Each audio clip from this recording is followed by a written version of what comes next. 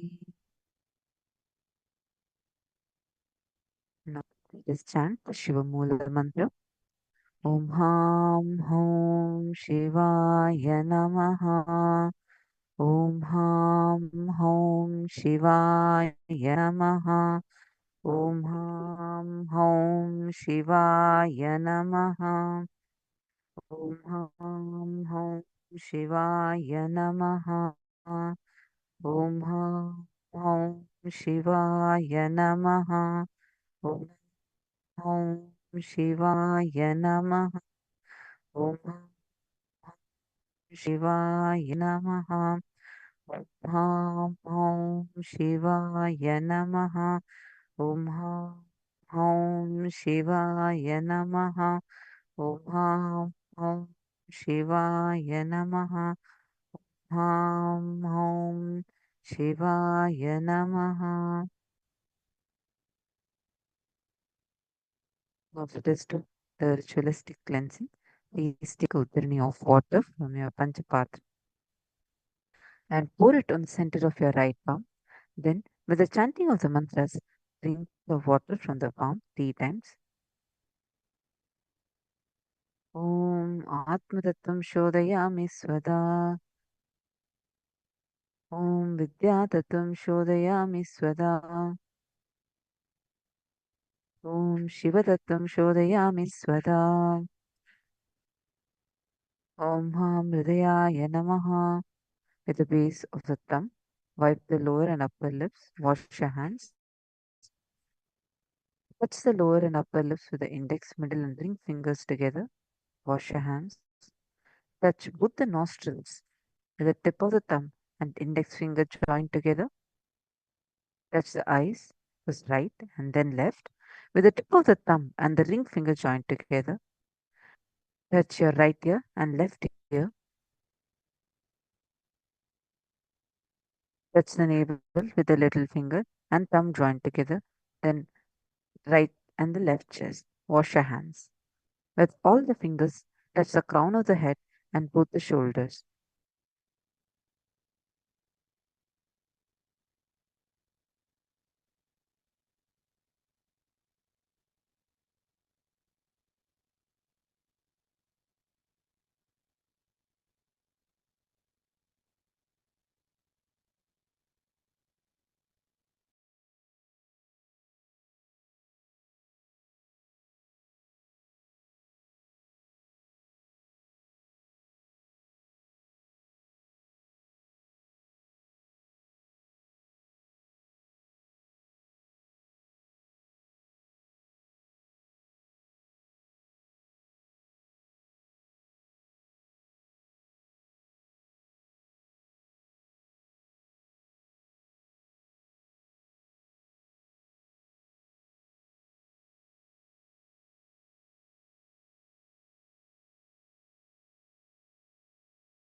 Yes.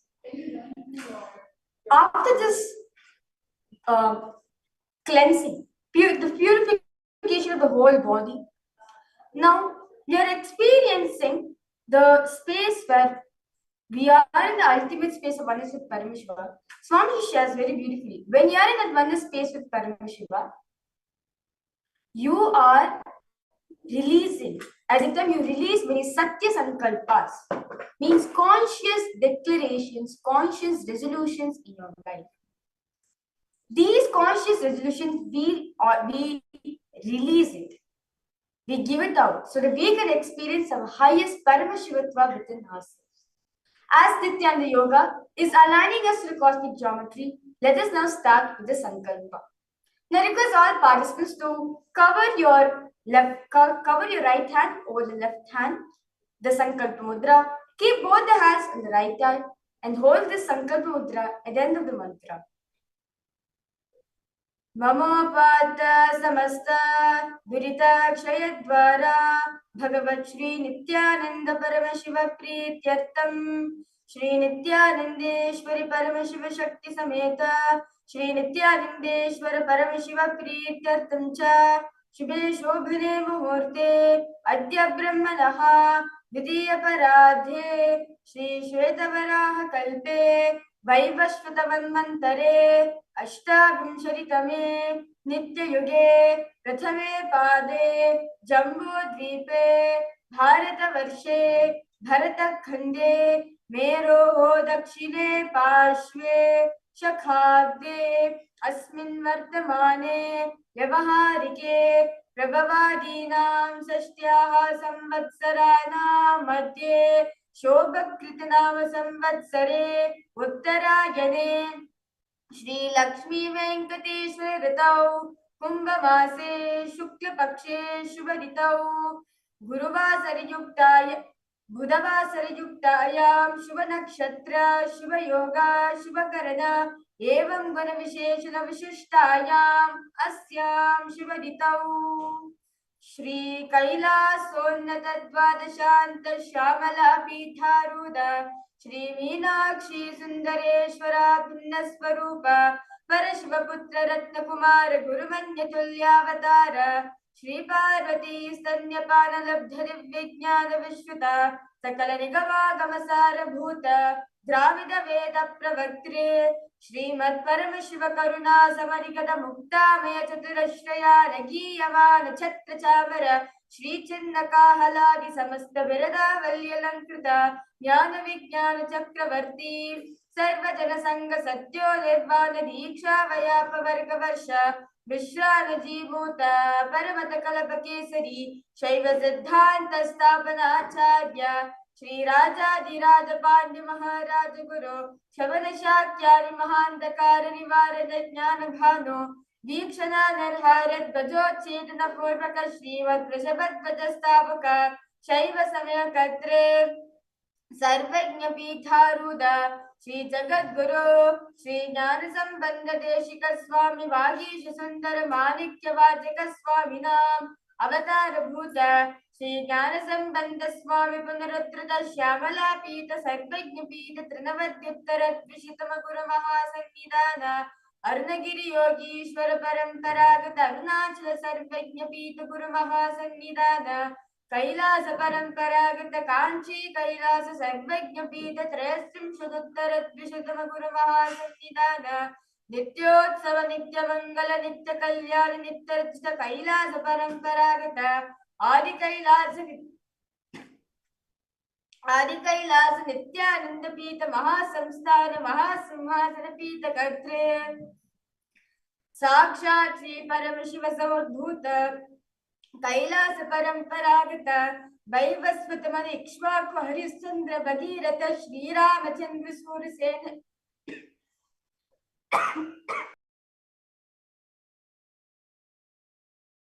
परंपरागत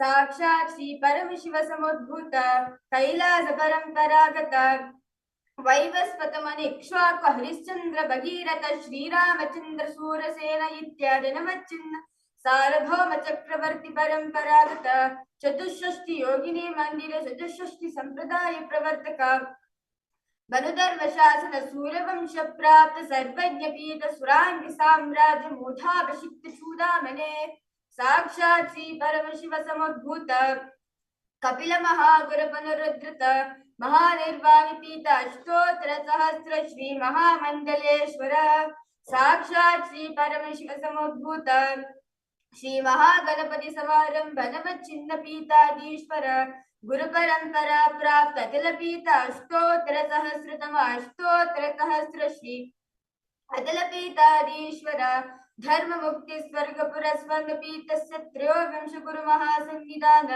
कैलास परंपरागत आदिपीठ सर्वज्ञ पीठ जगद्गुरु श्री कैलास पुनरुद्धारक श्री कैलास परमाचार्य श्रीमद् परमहंस परिव्राजकाचार्य वर्य सच्चिदानंद प्रणव स्वरूप श्रोत्रिय ब्रह्मनिष्ठ श्रीमद् जगद्गुरु श्री भगवत श्री नित्यानंद परमशिव श्री ज्ञान संबंध देशिक परमाचार्य स्वामिनां प्रीत्यर्थम तेषां पादारविन्दयोः भक्ति सिद्ध्यर्थं गुरुकृपा कटाक्ष सिद्ध्यर्थं क्षेम स्थैर्य वीर विजय आयुरारोग्य ऐश्वर्याणाम् अभिवृद्ध्यर्थं धर्मार्थ काम मोक्ष चतुर्विध फल पुरुषार्थ सिद्ध्यर्थं समस्त दुरितोपशान्त्यर्थं समस्त मंगलावाप्यर्थं भगवत् श्री नित्यानंद परमशिव प्रसादेन सकुटुम्बस्य ज्ञान वैराग्य जीवन मुक्ति प्राप्त्यर्थं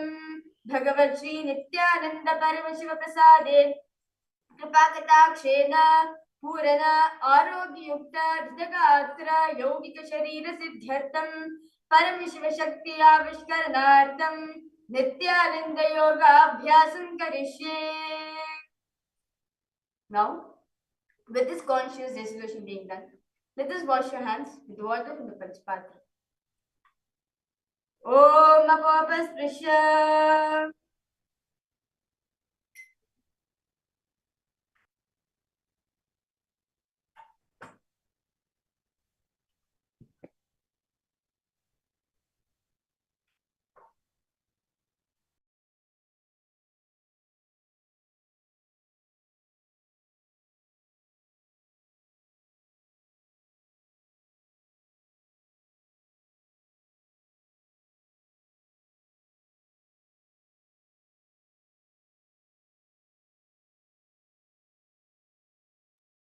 Now, request all the participants to please be seated as we are going to be entering into the Kailasa's Titiya Vinyasa Krama. We'll also be guiding with all the bandhas, the visualizations, and the japa, and the Shastra Pramana, the chanting which is from the scriptures. It will also be chanted during the ritual.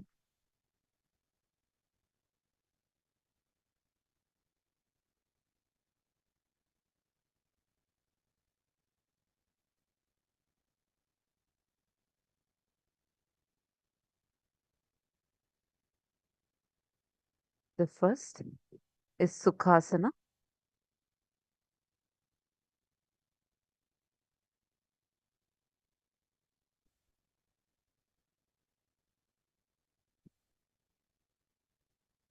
Sit with a comfortable cross-legged position with your head, neck, and spine in a straight line. Bring the index and the thumbs together and place on top of the respective knees and engage all the three bandhas.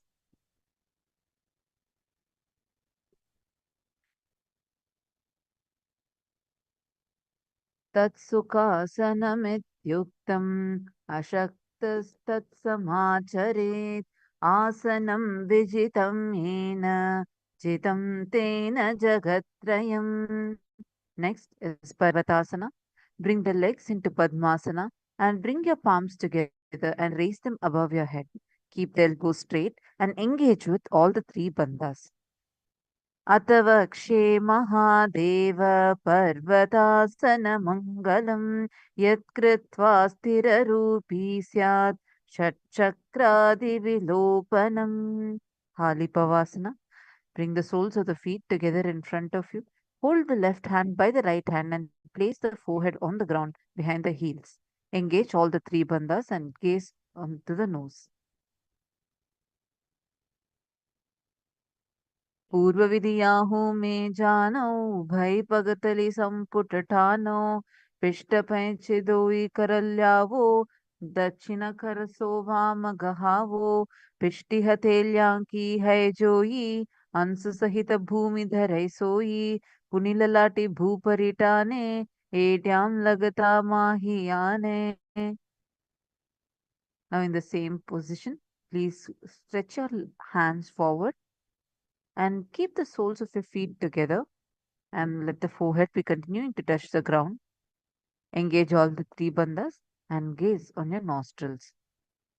पूर्व विधि परि आगाने नीचे होई कल्हूनी फना से लगाई हाथ आगाने धर लगावे पसारी दो वो हाथ की अंजुली करे भूयडिय परि लगावे दृष्टि नासा अग्र आसन को गुण शरीर भिता जाई.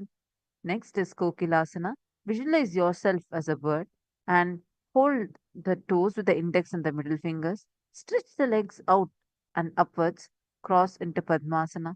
Lean forward and down to the elbows. Engage all the three bandhas.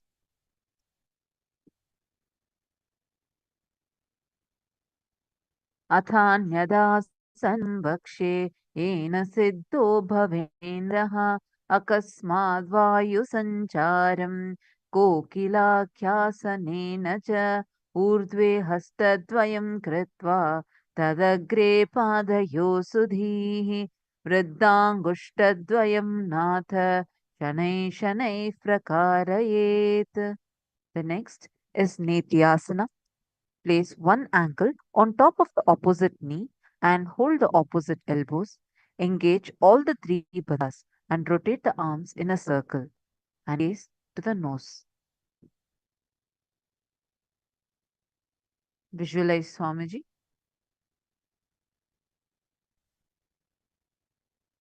घोड़ा भावा पाद की आश माहिली सोय दच चरण को वार लो तथा परि गुल्फ समोय वाम पाद को माहिलो बहुरो गुल्फ जुजाना तापरि घोड़ा दच की आश बारिली ठान बहुरी भुजा दो कर की जो कहुल्न्याद लगती प्रकारो सोवु भुज पसारी आधर करि राशे नासा दृष्टि वह चरण भाषे. The next is Gajasana. Visualize yourself as an elephant and press the hands onto the ground, lifting the hips up high. Lower the head, then the chest, scooping the body forward, down again and again. And gaze onto the third eye. न्युब्जं पादाग्रे भूमौ कृत्वा लम्बीभूय मस्तकाग्रे निधाय नितम्ब ऊर्ध्वमुत्रमय्य नाभिलक्ष्यं भूमौ नासिकामानीय हस्ततलपर्यन्तं नयेत् हत्तं पुनः इत्थं पुनः पुनः कुर्यात् गजासनं भवति. The next is Rikshasana. In the same posture, now visualize yourself as a bear. Alternately, press the heels of one foot onto the ground while lifting the other heel up again. Continue to repeat this. एकैकं पादमाकुञ्च्य गजासनं कुर्यात् रक्षासनं भवति. The next is Vaishyasana. Stand tall on the tips of the big toes. Make sure the other toes are raised off the ground, visualizing Swamiji. Keep your palms on your heart center. Keep the head, neck and spine in a straight line. Bring the middle index fingers together to the heart center. केशेन पादयुगलं त्वग्ध्वा तिष्ठेदधोमुखः अथ वैश्यावक्ष्ये यत्कृत्वा सत्यवान् भवेत्. Now enter into the Urdhvajanukarana.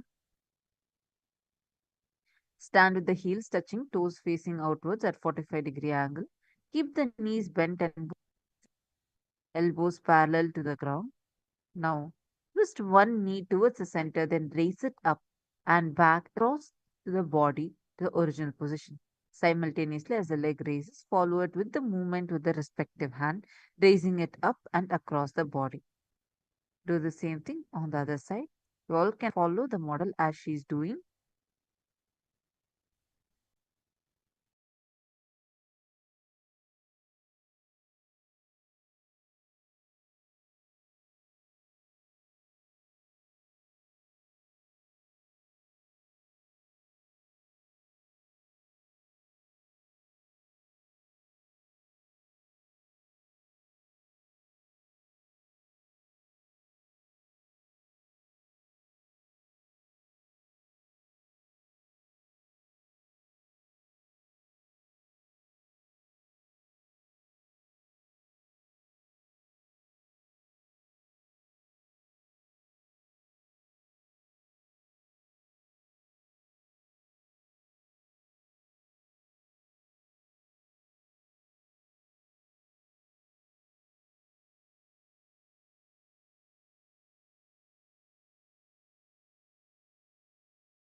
Let us enter into Balalingasana.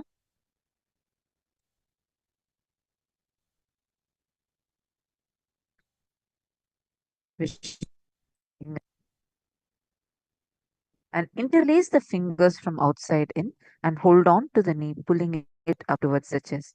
Keep the spine straight and engage all the three bandhas. Ekam janurasya statavyam balalinganam bhavati. Now continue to keep your leg up and pull it behind. Take one foot and pull it behind and hold it with both the hands. Keep the head, neck, and spine in a straight line and engage all the three bandhas. Continue having the Shambhavi Mudra and visualize Swamiji. स्थित्वैकस्मिन् पादतले कराभ्यां वेष्टयेत् तनुं पृष्ठे संस्थाप्य यत्नेन पादपीडनमासनम्. Now with the same hand, hold on to the sole of the feet from the inside and extend the opposite hand forward with the index and thumb together.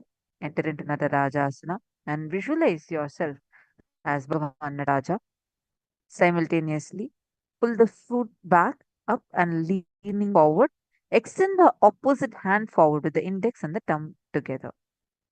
Uttanapadam krauncham cha maricim veerabhadrakam natarajam trikonam cha suptangashta prasarane. Now, repeat the same thing on the other leg. We're going to be starting with the Balalingasana. Visualize yourself caressing a baby. Interlace the fingers from outside in and hold on to the knee, pulling it up towards the chest. Keep the spine straight and engage all the three bandhas.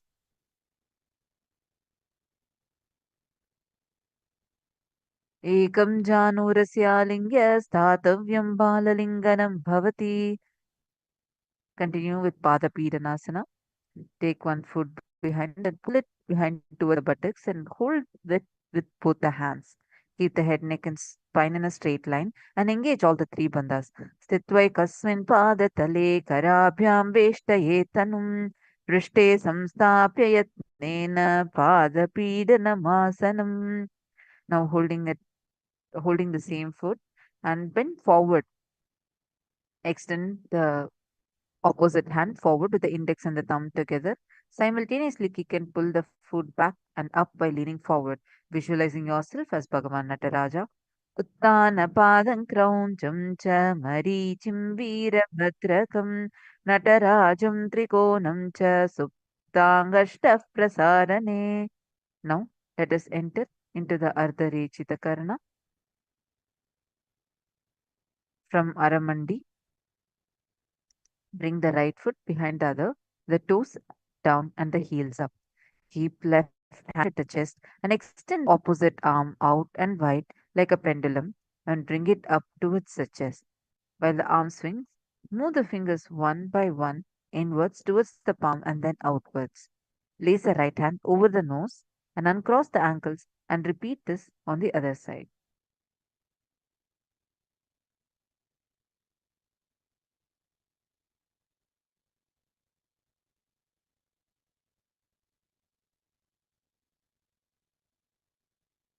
Now, you're going to be entering into the skeleton dance. This is a very, very powerful technique where Paramashiva has revealed. Just by doing this, Swamiji has told how, just by visualizing yourself as a skeleton when you jump and dance, you will be able to strengthen the integrity that is there inside of you. I request all the participants to now please stand up, continue to stand up, and visualize yourself as skeleton, and you can start dancing. Just move your hands, move your legs, and continue to visualize yourself as a skeleton and dance.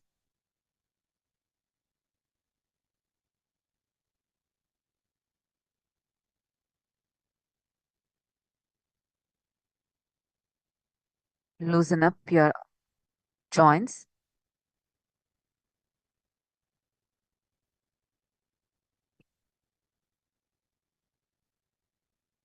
Now continue with the Katichinna Karana. From the Aramas, please position yourself in Aramandi, where the heels are together, toes pointing outwards, the knees bent. Bring the hands above the head with the arms crossed and palms facing backwards. Move the hips to one side and simultaneously uncross the arms wide above the head. Come back to the beginning position and repeat it on the other side.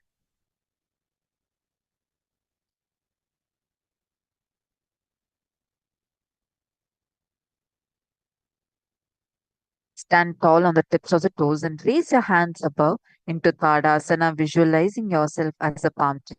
Engage all the three bandhas. Mahamudra Baddha Kono Tadasana Bhedakan Vinottanam Sada Kuryantarvatni Paripriya. Next is Uttanasana. Please bend forward, lean forward, bringing your hands down flat on the ground, engaging all the three bandhas. Bring your forehead towards the knees. Mahamudra Baddha Kono Tadasana Vibhedakan Vinottanam Sada Kuryadantarvatni Padipriya. Tarakshvasana. Please enter into a plank position. Keep the hands flat on the ground, shoulder width apart, and step back, keeping the toes on the ground.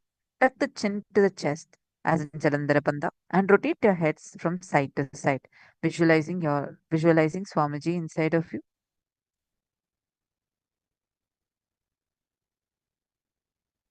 गजासनवस्थित्वा मस्तकं वारं वारं दक्षिणकुक्षिं सव्यकुक्षिं नयेत् तरक्श्वासनं भवति. Now visualize yourself as a cobra and enter into Bhujangasana. Lower the entire body down onto the stomach and keep the toes pointed backwards. Keep your hands next to the chest and raise the head up using the strength of your lower back. Open the mouth wide and inhale through the hollow of your throat.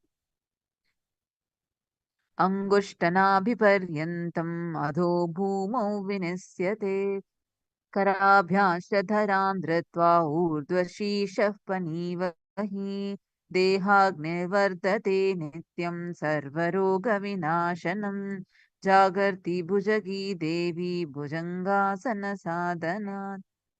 The next is Shasasana from the tall plank position, alternating bringing one knee in towards the other, back and forth. Continue to visualize Swamiji in your third eye. गजासन संस्थितो जानु द्वयमाकुञ्च्य वारं वारं कर्तव्यं च शासनं भवति. Now, in the same position, simultaneously jump one foot back and bring the other in between the two hands, alternating again and again, visualizing yourself as a chariot. गजासनसंस्थितौ एकैकं पादं पुरो मार्गेण भ्रामयित्वा कर्तव्यं रथासनं भवति. Next is Veerabhadrasana. Visualizing yourself as Lord Veerabhadra. Keep one foot flat on the ground and the toes pointing to forwards and the knees bent at 90 degree, and extend the other leg back, keeping the knees straight and the toes pointed out at 45-degree angle. Raise the arms up parallel beside the ears. Pull the stomach in and up and gaze to the third eye. वासिष्ठमथ कौण्डिन्यम् ऊर्ध्वकुक्कुटमेव च अष्टावक्रं मथोतान्यं मयूरं सेतुबन्धनम् उत्तानपादं क्रौञ्चं च मरीचिं वीरभद्रकम् नटराजं त्रिकोणं च सुप्ताङ्गष्टः प्रसारणे. Now repeat the same thing on the other side. वासिष्ठमथ कौण्डिन्यम् ऊर्ध्वकुक्कुटमेव च अष्टावक्रं मतोतानं मयूरं सेतुबन्धनम् उत्तानपादं क्रौञ्चं च मरीचिं वीरभद्रकं नटराजं त्रिकोणं च सुप्ताङ्गष्टप्रसारणे. Now stand tall and bring one foot into your inner thigh. Let's enter into Vrikshasana. Please visualize yourself as a tree. Bring both palms together and raise them up and above your head. Keep the elbows straight. Pull the stomach in and up and gaze forward. वामोरुमूलदेशे च याम्यं पादं निधायतो तिष्ठेतु वृक्षवद्भूमौ वृक्षासनमिदं विदुः. Now place one foot on the opposite hip. Bring the palms together in front of your heart and keep the standing leg straight as a rod, visualizing yourself as Lord Garuda, Garuda Asana. गरुडासनमावक्ष्य येन ध्यानं स्थिरं भवेत् सर्वदोषाद्विनिर्मुक्तो भवतीह महाबली एकपादमुरौ बद्ध्वा एकपादेन दण्डात् पातिदेशे जानव्यग्रम्. Now let's continue the same thing on the other side. Vrikshasana. Bring your palms together and first please bring your feet to the inner thigh and bring the palms together and raise them up above the head, keeping the elbows straight. Have the stomach in Udhyana Bandha. वामोर्मूलदेशे च याम्यं पादं निधायतु तिष्ठेतु वृषवद्भूमौ वृक्षासनमिदं विदुः. Garudasana. Now please place the feet at the opposite thigh. गरुडासनमावक्ष्य येन ध्यानं स्थिरं भवेत् सर्वदोषाद्विनिर्मुक्तो भवतीह महाबली एकपादौ मुरौ बद्ध्वा एकपादेन दण्डवत् जङ्घापादसन्धिदेशे जानव्यग्रं व्यवस्थितम् एतन्नमाकृत्य संहारमुद्रया आराध्य योगनाथं च सदा सर्वेश्वरस्य च. The next is Trikonasana. Stand and step one leg far and back. Keep the front toes pointing forwards and the back toes facing sideways. Keep the arms straight and bring the front arm down towards the ground besides the foot, while the other arm extends towards the sky. Visualizing yourself as a triangle. उत्तानपादं क्रौञ्चं च मरीचिं वीरभद्रकं नटराजं त्रिकोणं च सुप्ताङ्गष्टः प्रसारणे. Do the same thing on the other side now. उत्तानपादं क्रौञ्चं च मरीचिं वीरभद्रकं नटराजं त्रिकोणं च सुप्ताङ्गष्टः प्रसारणे. Now let's enter into the Nikuta.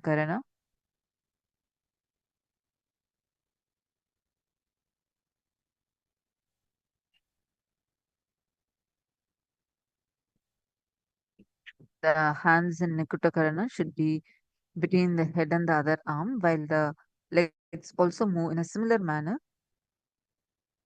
Please raise your hand and the leg at the same time.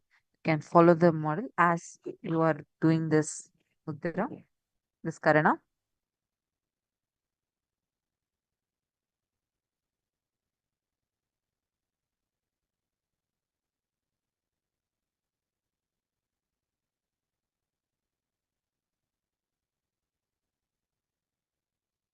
Now let's enter into Angushtasana. Lower to the tip of the toes and placing the perineum on the back of the heels. Keep the knees and palms together. Visualize Swamiji. Kabandhasana कबन्धासनमित्युक्तं घोरशाक्षानमेव च अङ्गुष्टमुष्टिकं ज्ञेय ब्रह्मप्रासादितं तथा. Saurasana. From the tips of the toes, extend one leg straight out, heel down and the toes up. Keep the fingers down on the ground by the sides, palm facing forward. Prasaryaikam padatalam samstapya tvekapadakam. Vidunanasana. In the same posture, now extend your hands out and hold your toes. Continue to visualize Swamiji.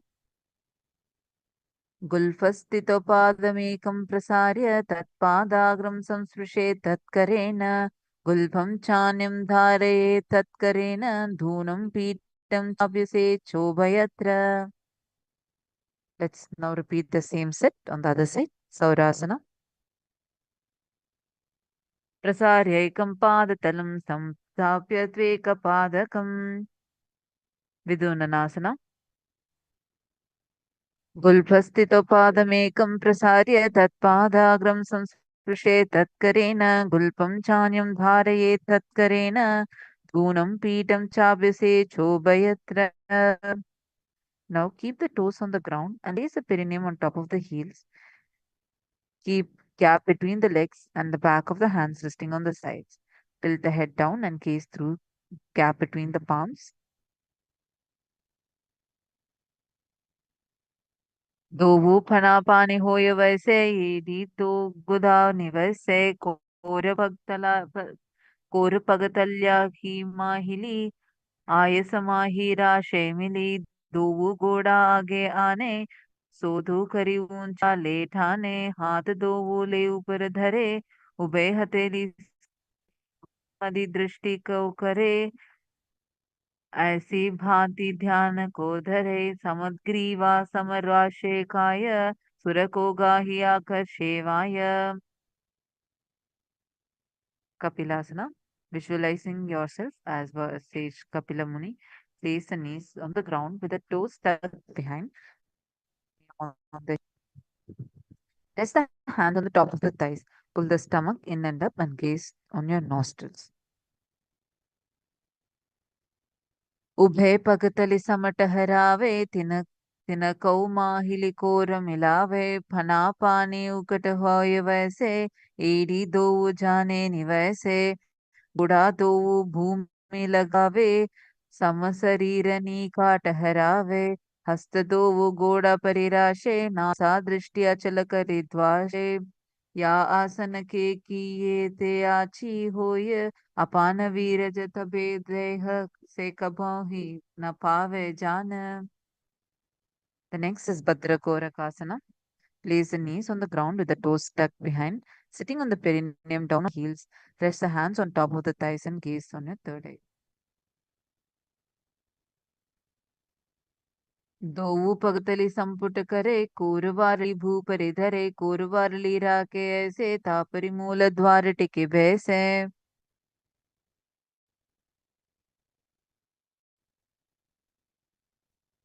Next is Mandukasana. Visualize yourself as a frog and sit with the toes flat, hands on top of the knees, and lift the tongue up against the roof of the mouth. Catch the nectar of immortality dripping from the Sahasrara chakra with your frog tongue. पादतलौ पृष्ठे अङ्कुष्टे द्वे च संस्पृशेत् जानुयुग्मं पुरस्कृत्य साधयेन्मण्डुकासनम्. Uttana Mandukasana. Continue to visualize yourself as a frog. Now lift your hands up and touch the alternating shoulders. Uttana Mandukasana. And gaze on your third eye. मण्डुकासनमध्यस्थं कूर्पराभ्यां धृतं शिरः एतद्वेतदुत्थानमेतदुत्थानमण्डुकम्. Simhasana. Visualize yourself as a lion. Cross the ankles and sit on the feet. Keep the knees wide and the fingers spread on top. Open the mouth wide and stick out the tongue and exhale forcefully. Gaze at the tip of your nose and repeat it a few times. दक्षिणं सव्यगुल्फेन दक्षिणेन तथेतरं हस्तौ च जान्वौ संस्थाप्य स्वाङ्गुलीश प्रसार्य च व्याप्तवक्त्रो निरीक्षेत नासाग्रं सुसमाहितः सिंहासनं भवेदेतत् पूजितं योगिभिः सदा. The next is Bhadrasana. Sit on the heels under the perineum and keep the knees wide. Cross the hands behind your back and hold your big toes. Apply Jalandhara Bandha and gaze to the nose.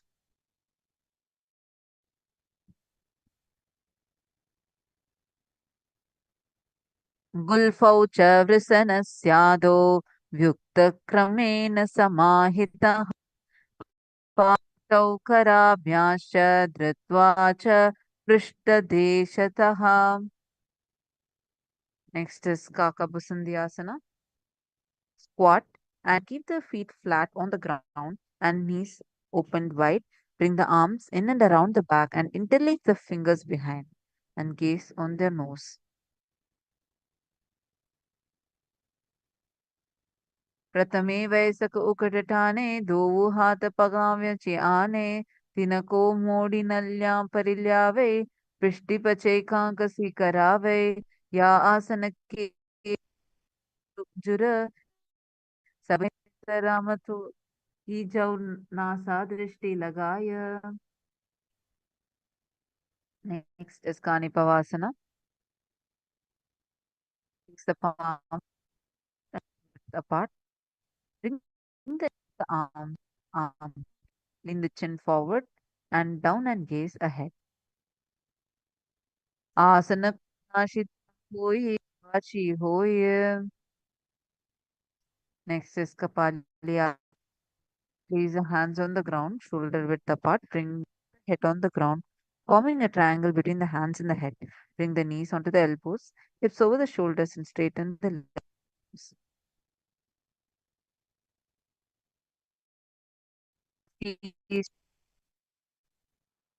ऊंचा करे पगतले आकाश दिशि सनमुशराशे दोष दो हाथा की हथेली दो पाश टेके सा अग्र आसन को गुण रहे कपाली आसन राम से तबाल होए.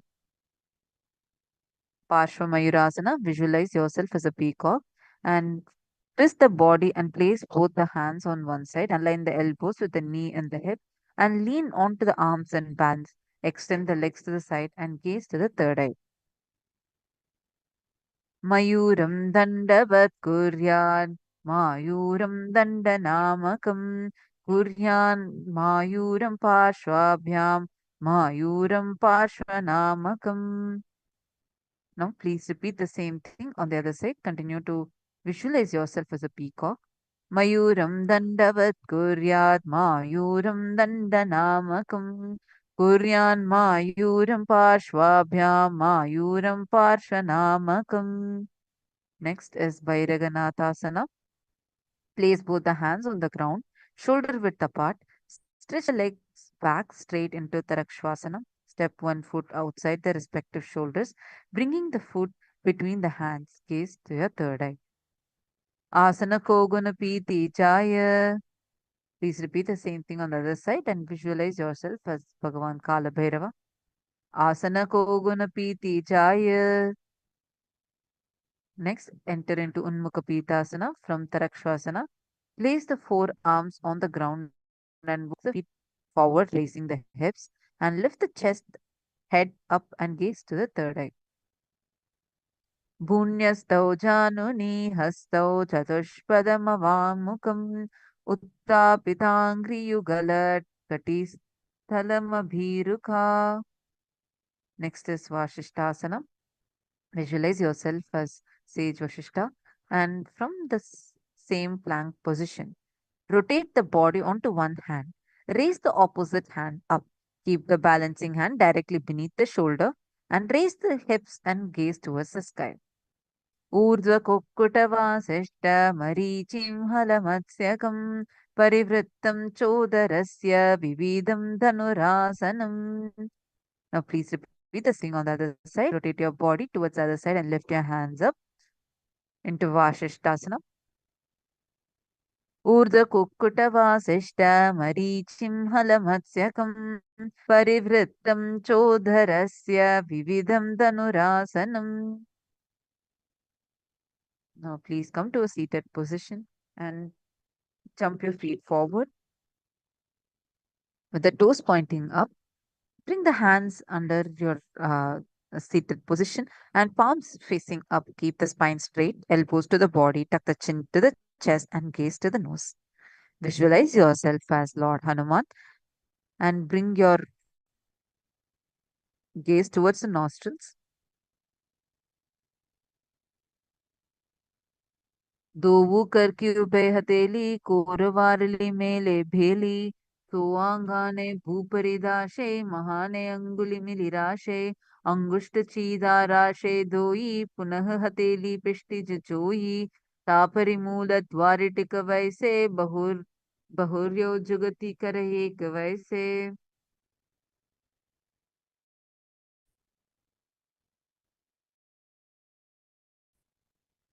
Next is question, Swamiji. And with sit with the legs stretched out.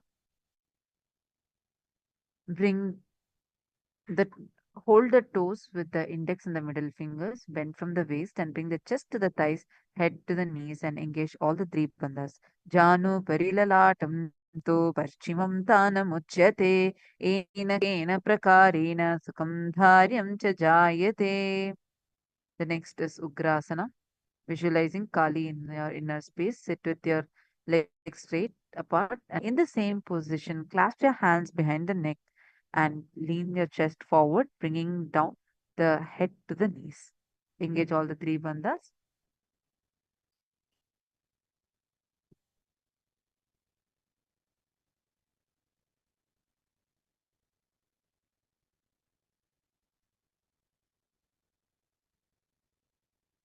स्वपाणिभ्यां दृढं धृत्वा जानुपरि शिरोन्यसेत् आसनोग्रमिदं प्रोक्तं भवेद् नीलदीपनं देहावसानहरणं पश्चिमोत्तानराजकम्.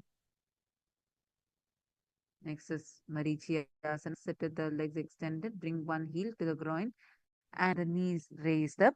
Reach the arm in and around the raised knee and clasp the hands behind the back. Bring the chest to the thigh and head to the knee. Uttanapadam krauncham cha marichim veerabhadrakam natarajantrikonam cha suptangashta prasarane. Mahamudrasana. Sit with the legs stretched and toes up. Bring one heel to the perineum and let the knee fall onto the other side of the ground. Hold the foot.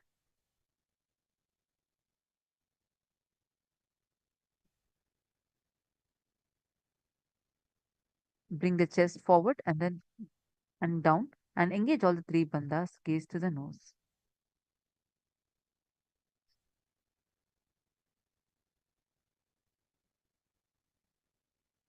Now let's repeat the same cycle on the other side. Please enter into Marichiyasana. Sit with the legs extended. Bring one heel to the groin, knees raised up, and reach the arm in and around the raised knee and clasp the hands behind the back. Bring the chest, the thigh, and knee and head to the knee. उत्तानपादं क्रौञ्चं च मरीचिं वीरभद्रकं नटराजं त्रिकोणं च सुप्ताङ्गष्टप्रसारणे.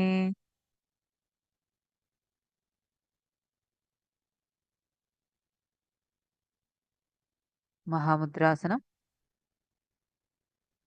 Bring one heel to the perineum and let the knee fall onto the other side. Reach and hold the foot, keeping the legs straight. Bring the chest forward and down. Engage all the three bandhas and gaze to the nose.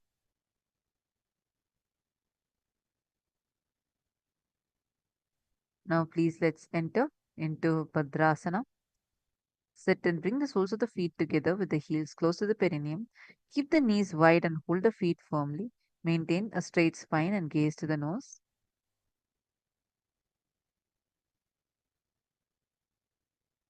गुल्फौ तु वृषणस्याद सीवन्या पार्श्वयोक्षिपेत् पादपार्श्वे तु पाणिभ्यां दृढं बद्ध्वा सुनिश्चलं भद्रासनं भवेदेतत् सर्वव्याधिविशापहम्. Valipavasana. From Bhadrasana, extend the feet away from the body. Keep the toes together. Heels apart, knees open. Place the hands on respective knees and tuck the chin to the chest. Gaze to the nose. And continue to visualize Swamiji and bring your gaze towards the nostrils.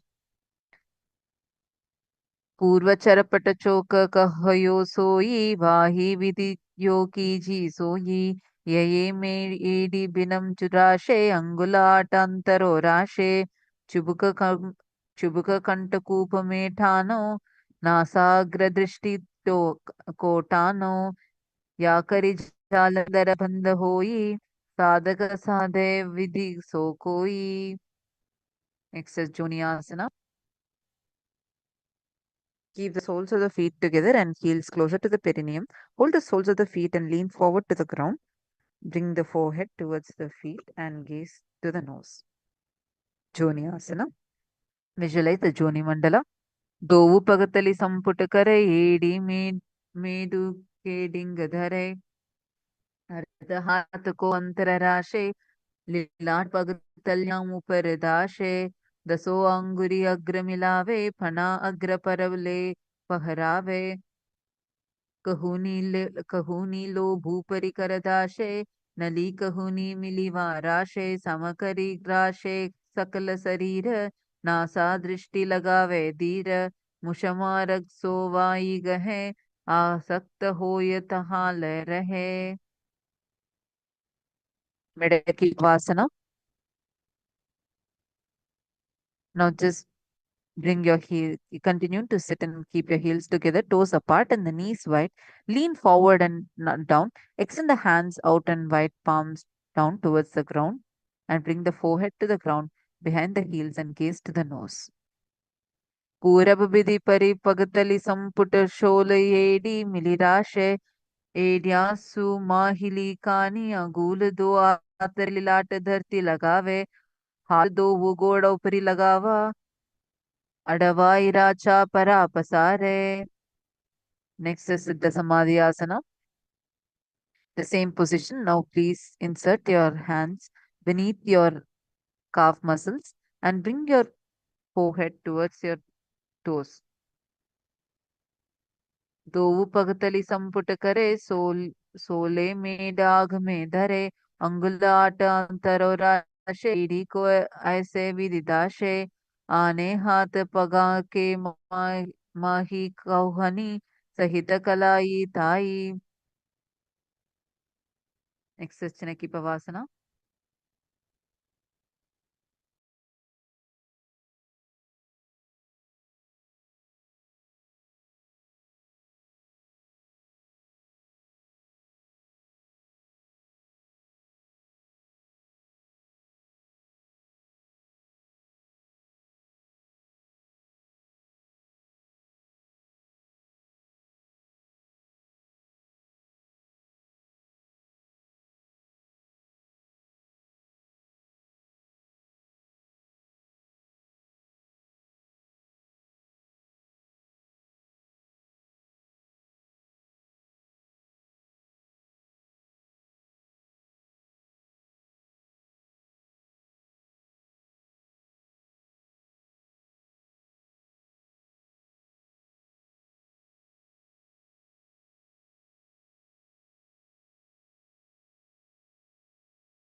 Let's now continue with Chinaki Pavasana.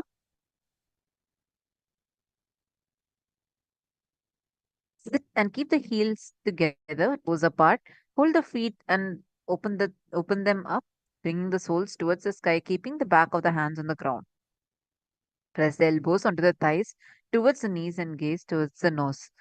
दोवु दोवु पगा की एड़ी धरती मगिवा made लगावे पगतली महली कौरंगोटा की सादी सूदी जोड़े.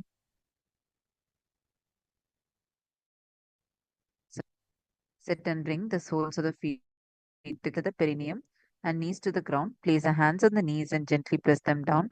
Pull the stomach in and up and gaze towards the third eye. Do pagatali samputadhare, angane karajare pasare, Bhairavasana. Now in the same position, bring the soles of the feet together. Bring the heels of the feet together, them up, knees wide up, and visualize in your third eye.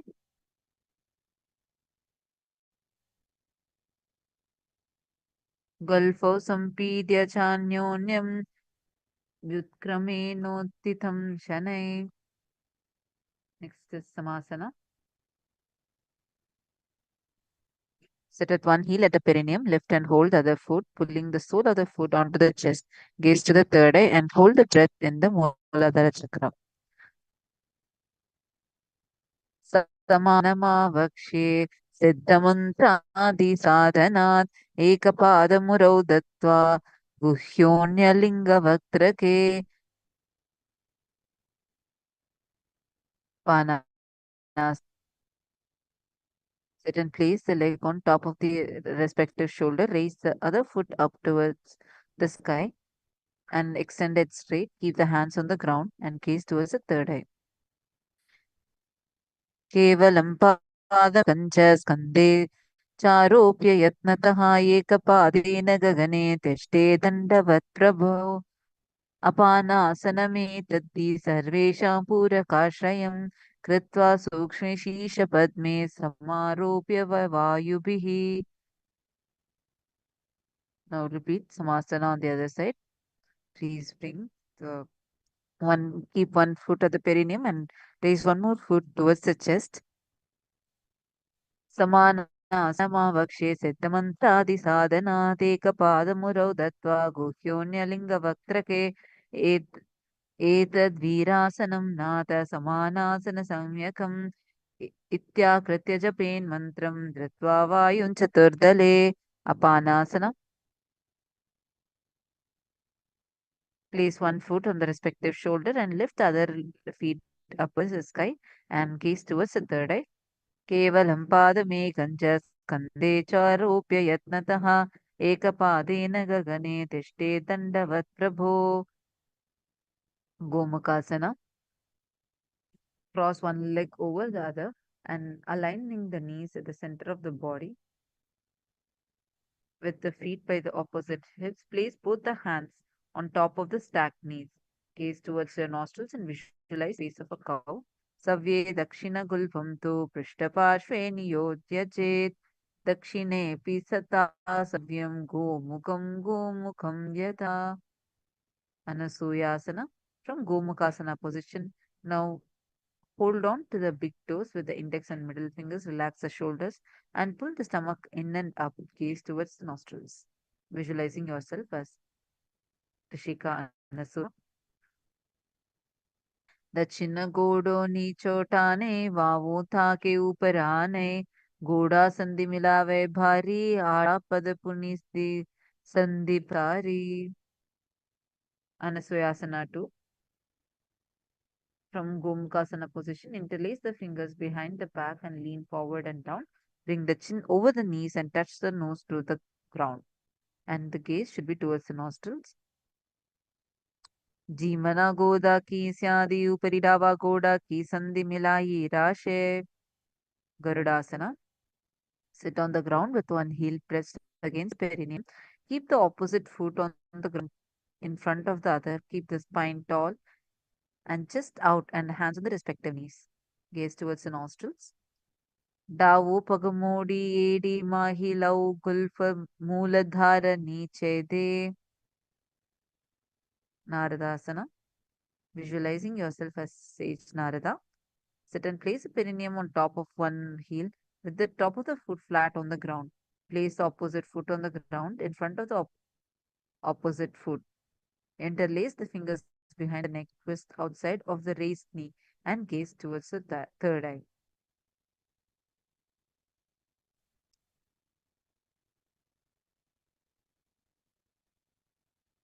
पिष्टि जुवाम पगतली केरी भूपरिता ही लगावे फेरी. Matsya Pitakasana, visualizing yourself as Lord Matsya, the fish avatar of Vishnu. Place one foot on top of the opposite thigh and wrap the respective arm around the knee, holding on to the opposite shin. Extend the opposite hand straight and hold on to the respective toe with the index and middle finger and gaze towards the nostrils. Vamena Vamangushtantu Grihitam Matsya Pitakam Yoni Vamena Sampidya Metradu Paridakshinam. Gomukasana. Now repeat it on the other side. Sit sit and cross one leg over another, aligning the knees at the center of the body with the feet by the opposite hips. Place both hands on top of the stacked knees and gaze towards the nose. Savve Dakshinagulpam tu Prishtaparshve niyojayeet Dakshinepi tatha Savyam Gomukam Yata. Anasuyasana. In the same position, just extend your uh, feet slightly away from the body and bring your hands towards the toes. Visualizing yourself as Rishika Anasuya. Dachina godo nichi tane, vavon take upar aane. Anasuyasana 2. Interlace your hands behind your back and bring your forehead forward and touch your forehead towards the ground. Jimana goda ki sandhi upari dhava koda ki sandhi milayi rashe. Next is Garudasana. Visualize yourself as Lord Garuda and sit on the ground with one heel pressed against the perineum. Keep the opposite foot on the ground in front of the and keep the spine tall, chest out, and hands on the respective knees. Gaze towards the nostrils. Davo pagam modi edi mahilo gulfat मूलद्वारा नीचे दे बैसी जीमनी पगतली धरती टेकी गोडो ऊंची उभव राशे. Naradasana. In the same position, interlace your fingers behind the neck and twist outside of the raised knee and gaze towards the third eye, visualizing yourself as Rishinara. पिष्टि जुवाम पगतली केरी भूपरिता ही लगावे फेरी. Matsya Pitakasana. Place one foot on top of the opposite thigh and wrap the respective arm around the knee, holding on to the opposite shin. Extend the opposite hand straight and hold on to the respective toe. The index and middle finger gaze to the nose. Visualizing yourself as the fish avatar of Vishnu, Matsya. Vame Vamangushtantu Grihidam Matsya Pitakam Yoni Vamena Sampidya Medradupari Dakshinam. Matsyendrasana. Visualizing yourself as Matsyendranatha, the great sage, the master of Hatha Yoga. Place one foot on top of the opposite thigh and place the opposite foot on the ground on far side of the opposite thigh. Twist and bring the elbow outside of the raised knee. Keep the raised arm by the neck and turn the head back and gaze towards the third eye. Udaram Paschimabhasam Kritva Tishtati Yatnataha Namagram Vamapadam Hi Dakshajano Parinyaset Tatra Yamyam Kurparam Cha Yame Kare Cha Vaktrakam Bhruvor Madhye Gadam Drishtim Pitamatsendra Muchyate. Kubhasana, visualizing yourself as camel. Twist and bring the elbow outside the raise. Sneak the hands down and now hold one hand behind your ears. Asana Koguna Jolo Jaye. Matsendrasana 2. Place continues be seated in the same position. Now extend one arm behind your back and completely twist yourself and gaze towards the third eye. Matsendra Pitam Jat Matsendra Pitam Jatara Pradiptim Prachanda Rukmandala Kandanastram Abhyasada Kundalini Prabudam Danda Stiratvam Hidadhati Pumsam. Now let's repeat the entire set on the other side. Matsyendrasana. Place one foot on top of the opposite thigh. Place the opposite foot on the ground on the far side of the opposite thigh. Twist and bring the elbow outside of the raised knee. Keep the raised arm by the neck and turn the head back and gaze towards the third eye.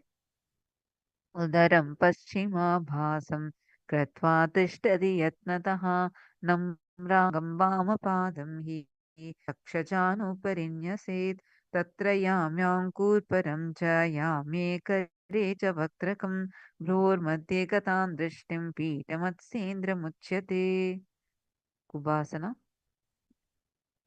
Extend uh, your hands and take your other opposite hand towards your ears and twist your back, twist yourself more, visualizing yourself as camel.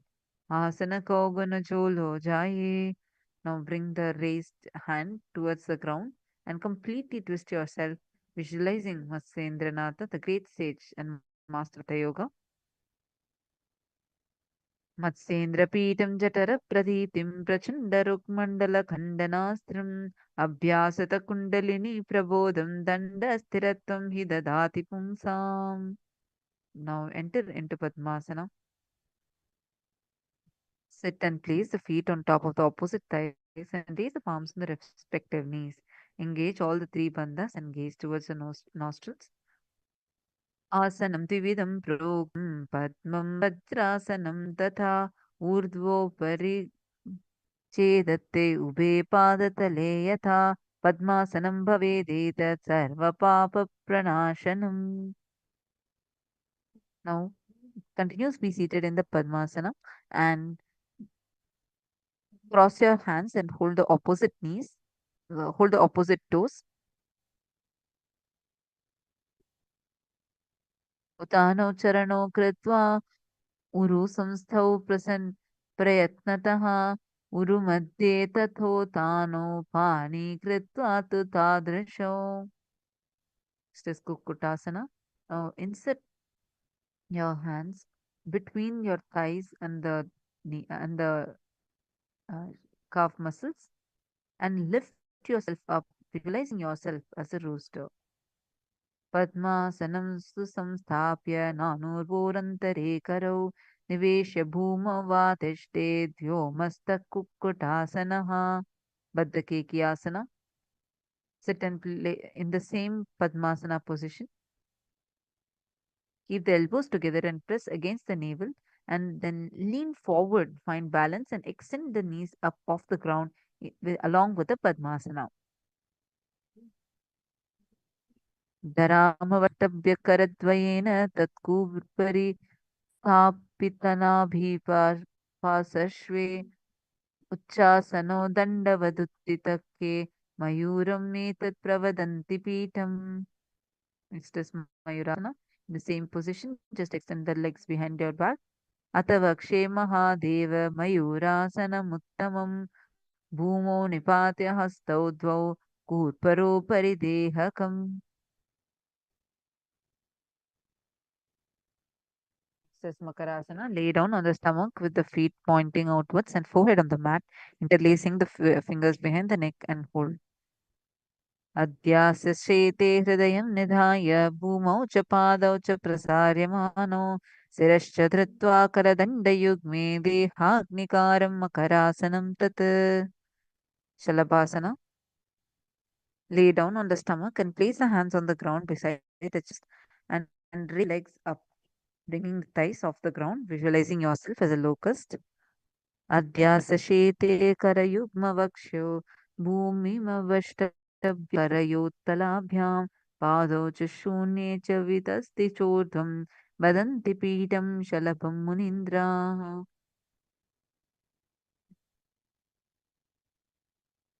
Next is Ushtrasana. Visualize yourself as a camel. Lay down on the stomach and bring the hands towards the feet and pull the feet down towards the ground outside of the hips. अध्यासशेते पदयुग्मव्यक्तं पृष्ठे निधायापि धृतकराभ्याम् आकुञ्चयेत् सम्यदुदरास्यसाध्यात् मुष्टं च पीठं योगिनो वदन्ति. Dhanurasana. Just lift your feet up, visualizing yourself as bow. In the same position, just pull your feet up and raise your head up simultaneously, lifting your chest off the ground, gazing towards the third eye. प्रसार्य पादौ भुवि दण्डरूपौ करौ च पृष्ठे धृतपादयुग्मं कृत्वा धनुस्तुल्यविविर्तिताङ्गं निगत्य योगी धनुरासनम्. Next is Bhagasana. Sit on both the knees with the head, neck and spine in a straight line. Place the palm down on top of the thigh and gaze to the third eye. उल्टा मोड़ी पाव दो वैसे बहुरी जग जुगति करैक ऐसे पावन माहिला Gulf जो हो कुला पाशति लावे सोवु. Next is Gohyasana.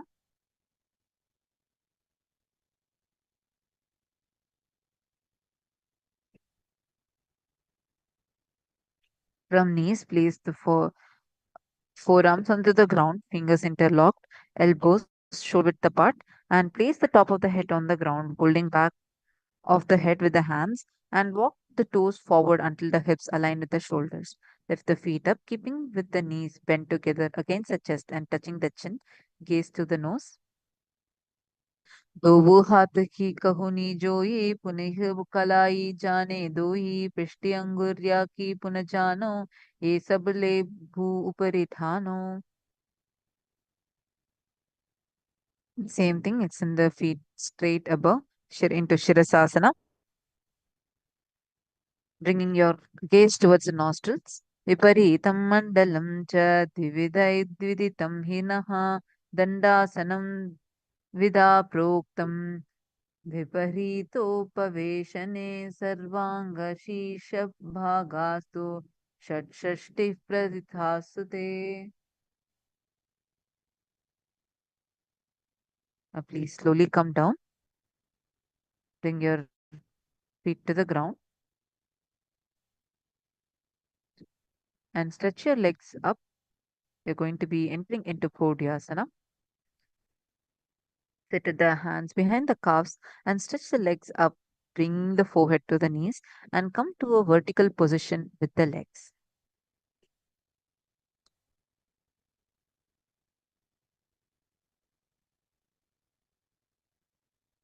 दो हाथ पग बाहर आने गोड़ा तरे कांक सिठाने अंगुष्ठ पिंडली लगाते धरे चरणों भे आकाश दिशि करे.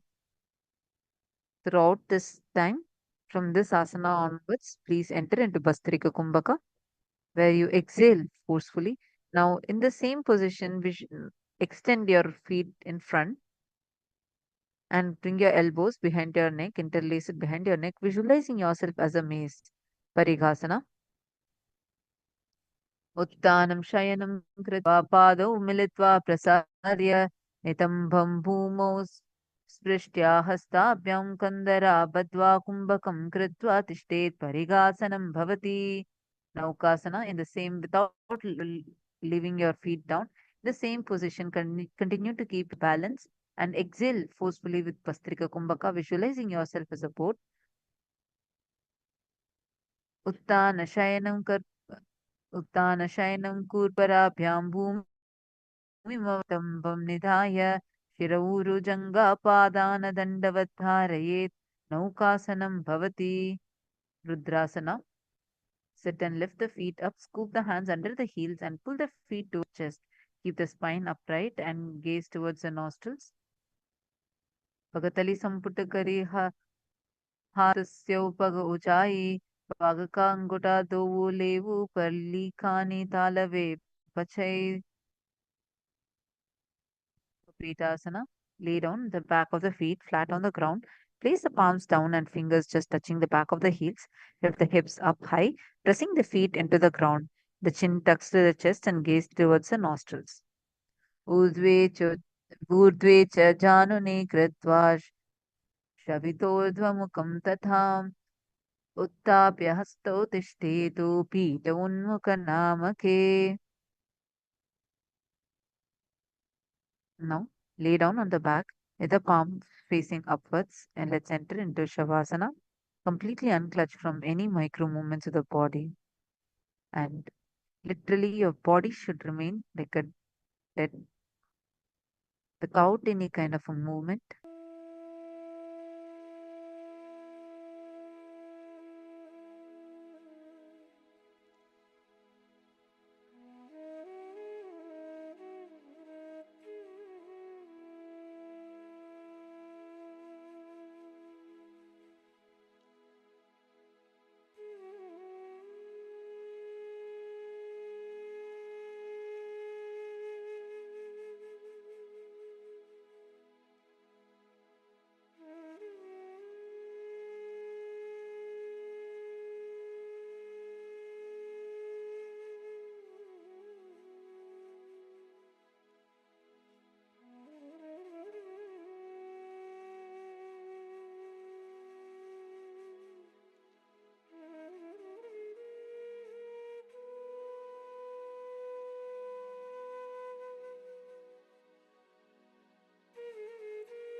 Now, slowly relax.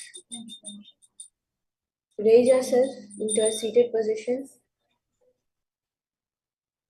Move your toes, move your hands. Visualize the new life entering back into your body.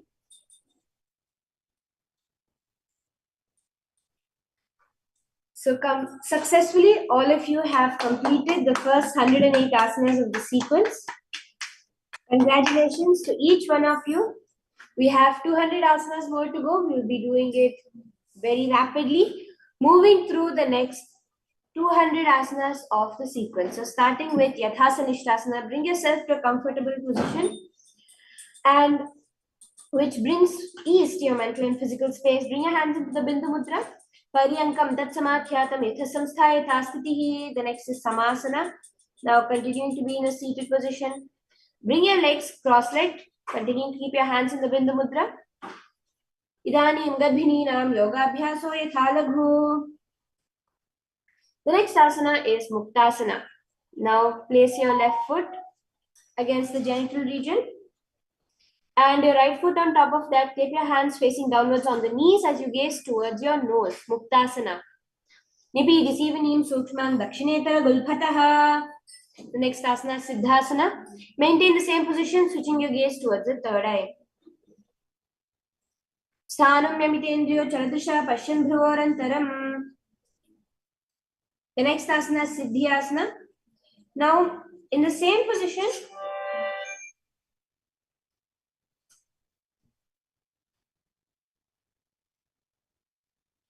switch your gaze to the ground in front of you, engaging all the three bandhas. Vamapada Kide Jano, Sivan Manitasako Uthano, Rudrasana 2.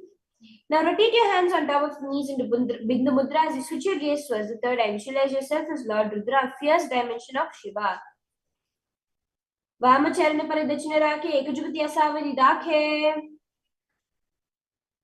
Now in Santadhunasana, switch your gaze towards your nose as you embody tranquility. Asana Kaugar Manaki Chanchalata Amite. Moving into Siddhasana 2. Now bring both your hands one on top of the other in the Samputa Mudra as you place in front of your navel. Visualize Swamiji in your inner space. Rijaka Isamasina Siddhasana Mudiratam. Bandhayonyasana. Bring your hands into the Shanmukhi Mudra. Little fingers beneath the bottom lip. Bring fingers above the upper lip. Middle fingers closing the nostrils. Index fingers of the eyes, thumbs closing the ears. Yatra Madhyamaha Deva Bandhayonyasana Shirano. The next asana is Virasana. Now place your legs into the Ardha Padmasana position. Keep your hands in the Bindu Mudra on top of the knees. Ekam Padmathai Kasmin Vinyasorani Samsitaha. The next asana is Valmikasana. Now here in Valmikasana, visualize Valmiki, Rishi Valmiki in your inner space as you put with your left heel to the right side of the generative organ, toes under the thighs, right foot on the left leg, toes by the knees, hands on the knees, thumbs and index fingers touching gaze towards your third eye. Dava Pagaki Pagatali Puniedi Hejoya. The next asana is Joni Mudrasana, keeping your legs in the same position. Switch your gaze to the nose, placing your hands top of your knees. Bhamapadiki Pagatali Jahimahi Kori. Switch your gaze to the third eye. Visualize Yoni Mandala in your space in your Yoni Asana. Yoni Asanam Parvatena Yogam Yoga Bhalenilam. The next asana is Bhadrasana 3. Now in the same position, bring both your feet together, knees pointed outwards, engage Uddiyana Bandha, holding your feet in your hands. Visualize Lord Veerabhadra in your space, gazing towards your nose. Atha Bhadrasanam Gulpa Ujushna Sivanyakpashva Yokshipet. Now bring one hand to the front of your nose, other hand on top of the knees. As you gaze towards the third eye, visualize yourself as Nagori. Do the opposite of the Nadi Shodhana Pranayama. Purva Kaho Bhishaka Joyi, Vahi Vidhi Joki Jaisoi. The next asana is Kaneri Pavasana. Visualize yourself as a female elephant drinking water as you bring your elbows onto the soles of your feet. Gaze towards your nose, engage with Dhyana Bandha. Gwali Pavasana Kahyo Hai Jaise Yahu Jane Vidhite Se. Now bring your hands underneath your knees as you clasp your fingers together in Parasana, feet off the mat. Yoga Pradipika Joyi Kariki Anguriyo Joyi Vatasham. Next is Gopi Chandasana. From outside, clasp your feet as you bring your feet towards your chin. Embody the state and space as a king. Purava Vidipagaka Angutaka Thakaru Parashe. Next is Udarasana. Now from bringing your hands underneath your ankles, clasp your feet as you bring it towards your chin, gaze at your nose. Do pagthali samputithane, ubhayhastaki uradhithane. Bring your feet up towards your head, visualize yourself as you're excelling and everything in Vishishtasana.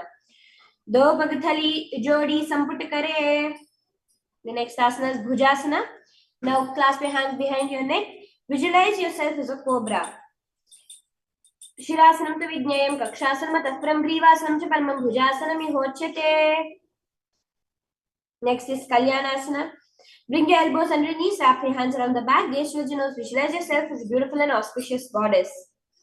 Do hath pagami chane, tunuko goda niche uthane. Next asana is Sankatasana.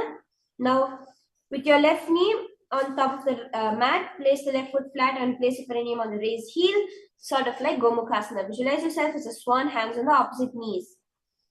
Vamapadam chiter moolam sanyasidhara nitale dhenukasana. Now slide the foot out, place both your hands on the right thigh, engage the Udyana Bandha, visualize a cow in your inner space. Anusha Aginagara Panchadam Rishilinda Galyamni. Now bring one foot to the opposite thigh, the other foot on the opposite knee. Twist your body around in Machendrasana, gazing towards your third eye. Vamajangaka Paridachitane, Vamasta Pishtidishane, Machendrasana 2. Clasp the respective feet as you bring your forehead towards the ground. Prathamaji Malcharnijoi, Yamajangaka Parirakhe Soi. Next, Guru Asana, bring both your hands clasped together as you place it on top of the knee. Engage all the three bandhas. Urumule Trapadasa Kanishtika Pradeshe. Now let's repeat Sankatasana on the other side.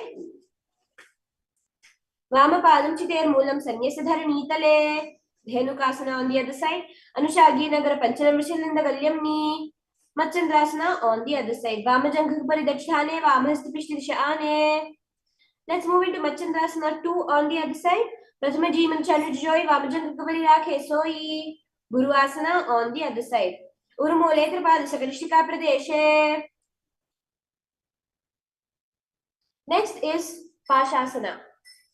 Now here, bring your feet flat onto the ground. Knees against the chest, hands holding the opposite knees. Thighs together, spine straight, tongue press against the roof of the mouth. Visualize Swamijini in a space. Padtale Bhumo Nidhaya. Now bring your chin towards your knees in Bodhashokasana. Do Pagathili Bhuparidhare, Kormahili Asa Ekare. Next is Kurakatasana. Place your feet flat on the mat, arms under the knees. Gaze towards your nose. Kurakatasana do hath Pagbaharelyave. Sumati Asana, cross your ankles, visualizing Maharishi Sumati in your inner space. Mooladwari Dharti Paritane, Dava Pagaparidachpada Ane. Now stretch your legs flat onto the mat, bring your hands up above your head, engage all the three bandhas. Dandasana, Danda Padma Bharadwaja, Virabhadrasana Anito. Next is Arambhasana, lean forward, do the Nadi Shodhana Pranayama. Do Pagamilave Pasare, Pagaka Angutapaka, Della to Goda Lagave. Hidokasana, bringing your legs underneath your feet, bring your forehead down, gazing towards your third eye. Prathama Bese do Pav Pasare, Kachagurdhuko Kurudodare. Jalandhari Pavasana, keeping your feet together, bring your hands underneath, sort of like Siddhasamadhyasana. Do Edi Melaka Dija, Hatha Pasari. Urdhva Paschimottanasana. Now bring one leg behind your neck as you lean forward, clasping the other leg.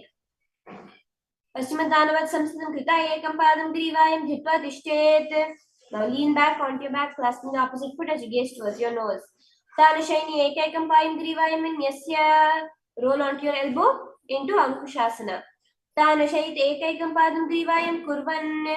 Now lay on your back, bring both your knees towards your chest in Drishasana, roll from side to side.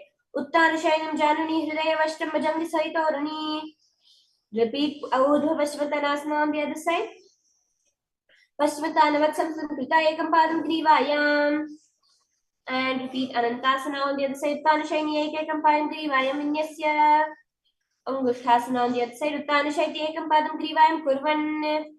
Now bring both your legs behind your head, clasping your hands behind your body, gazing towards your nose in Yoga Nidrasana. Padambhyam Veshet Kantham. Hastabhyam Prishta Bandhanam. The next asana is Atmaramasana. Now wrap your hands around your legs and clasp your hands behind your neck. Visualize Lord Vishnu blessing from within. Atmaramasana Prathama Sudha Sove. The next asana is Kochikasana. Lay on your back with your knees to the chest, soles facing upward. Extend your arms sideways. Doha Chida Sakare, Tirusobila Sapakare. Jatra Parivritti 1, 2, and 3. So this is a sequential asana. Lay on your back with your knees towards your chest, arms reached out to the side and shoulder level. Keeping one knee twist, bringing the ground on the opposite side, the other leg extended straight. This is Jatra Parivritti 1. In Jatra Parivritti 2, keep both the knees bent to one side. Jatra Parivritti 3, keep both your legs straight to one side as you gaze in the opposite direction. Parivritti Kukshibhage Tridahi Parikititaha. Repeat Jatra Parivritti 1, 2, and 3 on the opposite side. Parivritti Kukshibhage Tridahi Parikititaha. The next asana is Vipada Pitham. Visualize yourself as sturdy as a bridge as you lay on your back, bend your knees, placing your fat feet flat on the ground. Hold your ankles, lifting your hips up in the Jalandhara Bandha. Pratikriyavitam Dvandva Pitha Sarva Palapradam. Now bring your hands by the side of your head as you raise yourself up into Paryankasana. Visualize yourself as sturdy as stone furniture. Lift your hips up. Uttana Shayanam Hastatala Abhyam. The next asana is Shvotanasana. Lay on your back, knees towards the chest. Move your hips in a circular motion as you keep your hands on your shoulders. Visualize yourself as a dog. Shavachariram Samsthapya. Next asana is Viparita Karani. Now raise your hips and legs up into the sky, placing your hands flat onto the ground. Move your legs around and around. Atha Viparita Karani Mudra Bhutaleshu Shiro Dutva Khene Charanadvayam. Stop the movement in Viparita Karani 2. Karani Viparitakya Sarvadhivyadhinashini. Langalasana, bring your foot towards the ground behind your head. Griva Kanthena Bhumi Vishtamapada Gradvayam. Clasp your feet in Shaita Paschimottanasana, visualize one of the 84 asanas revealed by Paramashivoham himself. Tanam Shaita Purvita, Shaita Paschimottanakam. Clasping your feet, spread your feet wide apart from each other in Supta Konasana. Parivritti Kukshibhage Tridahi Parikititaha. Bring your feet back together, clasping your ankles in Chakrasana. Visualize a wheel. Shavasana Dvriddhau Pado Kuryan Mastakatah Paro. Now clasp your feet, bringing your back onto the ground completely flat. Spread your feet wide apart from each other. Supta Prasarita Padangushtasana. Tanapadam Krauncham Maricham Veera Bhadrakam. Bring your feet back together in Supta Padangushtasana. Tanapadam Krauncham Maricham Veera Bhadrakam. Next asana is Matsyasana. Bringing your legs into Padmasana. Lay flat on the ground with your hand behind your head. Visualize Matsyavatara in your inner space. Mukta Padmasana Krito. Tanashayanam Charet. Keep one hand over the other in Parashuramasana to visualize Lord Rama. Prathama Kare Padmasana Ache Sudosave Bhuparipache. Sarvangasana, clasping your hips, raise your hips into the air, resting on your lower back as you bring your legs into Padmasana. Athava Kshetra Samkshepat Sarvangasana Uttamam. Now keep one leg over the other knee and your hands on top of your head, hooked forward in Vrishchikasana. Visualize yourself as a scorpion. Prathama Sayana Sudha, Sishikeshiki Sandhi Sudha Ke. Switch your legs around, repeating Vrishchikasana on the other side. Prathama Sayana Sudha, Sishikeshiki Sandhi Sudha Ke. Now let us do Vrishapada Kshepasana. Now laying on your back, form a bicycle crunch with your hands in the Parisha Mudra, alternate raising and extending the knee again and again. Uttanam Shayanam Krita Anurobhi Kantharan Badhva. Next asana Smarottanasana, lay flat onto the ground, raising one knee towards the opposite ears. Shottanavatsam Sri Kritva. Next asana is Brikasana. Now bend your knees, bring yourself into a standing position and lay back flat down. Repeating again and again, visualize a wolf in your inner space. Atuttanam Shayanam Kritva Padtala Abhyam. Now from here, directly moving into a backward somersault, Luthasana. Bring your feet on the opposite side, laying prone. Uttanam Shayanam Pado Shrirange Bhumo Sthapayitva. The next asana is Sarathasana. Now lay on your belly with your toes extended. Make a sound like a flute as you visualize yourself carrying warriors into battle for dharma on your back in Sarathasana. Nyubjashayanam Kritva Nabham Bhumo Nidhaya. The next asana is Deha Nivulanghanasana. Place your feet flat onto the ground. Jump forward and back between the arms. Hastadayam Badhva Tanmadhyacharana Dvayam. Next asana is Jatyasana. Now in Jatyasana, clasp your feet and walk forward and backward onto your mat. Visualize yourself as a 60-year-old elephant. Atha Jatyasana Vakshena Jatismaro Bhavet. Next is Lolitika Karana. Bring yourself into a Aramandi position as you swiftly move your hands in and out in front of your chest and move your head back and forth. Lolitika Karana.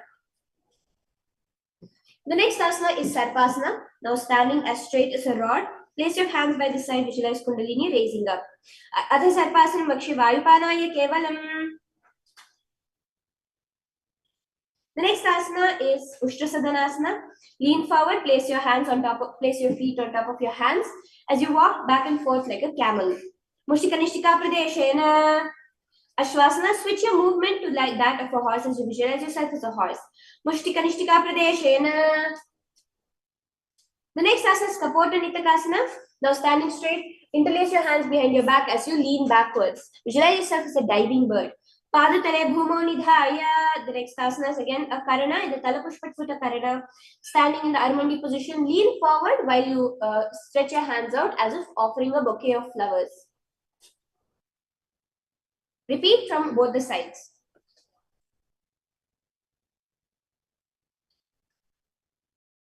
Asana, stand straight with your hands pointed forwards in the Atmajri Mudra. Visualize yourself as a rhino. Nujasartamasanam Krutva. Next asana is Uttanottanam. Sit down all the way as you can and stand up again, repeating this again and again. Punah punah Utthatavyamasidam Vituttanottanam Bhavati. Now place your hands straight above your head as you jump up and down, visualizing yourself as a mace. Saralam Stitva Urdhvam Bahu Nayet. Now Uchcheshaka, bring one foot to your navel as you sit down and stand up. Repeat both your legs. Hastadvaira Dhritva Tishthet. Next is Parshvajanukarana. Stand, keep one leg slightly bent, toes pointing to the side. Clasp it with your hand as you bring your hand into a fist. The other hand resting on the thigh. The next asana is Tandavasana. Keep your leg out straight as you sit down and stand up again and again. Visualize the Tandava of Paramashivoham in your space. Ekena padin sthatavim uthatavim Tandavasanam bhavati. Brahmanasana, bring one foot towards your inner thigh, standing erect on the mat like a rod, hands by the sides. Visualize yourself being blessed by Lord Brahma. Brahmanasana vakshe yatkritva brahmano bhavet. Garudasana 3. Wrap your leg around and your hands around. Visualize Lord Garuda and your inner space. Uttana kurma pitham cha saimham garuda mevacha. Bringing one foot towards the opposite thigh, stand straight. Dakshang Himvam Padis Jangopari Nidhaya Cha. Ekapadasana. Next is Dhruvasana. Clasping your feet, rotate quickly, visualizing yourself as a North Pole star. Eke Nastadanda Rupa Sekasipadasyagram Dhritva. Bring one foot behind your head into Trivikramasana, alternate between sitting and standing. Visualize 3 steps of Lord Vishnu. Ekena Padena Sthatavim Uthatavim Tandavasanam Bhavati. Next is Parshvajanukarana. Repeat it on the opposite side.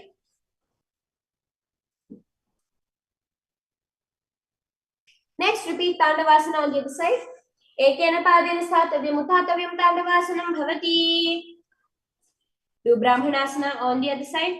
Brahmanasana vakshet krutva brahmano bhavet. And Garudasana 3 on the other side. Tana kurma pitham cha saimam garudam evacha. Ekapadasana on the other side. Dakshang himvama padis jangopari nidhaya cha. And Dhruvasana on the other side. Ekena stedandru svekasipadasyagram dhritva.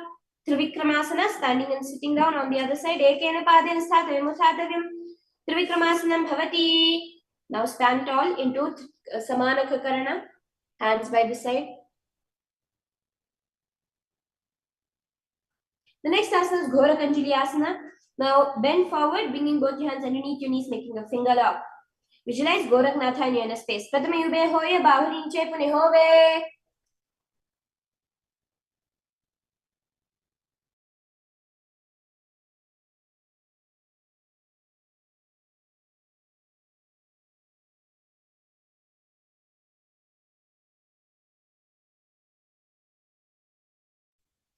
The next asana, which we'll be entering into, is Kanchasana.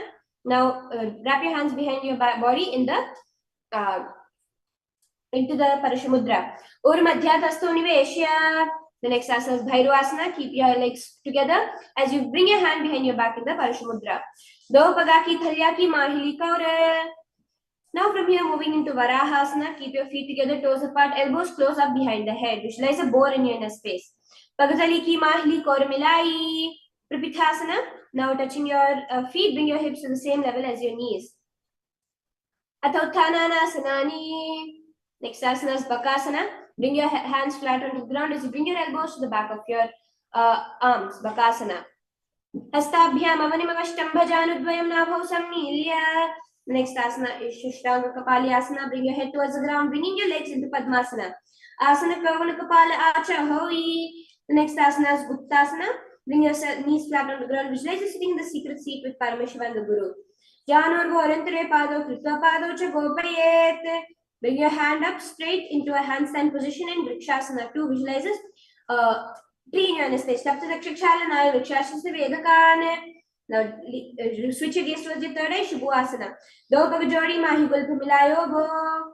The next asana is Matsyasana 2. Bring yourself into a flat plank position as you do push-ups, visualizing yourself as a fish. Matsyasana 2. Nibjam Sainam Korpara Pashubhagayam. The next asana is Sarpasana. Bring your hands to your hips as you move your body from the left to the right, visualizing yourself as a snake. Nibjam Shainam Kritva Hastao. The next asana is Niralambasana. Bring your hands in front of your chin, resting over there. Karabhyam Pankajam Kritva Tishtet Kurparaya Sudhi. The next asana is Chakrasana. Lean your head back, touching it to your feet, hands straight, visualizing yourself as an umbrella. Ardhyasana Stitva Asatala Abhyam.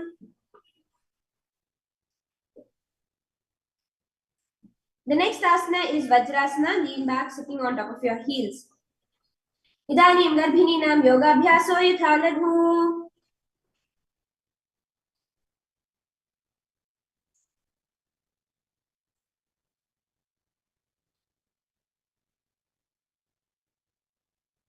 The next asana is Meshasana.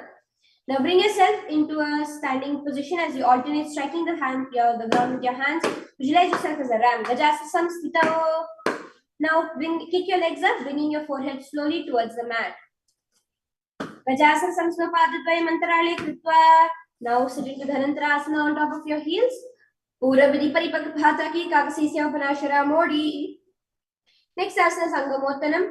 Clasp your hands behind your back as you raise it up and down, giving a massage to the various parts of your body. Hastayor Anguli, Badva Hastayor Madhyat.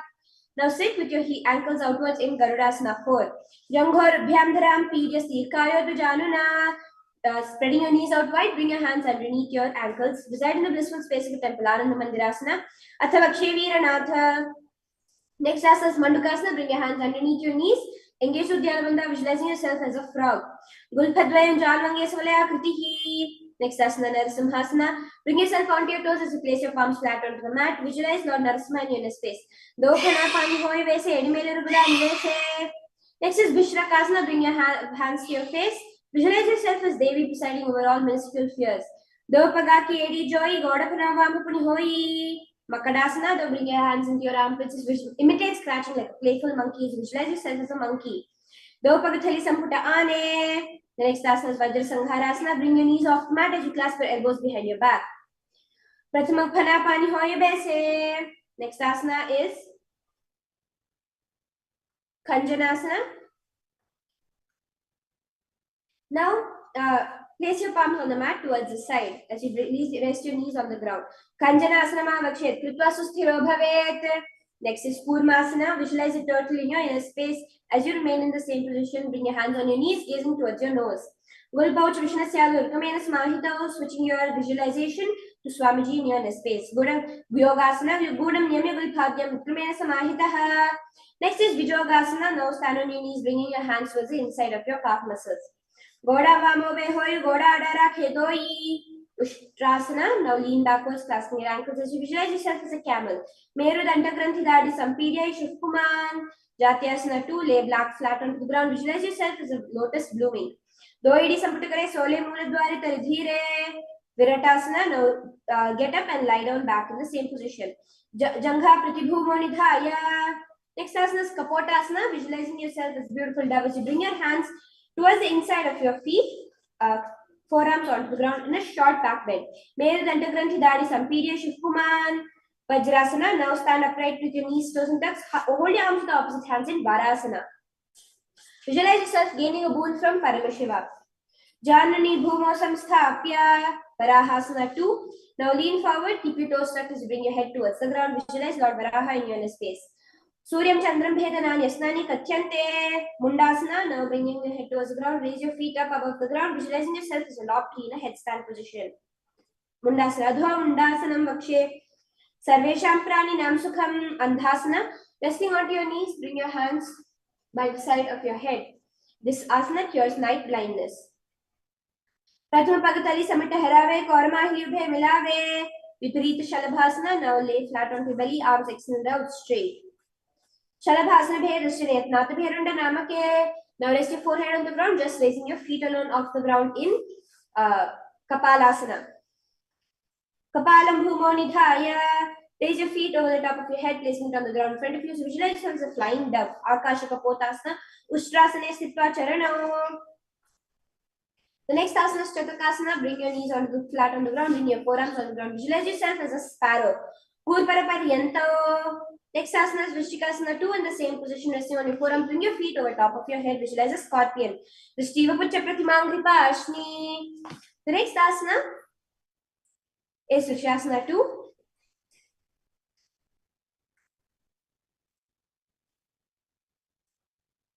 The next asana is the 251st asana, Vrishasana 2. Visualize a boar in your inner space as you place your palms flat onto the ground.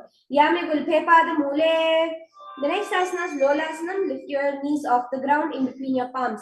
Lolasana Sada Kuryat Vailola Pagahatanat. The next asana after Lolasana is Vrishasana on the other side, visualizing yourself as a bull. Yame Gulphe Pada Mule Vamabhage Padetaram. Bring one foot onto the mat in Balagunasana as you lift the other foot upwards. Visualize Balaguna in your inner space. They're one of the 84 siddhas. Asana Kaugana Jalbika Rajai. Grahasana, bring both your feet flat onto the ground as you bring your hands towards the ankles. Visualize a planet in your inner space. Padate Bhomo Samsthapya. Balagunasana on the other side. Asana Kaugana Jalbika Rajai. The next asana is Utkatasana. Bring both your knees in front, sitting on top of your heels. Yujas Vijasti Yata Udhajani Yatrasane. Next asana is Vajrasangharasana 2. Bring your hands behind your back, clasping your opposite elbows. Prathama Panapani Hoya Jaise. Now bring your feet into Anilasana, standing on top of your palms, facing downwards, squatting between. Dohat Bhuma Parithane.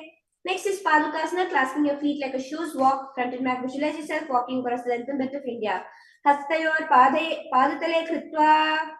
Next asana is Kukutodana. Place your palms on the mat and jump up and down, visualizing yourself as a rooster. Hasatala Bhumo Kritva. Viparita Nrityasana. Raise yourself into the handstand position as you alternate snapping your feet, hands onto the ground in. Visualize yourself dancing. Hasatala Abhyam Bhumashtabhyo Urdhva. Next is Kunjarasana. Stand down with your legs straight. Bring your hands, one hand to the ground, other hand towards the opposite head. Athavakshe Mahadeva Kunjarasana Uttamam. Switch your hands around. Kunjarasana on the other side. Athavakshe Mahadeva Kunjarasana Uttamam. The next asana is Kadambasana. Squat down, clasping your ankles. Visualize yourself as a Kadamba tree. Pashlibhyam Bhumavashtabhya. Next asana is Pavana Muktasana. Sit with your knees in front of you, clasping your knees towards your chest. Pavana Muktasana. Dvaya Supadayo Parangatva Swasthira Tambake. Next asana is Chakorasana. Bring one leg behind your head as you raise the other foot, raising your feet off the body off the ground. Purvatanam Chatushpadam Peetham Vajrasanam Tatva. Dhanurasana 2. Hold your respective hands, pulling one towards the respective feet to the respective hands. Pulling one towards you here while the other is out straight. Visualize yourself as a bow. Padam Gushotpan Nibyam Grihitva Shavanavadhi. The next asana is Ashtavakrasana. Visualize yourself as a crane as you bring one foot over the other and out towards the side, raising yourself off the ground. Vasishtamata Kaundinya Modhakukutam Evacha. Next asana is Pranasana, bringing one hand underneath the opposite knee, the other hand on the opposite thigh. Edat Prabhena Vakshami Karoti Asa Chamaraha. Pashamatsendrasana. Now, doing the Matsendrasana position, clasp your hands behind your back. Vamor Mulapita Dakshapado. Now, repeat Chakorasana on the other side. Purvatanam Chatushpadam Peetham Vajrasanam Tatha. Dhanurasana 2 on the other side. Padam Gushtatpanibhyam Grihitva Shavanavadhi. Ashtavakrasana on the other side. Vasishtamata Kaundinya Modhakukutam Evacha.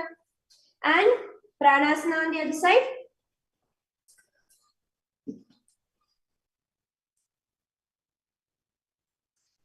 Pashamatsendrasana, Pranasana on the other side.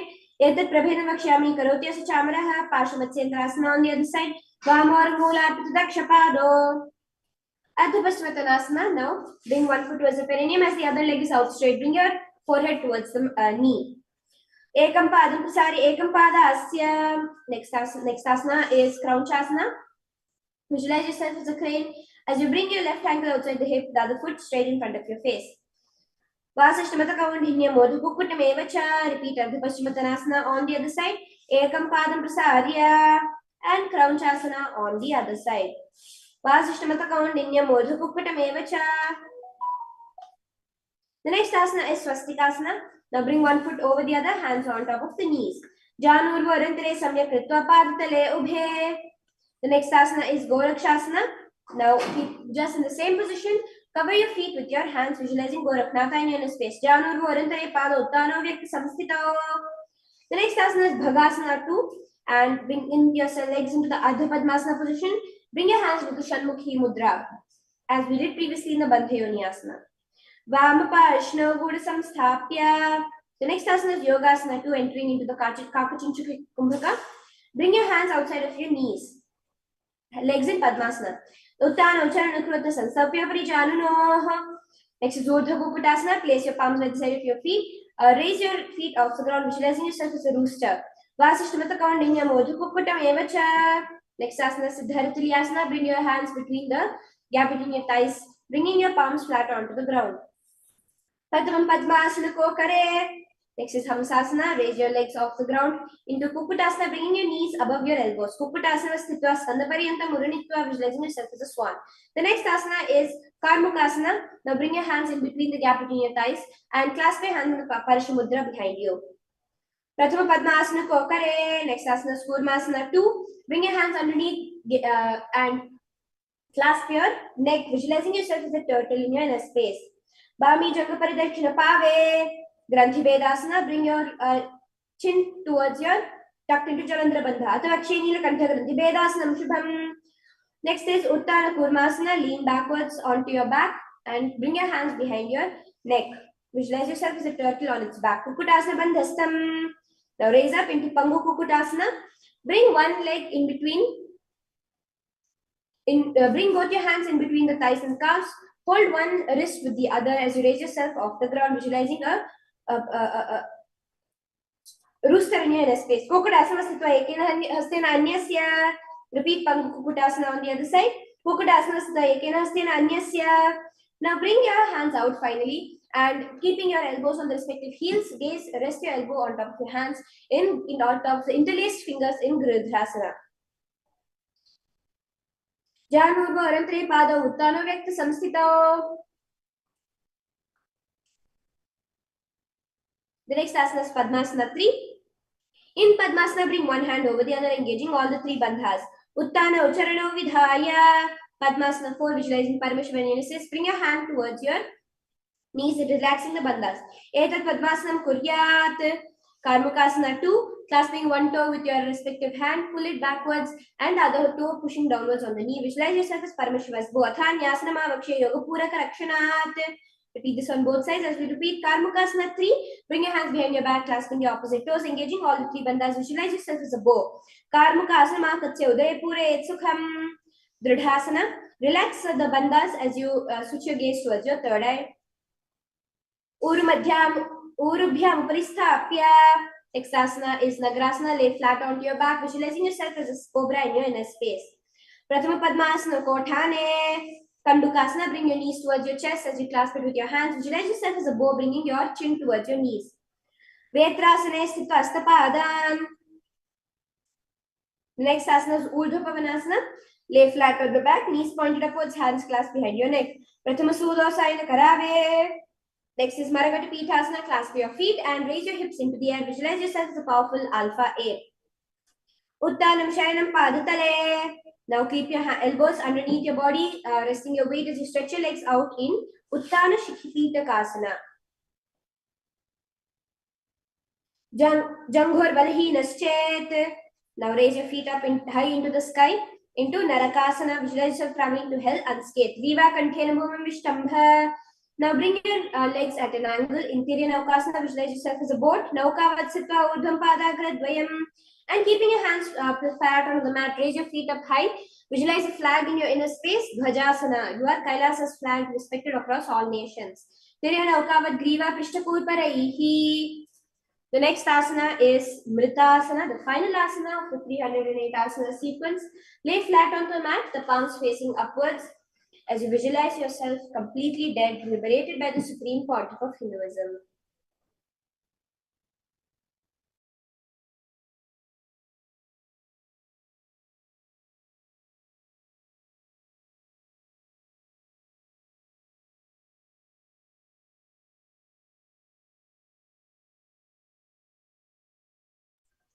Slowly now, raise yourself up into a seated position. Visualize life coming back into your body. Congratulations to each one of you. We actually went quite fast over the last part of the sequence. So congratulations for all those of you who did the asanas. If you missed a few, that's all right. The more and more you practice, you will see how beautifully every part of the asana will just flow through you, through all the 12 components. So with that, now let us end this beautiful yoga session with the Purna Mantra. Om Purnamadah Purnamidam Purnat Purnamudachyate Purnasya Purnamadaya Purnamevavashishyate. Om Shanti Shanti Shantihi. Harihi Om Tat Sat Sarvam Bhagavad Shri Nithyananda Paramashivoham Level-3 Om Nithyanandam. Thank you everyone. Nithyanandam.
Nithyanandam, yes. I know we all just finished a very intense and powerful yoga session. So let us now move on into the power manifestation for today. The first power which we are going to manifest today is the power of seeing through third eye. So, if all of you are ready, let's go ahead and get started. The first we are going to be listening to the Shastra Pramana for the power of third eye, which comes from the Vijnana Bhairava Tantra, Sutra 34, Dharana 8. The Shastra Pramana goes, Kapalantermanonyasa तिष्ठन्मीलितलोचनः क्रमेण मनसोदार्ढ्यात् लक्षये लक्ष्यमुत्तमम्. The translation goes, by fixing the mind on the inner space within the crown center and sitting without any movement, having your eyes closed in succession, by that stability of the mind and inner space, through the power of third eye, one directly sees the ultimate goal Lakshya by having the vision beyond the sight that reveals any object or place, attaining the space of oneness with the source Paramashiva. The next is the Apta Pramana. The Apta Pramana is the direct experience of our ancestors, the Rishis, Siddhas, Munis, all of those great beings who not only manifested these powers, it was a part of their day-to-day lifestyle. So this Apta Pramana goes back to the time of the Mahabharata war, which took part during the 8th incarnation of Bhagavan, of Mahavishnu, that is Bhagavan Sri Krishna. This Apta Pramana, just before the Mahabharata war started, Arjuna fell into a dilemma and turned towards Bhagavan Sri Krishna for help.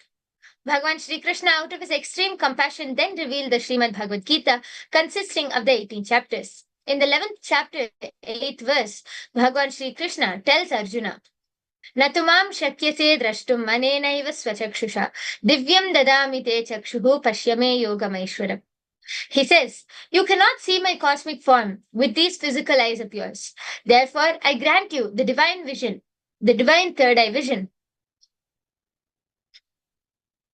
Behold my cosmic opulence.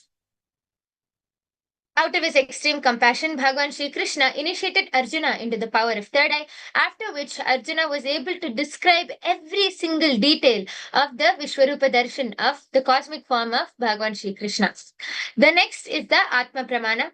The Atma Pramana is Swamiji's own experience of how Swamiji was able to experience and manifest this power of third eye when Swamiji was just a 12-year-old boy. Swamiji was sitting on the sacred hill rock Pavrakundre in Tiruvannamalai, and Swamiji was suddenly able to see the entire 360-degree vision around him.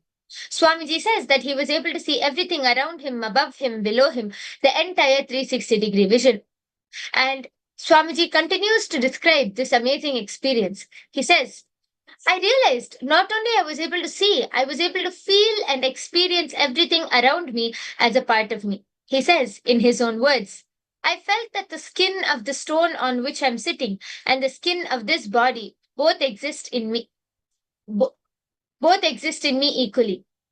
So beautifully, Swamiji describes how Swamiji was able to feel everything around him as a part of him.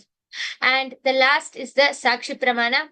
Each and every one of you sitting here today are the Sakshi Pramanas. Each and every one of you are going to be experiencing this power of third eye right now. So if all of you are ready, let's go ahead and get started. For manifesting this power of third eye, all of you will need an eye band, a blindfold, anything with which you can tie your eyes. If you do not have a blindfold or an eye band, then you can go ahead and get any opaque shawl with which you can tie your eyes. Okay, so if all of you can quickly grab that and come, we can get started.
Okay. So if all of you are ready with your eye band, I request all of you to tie your eyes. Ensure your eyes are completely covered and tied with your eye band. Ensure that you're also very comfortable. Then we can go ahead and get started. Today, all of you are going to be identifying various shapes which I'm going to be projecting in front of you. So, if all of you have tied your eyes and are comfortable, please sit with your head, neck, and spine in a straight line. Start chanting the Mahavakya. Om Nithyananda Paramashivoham. Intensely chant the Mahavakya.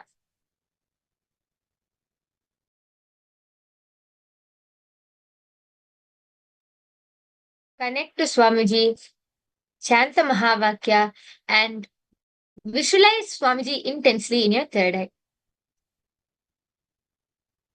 From this space of oneness, from this very space of oneness, we are now going to enter into our first round. The shape is projected in front of all of you. Please go ahead and start scanning and see what is this shape which is projected in front of you now. Okay, please go ahead and get started. The first round starts now.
Yes, please relax now. I request all of you to remove your eye bands and slowly open your eyes. Now, all of you can go ahead and start posting. What were you able to see? What is the shape which Swamiji showed to you, and what were you able to see through your third eye? Can all of you go ahead and post your answers in the comment section below? Then we can go ahead and verify.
Okay. If all of you are done posting whatever you were able to see through your third eye, let's go ahead and verify what was the first shape which was projected to all of you.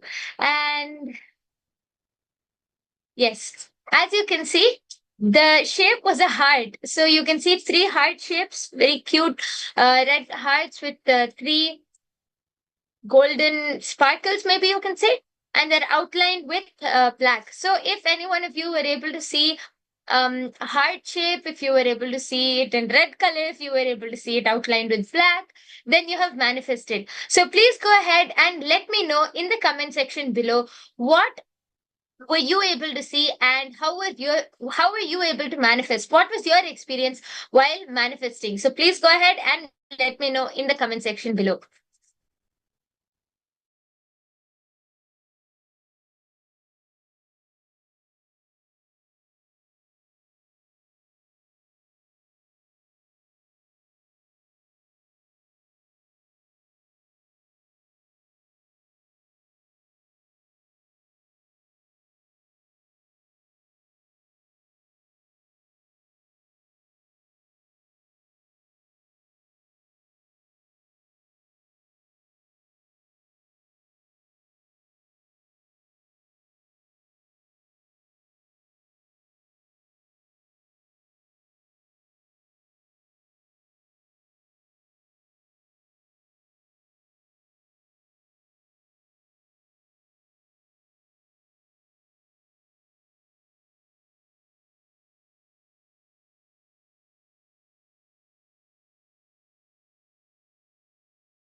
Also, please do remember not only to share your experience with just me or just us, remember to share your experience with all of your family members, your friends, and anyone and everyone out there who you can reach out to. Because what you're seeing in these last few days is just a small glimpse of this Paramashivoham program. But the next season is going to start on in just 3 days on the 17th of Feb. So I think everyone is up for a blast because these 21 days is this 21-day journey of Paramashivoham is beyond what anyone can imagine because of the amount of things you can get from the program. It's not just about learning how to manifest health, wealth, relationships. No, it is so much more than that. You learn about so many cosmic truths, so many amazing truths, which even science has not gotten to yet. And not only that, you can learn about how to manifest your reality, how to handle life situations, life solutions. So much you can learn throughout these 21 days. And we also enjoy the amazing darshans and the amazing darshans and initiations from Swamiji at the end of the day, every day. So remember to share your experience with all of your family members and friends and anyone who you can reach out to.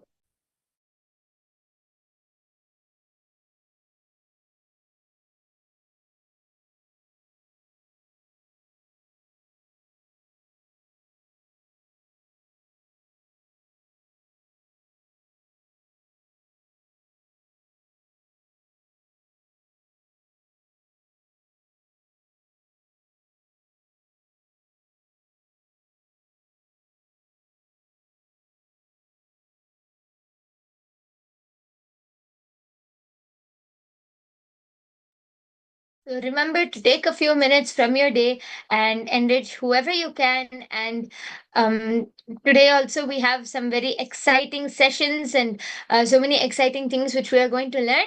So without further delay, let us go ahead and enter into the first session of our day.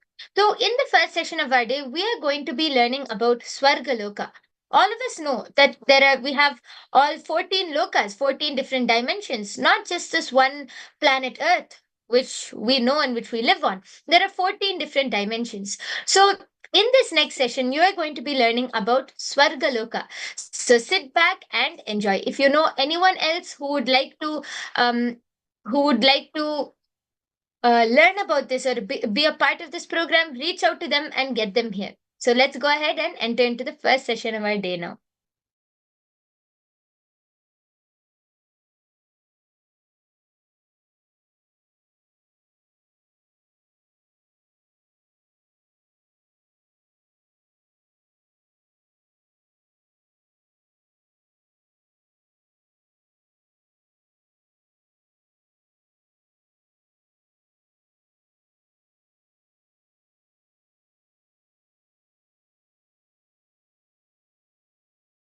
So understand, your presence exists in all 14 lokas. You already have a reserved place in all 14 lokas. Your decision, you have a conscious freedom to empower which loka identity you want to manifest in your everyday life. Come to these powerful conclusions. The truths I am revealing is directly from Paramashiva, which he revealed in Vedas and Agamas in Sanskrit. Now he is revealing in English. Only the language is different.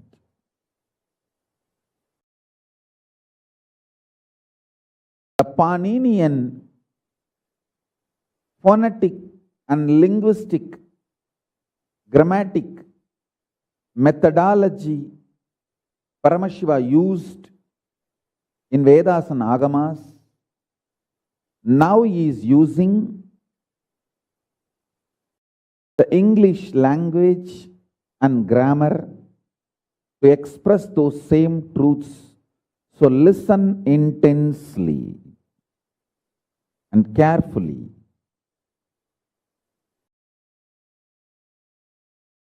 I am not saying you have access to all 14 lokas. I am saying you already have your identity established in all 14 lokas.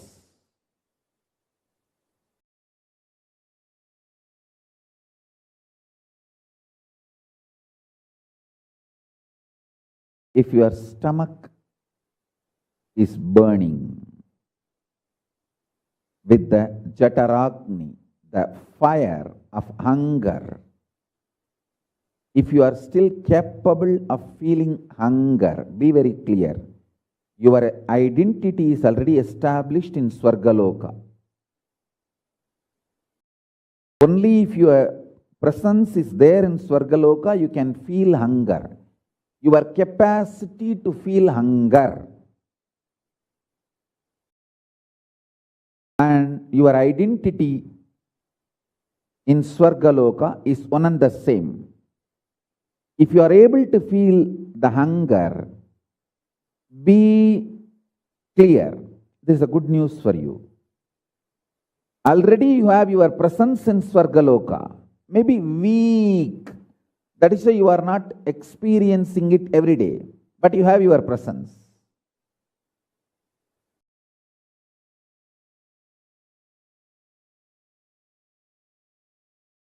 I'll elaborately explain this truth now. All the higher time zones, the vertical higher time zones, up to Kailasa, and all the lower time zones,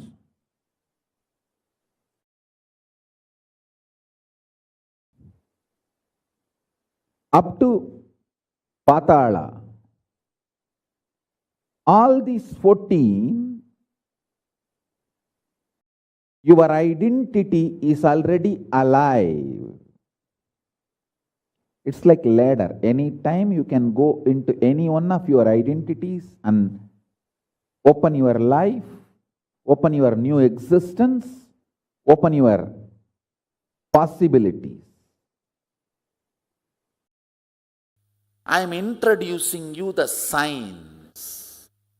I am talking like a scientist, not declaring any supremacy.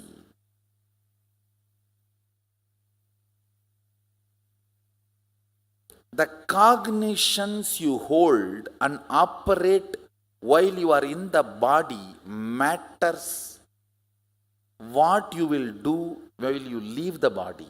Understand? Even if you don't experience cosmology as per Hinduism, but only you heard because your old grandmother was nagging you, even that is enough. While you leave the body, when all these doors are open, you will tell, oh, my grandmother told, right. This is there, okay, let me move. Understand? Even your grandmother's nagging, if you have heard about rebirth theory, reincarnation theory, and Bur, Bhuva, Suva, Tapa, all the lokas, I wanted to tell you once more, the hell and heaven in the Western religions is not equivalent to Swarga Naraga of the Hindu cosmology. Again, I want to tell you, I am reminding, I am not declaring any supremacy, I am introducing a science. Now listen, the greatest news is not only you are empowered to migrate to other countries, human beings, only human beings on this planet Earth are empowered, hardwired, capable of migrating to parallel universe. Understand? The reason why Paramashiva is revealing the truths about the parallel universe is not just to bring some morality in you or just some understandings in you. Be very clear. Paramashiva is revealing these truths for two reasons: to bring enlightenment into you and to empower you. Understand? Human body is hardwired to migrate to the different time zones, vertical time zones, different locus. The possibility you have need to be told to you. That's what I am revealing first. Second, these higher lokas gives you various possibilities, powers. For example, imagine, visualize you going to a different country where the electronic gadgets are easily, freely available. So naturally, everything you can gain through the electronic gadgets will be available to you freely. Same way, Kamadenu, Karpagavriksha, Parijata, all these are like different gadgets, possibilities available in different lokas. For example, Swargaloka. Swargaloka as its own version of Parijata, Kalpavriksha, Kamadenu. Not only you can have more freedom, you can bring them back to this planet. Please understand, I am not telling you stories. I am telling you the truths based on history. Vasishta went and brought Kamadenu's daughter.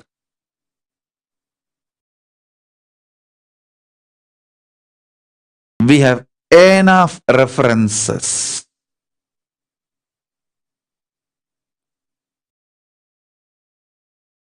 jewels, trees, celestial flowers.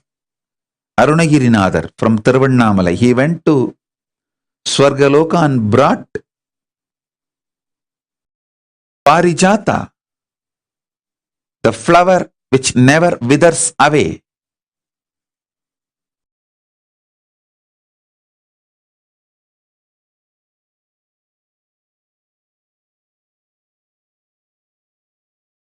I was not revealing, but now it's a time to reveal. With the grace of Paramashiva, I am successful in bringing the same DNA of Parijata, Kalpavriksha, Kamadhenu, all to planet Earth.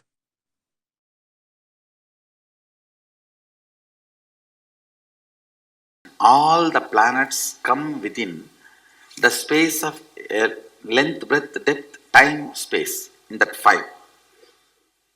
All 5 are there. Yes, all 5 are there in all these planets. In Swarga and all, length is missing, but all the other 4 is there. In Naraka, all the other 4 are missing, only length is there. Right. So in Patala, depth exists, but so much of length is also available.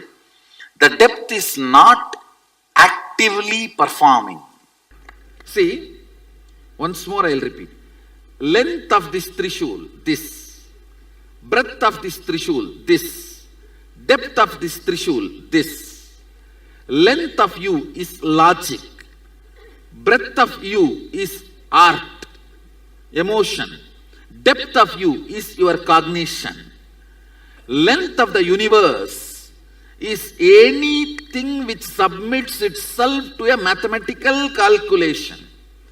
100 plus 100 is 200. If you can come to a conclusion with your maths, all those forces are called length. If something which you can influence and alter, all those forces called breadth. There is something independent of that you can just generate and live. That dimension is called depth in the universe. The spirit is the depth of the universe, where independent of this, that can generate anything. Like how Vishwamitra created Trishangu Surga. That's consciousness, cognition. He was able to create a new loka for Trishangu. That powerful consciousness. So, length of the Trishul, length of you, length of the universe. Breadth of the Trishul, breadth of you, breadth of the universe.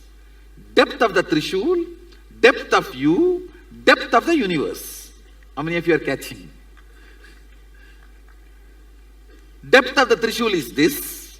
Depth of you is your ability to dream bad dreams even when you are in the great bungalow, or ability to have a good dreams even while you are in the street platform. That is your depth. Depth of the universe is Vishwamitra able to create one Swarga for Trishangu. The force of Vishwamitra which he had, independent of the length and breadth of the universe, out of his sheer will, which he is able to manifest, that is the depth of the universe. If he can dream heaven for himself, it is depth of Vishwamitra. If he can manifest a dream for somebody else, he is even manipulating the depth of the universe. Possibilities of your consciousness is beyond even your ability of visualization. Let me give you an example. You have seen elephant with one trunk. You may visualize elephant with multiple trunks, like Airavatam, the celestial elephant, which lives in Swarloka, which is the vehicle of Indra, the god, the head of the Swargaloka. One trunk elephant with one trunk, is the reality you see. Elephant with multiple trunks is the visualization you can have. But your conscious possibilities are much more than the visualizations you can have. I'm introducing the science of conscious possibility. Ability to access multi-dimensions of the universe is your nature. It is there with you. Just the breathing need to be intensified through different methodology to open up those dimensions so you can have access. When there is a heavy truth is told, still you have not completely cognized, but that does not mean you are not able to cognize. It is like a digestion is going on. It is like digestion is going on. It is there on your head, like a funnel, it is going inside, and you are.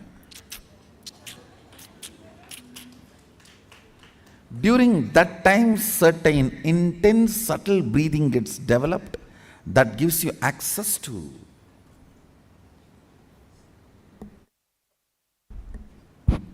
Satyaloka.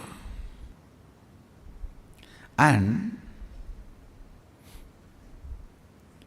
when you take certain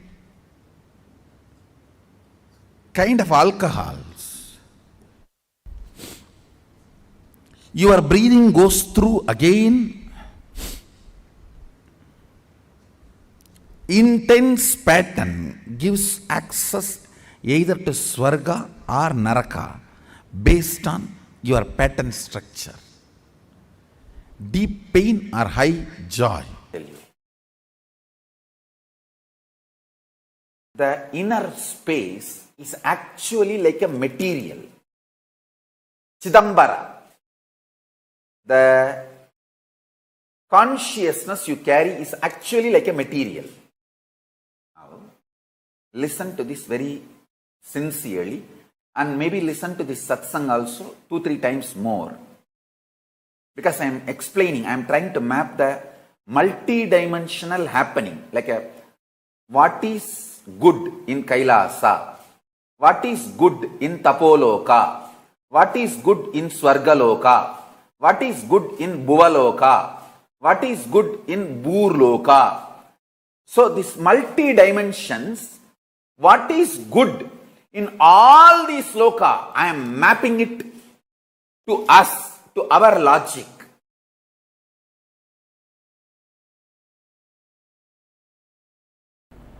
Swarga means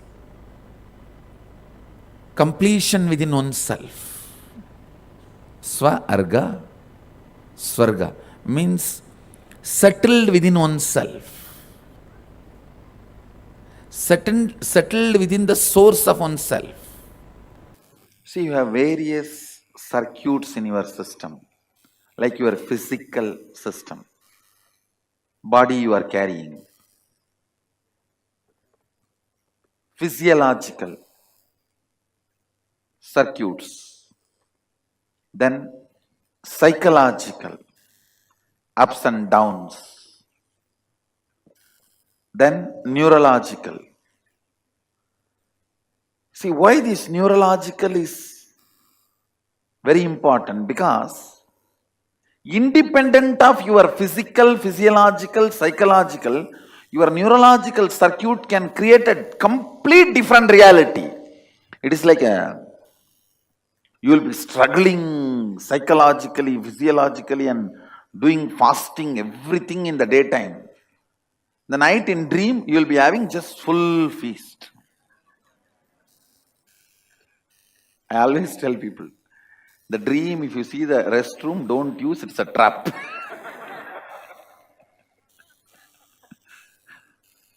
Same way in the waking state, you will control your mind, physiological, psychological, physical, all that, and practice celibacy, brahmacharya, everything. The night, neurologically, system will create suddenly a different reality. Understand that neurological circuits, the way it functions is totally different. It just creates signals as it wants. It gives you the experience as it wants. That neurological circuits are independently intelligent, capable of creating the world you want without any external support. If you have read the Puranic story, there's a story Vishwamitra created a heaven for Trishanku. That is neurological only. It's not physical, physiological or psychological, just neurological. So he himself is experiencing his own heaven. Vishwamitra was capable of that energy because he created Gayatri. Gayatri is capable of creating a neurological Swarga for you. Anybody who chants Gayatri, independent of the external world, he can be in Swarga. That's science. For us, 1 year is 1 day for the higher time zone, Swargaloka.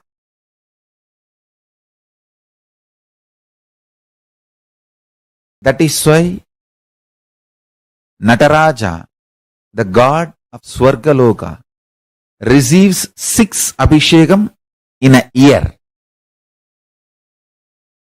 Because for Devatas in Swargaloka,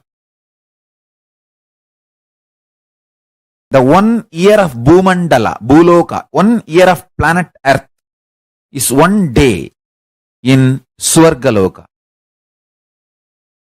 There are vertical time zones, Bhur, Bhuva, Suva, Tapa, Satya.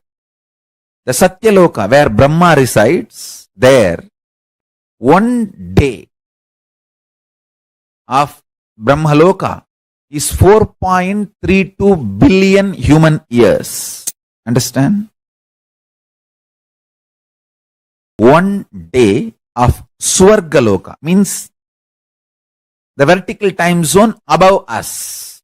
Bhur, Bhuva, Suva, Tapa. It goes and Satya, then beyond Satya is Vaikunta, beyond Vaikunta is Kailasa.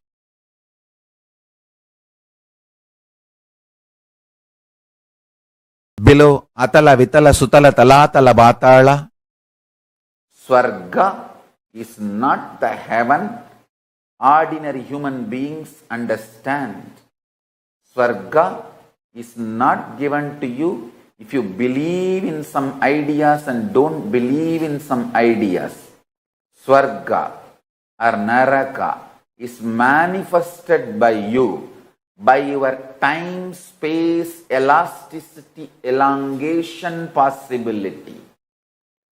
When your space behaves with elasticity and manifests your time, either by elongating it or shrinking it, you manifest Swarga or Naraka in you. The time-space shift, elasticity base on which elongating or shrinking of the time experience happens in your being. That space is your identity. Your identity, your being is experienced by you. It is rooted in your ability to elongate the time or shrink the time. That is where you experience personal freedom. So in this higher 7 lokas project, Suvar Loka, Suvar is the Amara Loka, Deva Loka, where gods live, who has gone through superconscious nectar DNA process. So now you are getting the visa, I can say permanent residency for Amaraloka, Suvarloka. I am breathing the nectar DNA into you. The nectar DNA breathed into you makes your complications legitimized. The legitimized complications become complements or multi-dimensions of you.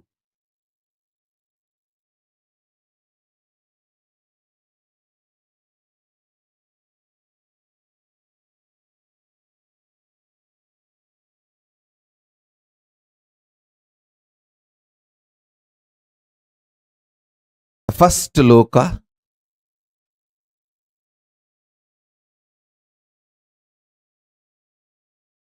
Jambudvipa is the known world where we all exist now. Everything science knows as the universe, and even what science can imagine as the universe is Jambudvipa. And above this is Suvarloka. A new kind of intelligence will be awakened in you, where your pleasure, making money, making relationships, health, all will be absolutely aligned. They will not be conflicting each other, complicating each other. They will just be complementing each other. You will go to gym and do yoga and gym and have your health and find your girlfriend, boyfriend there and make few millions there. You don't need to do something separately for millions, something separately to find boyfriend, girlfriend, something separately to keep you healthy and active. It will all suddenly get more and more complementing each other. Conflicts and complications drop when your consciousness is raised. Legitimizing your complications into multi-dimensions of you and making them as part of or complements of your very being. You will just seamlessly exist with all the core aspects of you. Absolute unclutching and extreme romance. Absolute health and extreme sensual enjoyments. Absolute completion and powerful way of dealing with all conflicts. And the superconscious DNA is infused into you, not just diseases disappears. The health in the different level happens. Amrita, nectar, is the superconscious principle with which the mutation, superconscious mutation will be done today. Listen.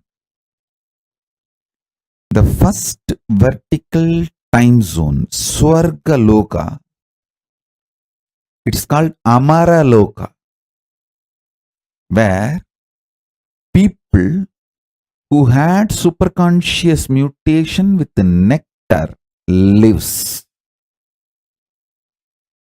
I'll define nectar. Listen. Nectar is the conscious energy.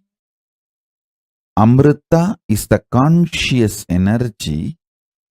When infused into you, makes all your complications legitimized. Listen to this word.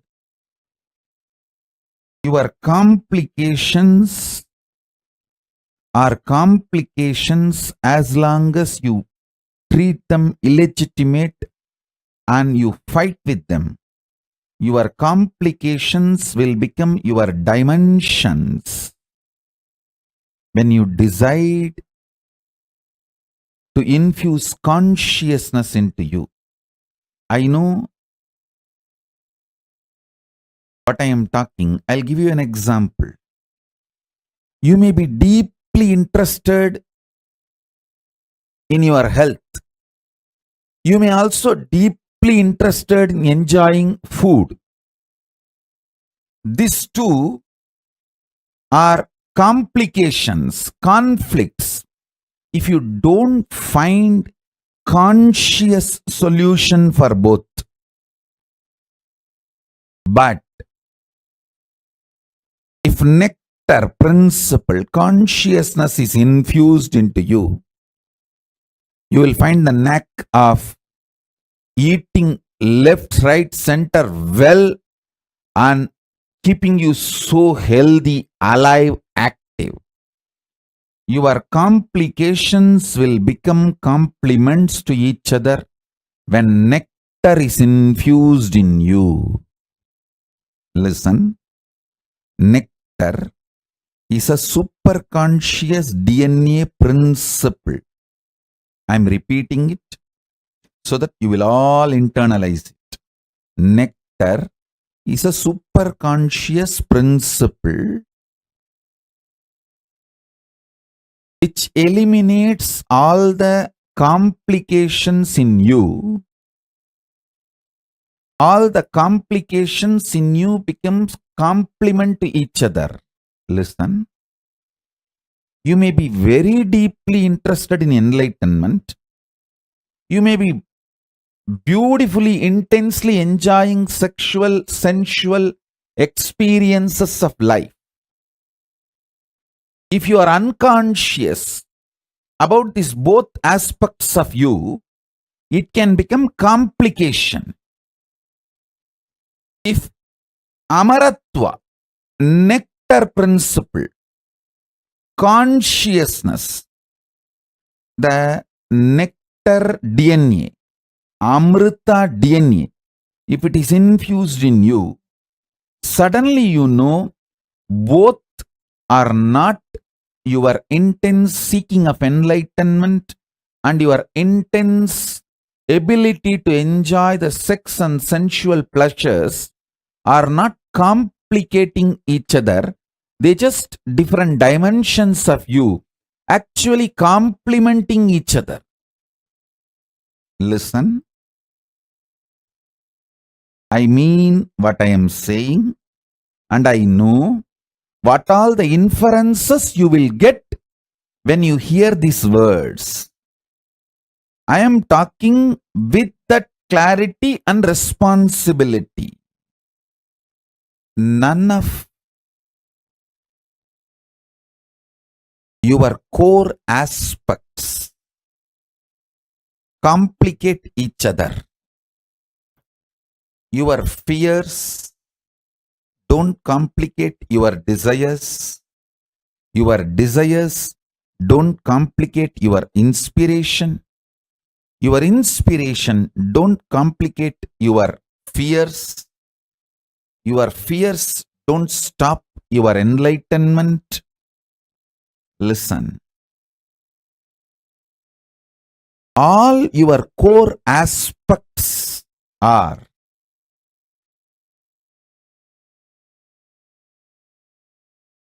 actually complementing each other. A middle class BB, stupid fellows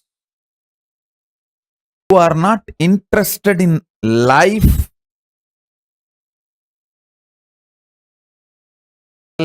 negative,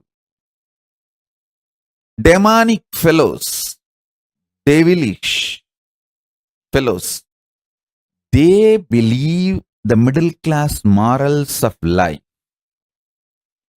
They believe complicating their lives.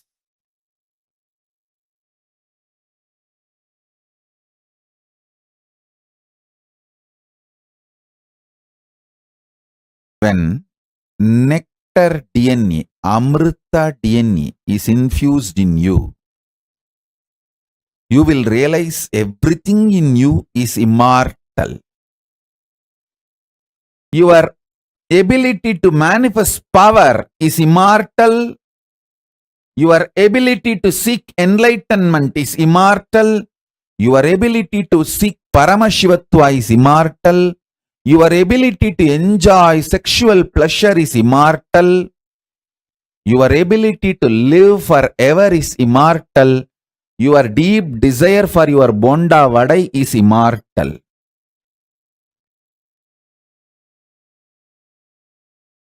Nothing need to be eliminated or complicated in your existence. Listen, what I am telling you is Deva Rahasya. What I am telling you is the Deva Rahasya. This is the principle of Amrita DNA. When Amrita DNA enters into you, you are allowed into Swargaloka. Swargaloka does not allow cheap slum dogs. It's like you enter into a grand 7-star casino in Las Vegas and ask, oh, is gambling moral? Is it not sin? Hey, if you know it is sin, why did you come all the way to Las Vegas and get into this 7-star casino, spending thousands of dollars? You have come here to ask this question? Then go and sit where you are and ask all these questions. There are some places the questions have no answer. Those questions just become irrelevant. Swargaloka is the place where complications become irrelevant. All your dimensions become immortal. Nothing conflicts each other. Nothing complicates each other. Nothing confuses each other. A unique organized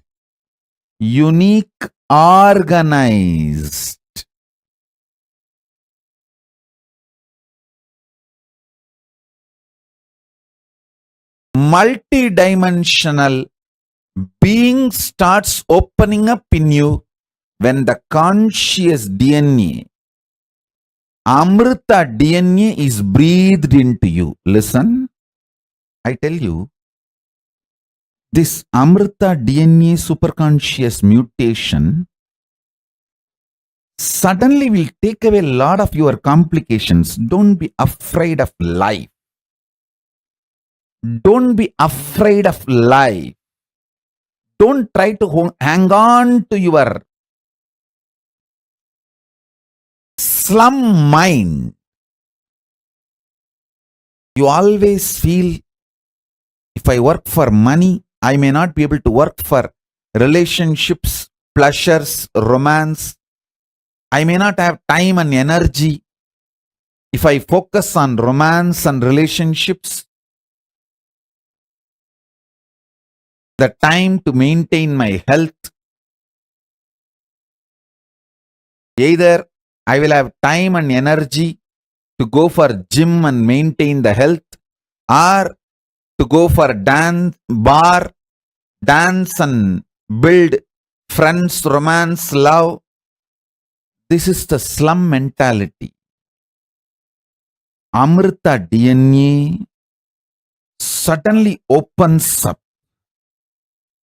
makes all your aspects complementary to you.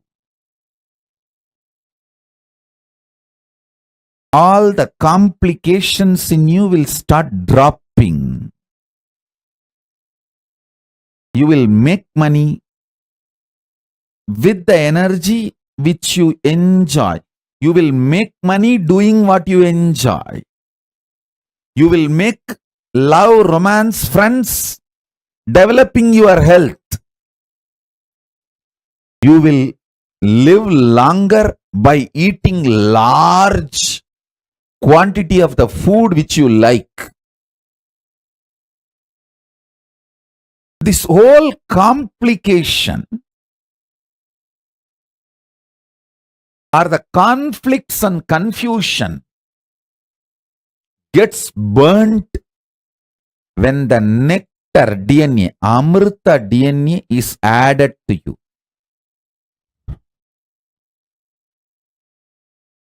I'll bow down to Ganapati, then Paramashiva, then Garuda. Garuda is Lord of Amrita. He is the protector of Amrita. Now Garuda will enter into each one of you and add nectar DNA. Amrita DNA in you all. Understand?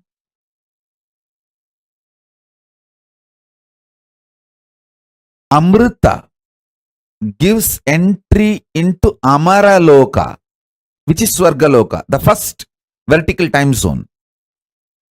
All the devatas are called Amaras in Sanskrit because the Amrita superconscious DNA process is done inside you. Listen. The process now going to be done is eternal.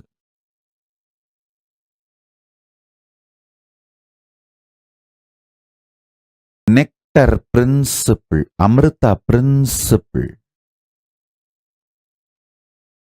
infuses such vast consciousness in you. The inner space goes through such explosive understanding. Right, wrong, good, bad, sin, merit. All this idea gets organized with a larger picture of the cosmos and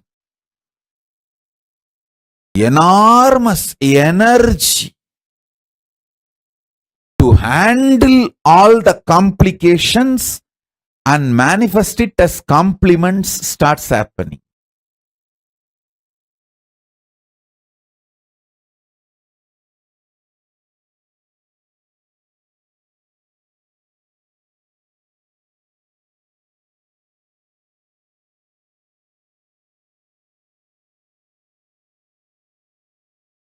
In human level, whatever you perceive as complication,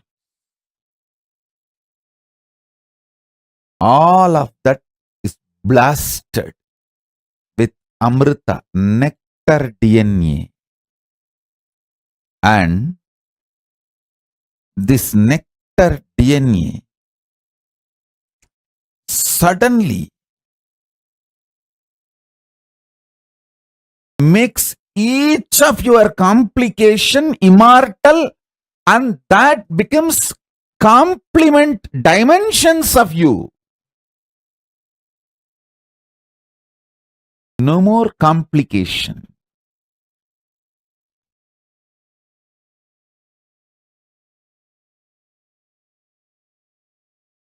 What I say, even if you logically understand, that is enough. And even if you don't understand, it's okay, because I'll pour this Amrita DNA in you, nectar DNA in you. Amrita Tattva in you. Most fortunate are those who are going to experience today's superconscious mutation process, because today you will see your ability to enjoy the sensual pleasures and your ability to manifest power both expands. Both are not conflicting each other. Both don't complicate each other. Both actually complement each other. Your inner conflicts and complications will get legitimized by your own experience as Amara, nectar DNA. Amaratva, your middle class morals will leave you. Your middle class mentality will leave you. First, you need to taste Devaloka, Amaraloka. Only then you will move to Kailasa.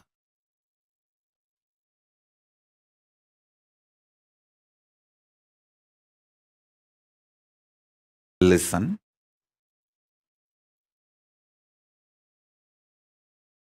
I'm making simple statements. Listen intensely.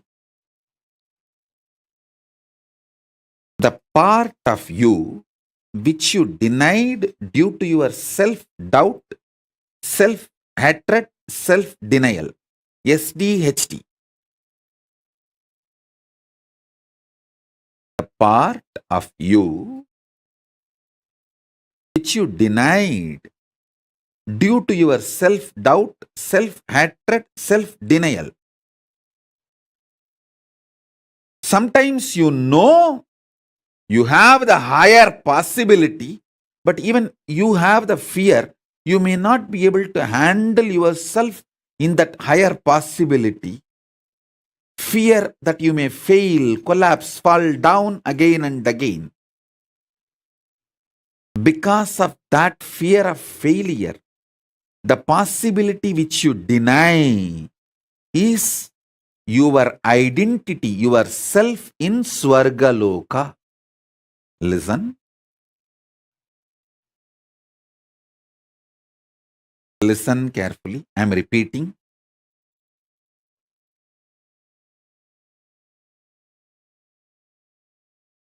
Your own possibility, your own identity, your own self, your own existence, which you deny due to your self-doubt, self-hatred, self-denial.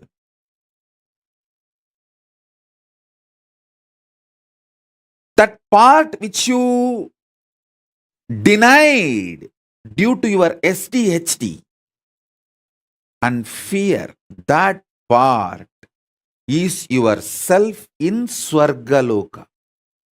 Just yesterday I received a message from one of my brahmachari who ran away. He said, "Forgive me for running away and committing spiritual suicide. I love you, my life is yours. But I am afraid to come back because I am not confident about myself. I don't want to repeat running away again and again. But my life is yours."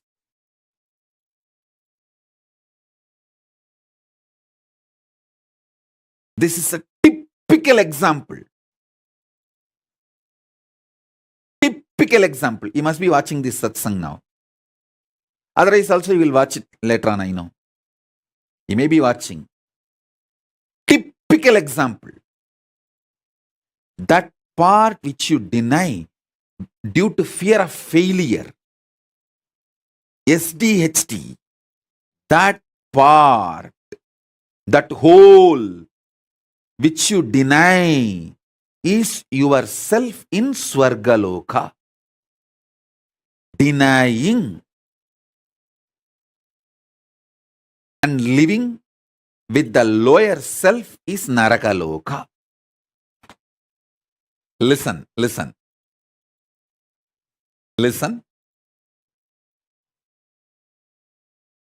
He sent a long message. Forgive me, Swamiji. He said that he has committed spiritual suicide by leaving me and running away from me. And he is not able to handle himself. And he is afraid to come back because he is not confident that he will not run away again. This is typical example of the small part denying the whole. The whole which you are denying is yourself in the Swargaloka.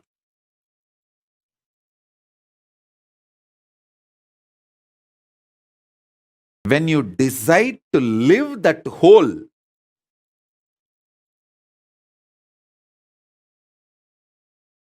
by being ferocious with your self-doubt, self-hatred, self-denial, saying, hey, if I fail, it's okay.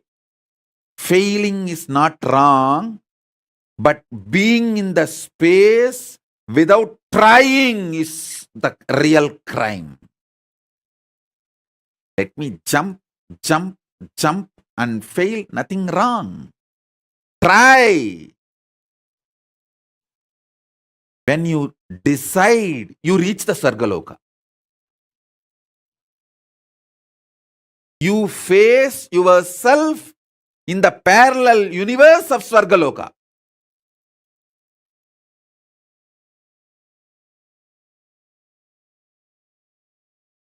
I tell you,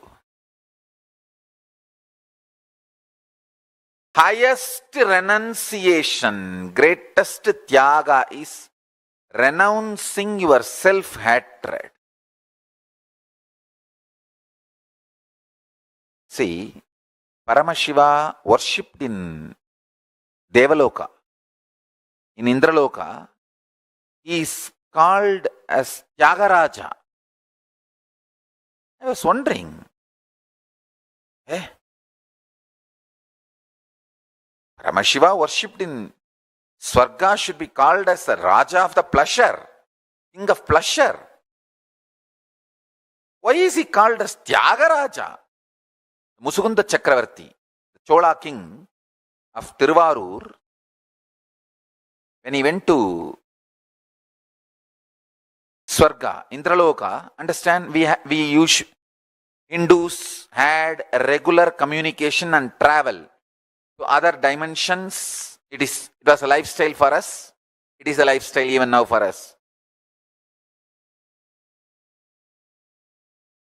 We used to go and come to other dimensions. It used to be very usual, regular. Till we were invaded and all the science was destroyed and demonized. Much was destroyed.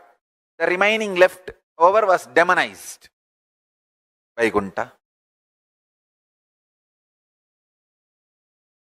Understand? I was wondering why God of Devaloka is called Tyagaraja. Either he should be called Yogaraja. If you do yoga, you will reach Devaloka. Or he should be called Bhogaraja. In Devaloka, he is Paramashiva gives all the bhogas to anyone who wants any bhoga. He should be called Bhogaraja or Yogaraja. Why Tyagaraja? Tyaga is the key to become God. the most difficult tyaga is renouncing self-hatred, because the society teaches you self-hatred is great. It makes you delude between humbleness and self-hatred. Listen. Humbleness is not self-hatred. Listen carefully. Self-hatred is thinking you are less. Humbleness is thinking about you less. Less self-remembrance is humbleness. Self-hatred is constantly thinking about you, but very cheap, very low. Understand, there is a big difference between humbleness and self-hatred. Person with self-hatred will never be really humble.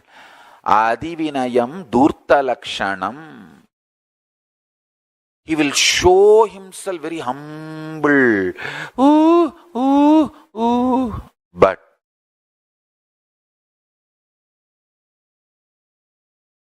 he is not humble. Understand? A real humbleness will be out of powerfulness. Society deludes you, makes you mistake humbleness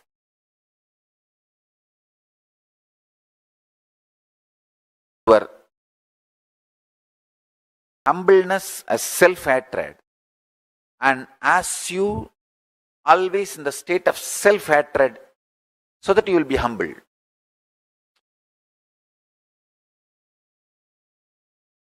Self-hatred is not humbleness. Most difficult thing to renounce in the life is self-hatred. So much of self-hatred, self-doubt, self-denial. That is why even if you think of future plans, so much of impossibility and you shrink. No, one more suffering, pain of failure, why should I face? Fool. Because of pain of failure, you don't plan, and naturally, no plan means failure. It is like because you are afraid some guest will come to your home, you call that person and tell him, please come.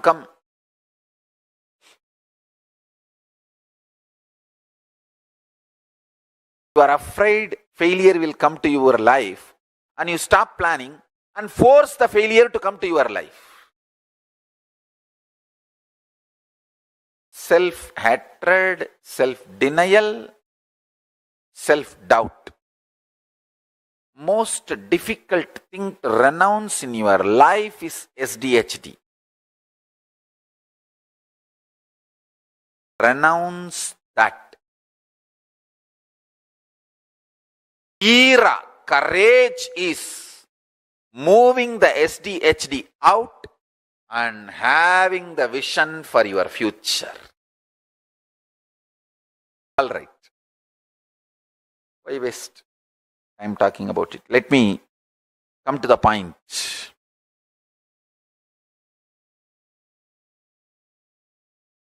Musukunda Chakravarti went to Swargaloka, and he even helped Devatas in their war with Rakshasas.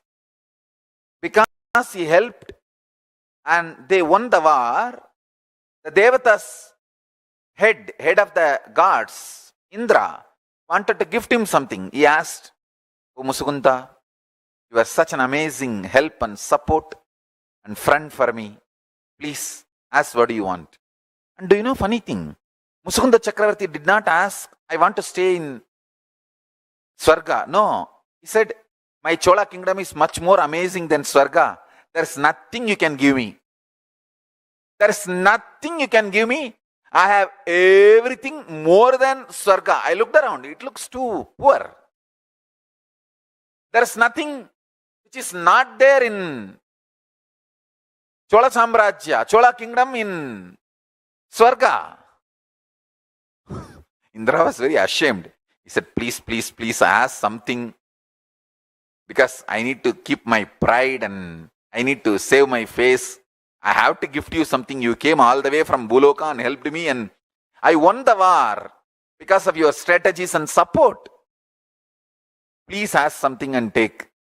So it will give me a feeling fulfilled. And I showed my gratitude. Then Musukunda Chakravarti said, all right. One thing I liked in your Devaloka, Indraloka, the beautiful deity of Paramashiva you are worshipping. In Tiruvarur we have a great temple, but our main deity, Paramashiva, is Swayambhu Murti. The deity you are worshipping is an amazing deity. I wanted to take this deity as a Utsav Murti for my Tiruvarur temple. Indra was first, he was shocked that because his own Atma Murti, the worshipping deity, he is asking. Then finally he felt, all right, anyway, he asked for some gift, so I should not say no. And he gives the deity to him. That deity is called Tyagaraja Swami. So the god of Devaloka is Tyagaraja. It should be Bhogaraja. If you see logically, Mahadeva's version who gives all the Bhogas, like either it should be Swarnagarshana Bhairava or Bhoga Raja, something like that, who gives all the pleasures. But surprisingly, God of Indraloka is called Tyagaraja. I tell you,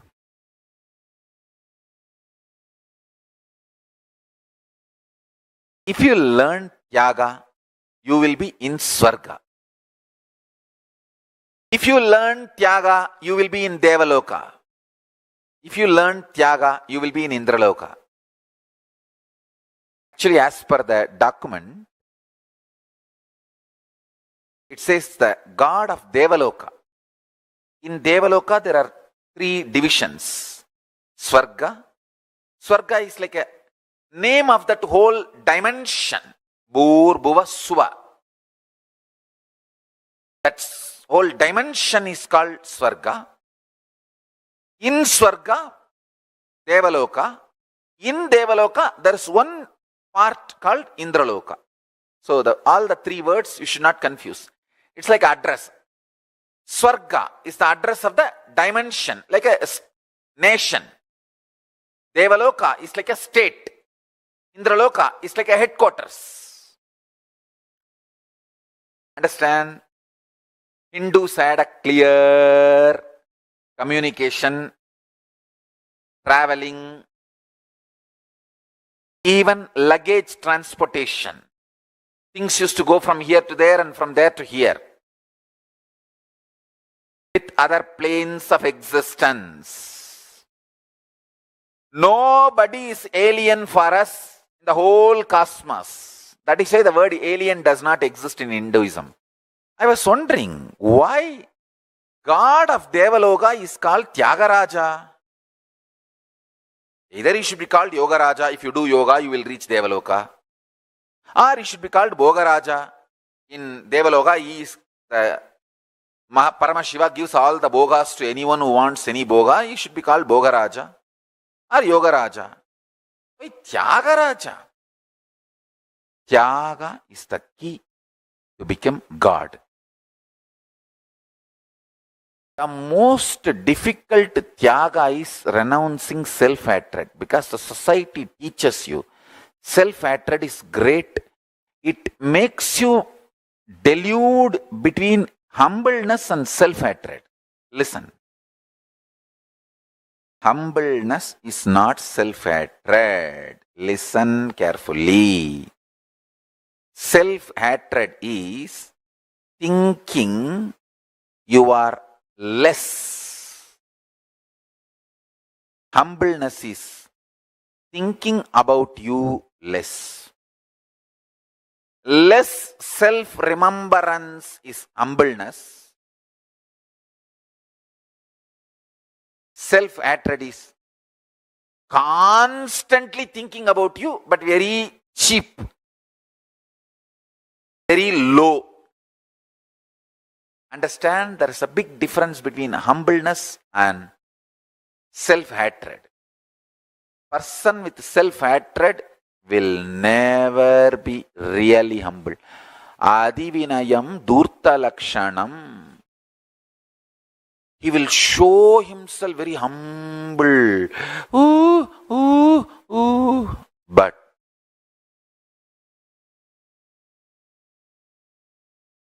is not humble. Understand? A real humbleness will be out of powerfulness. Society deludes you, makes you mistake humbleness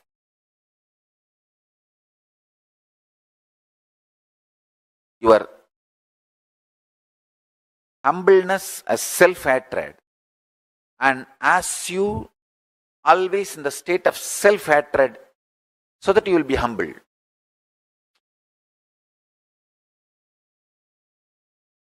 Self-hatred is not humbleness. Most difficult thing to renounce in the life is self-hatred. So much of self-hatred, self-doubt, self-denial. That is why even if you think of future plans, so much of impossibility and you shrink. No, one more suffering, pain of failure, why should I face? Fool. Because of pain of failure, you don't plan, and naturally, no plan means failure. It is like because you are afraid some guest will come to your home, you call that person and tell him, please come.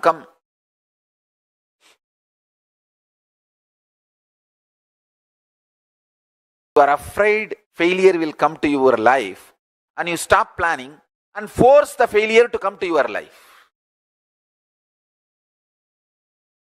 Self-hatred, self-denial, self-doubt. Most difficult thing to renounce in your life is SDHD. Renounce that. Tira, courage is moving the SDHD out and having the vision for your future.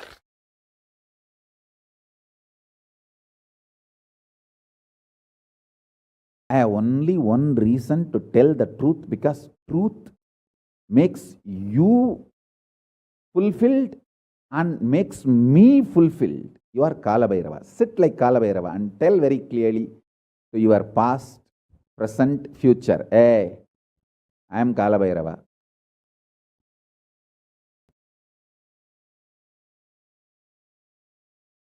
Anyone tries to do good to me, they will be given good. Anyone tries to do bad, they will be given bad. But I am not initiator of any karma. I am the neutral, sacred space, Nirvikalpa Samadhi.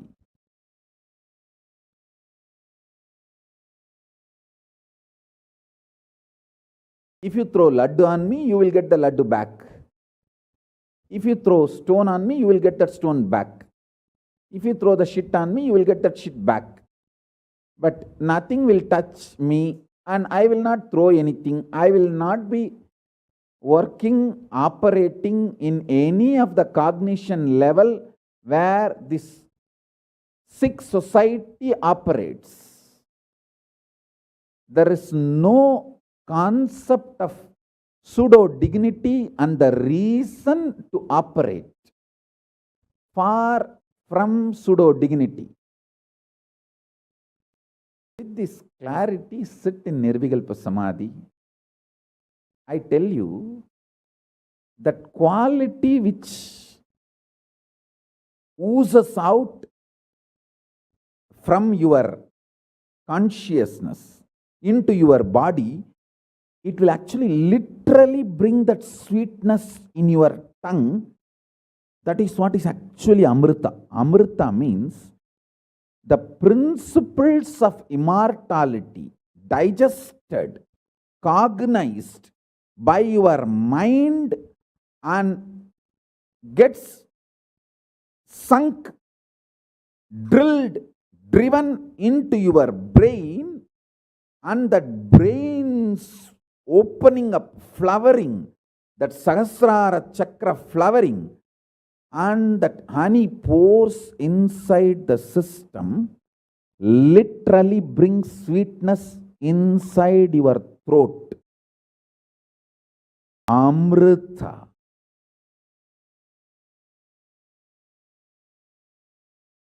Principles of immortality.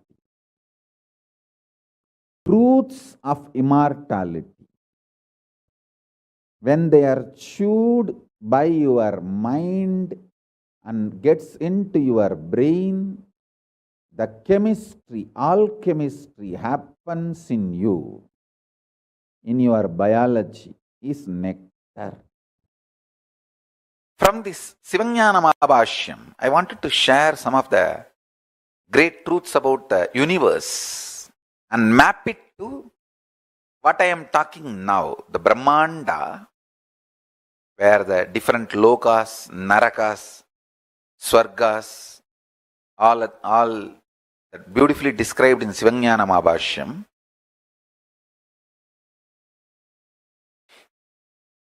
I want to map that into what we are going through in our life every day.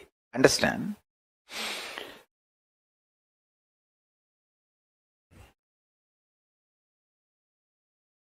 If you react before even getting the full information about the situation out of panic attack, you are in hell.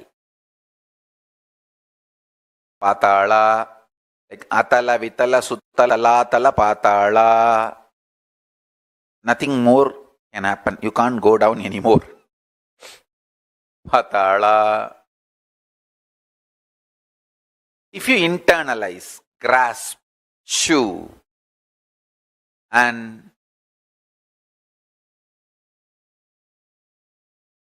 then respond from your balance, I can say you are in the planet Earth, Bhuloka. You will be a good leader. If you receive the information and map it to your powerful cognition, which you want to be, which you consciously decide that you will be. Listen, if you receive the informations, input everything from outside, you neither react out of agitation, fear, perturbed inner space, nor you react balanced your own identity. You respond from the conscious identity you want to become. Then you are in heaven, Suvarga. Understand? Swa, consciously what you want as you, Swa. From that, if you respond, function, you will be in Swarga. Start from today. All these teachings are to inspire you to start from today, not to put you in guilt you missed till yesterday. No.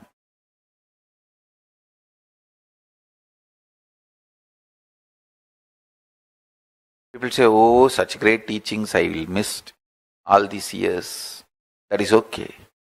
Now start.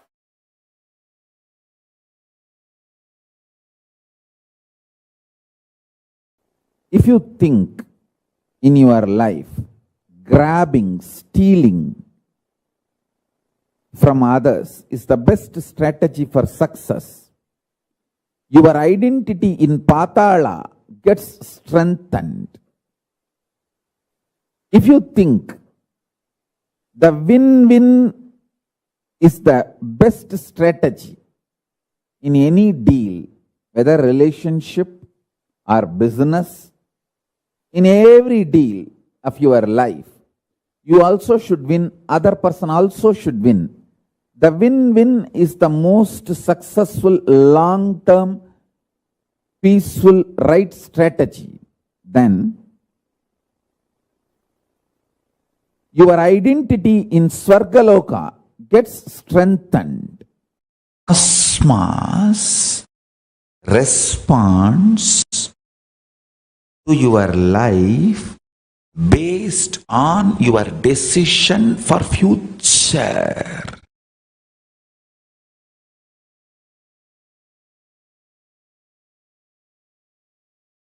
Based on your decision for future, you get gravitated, pulled.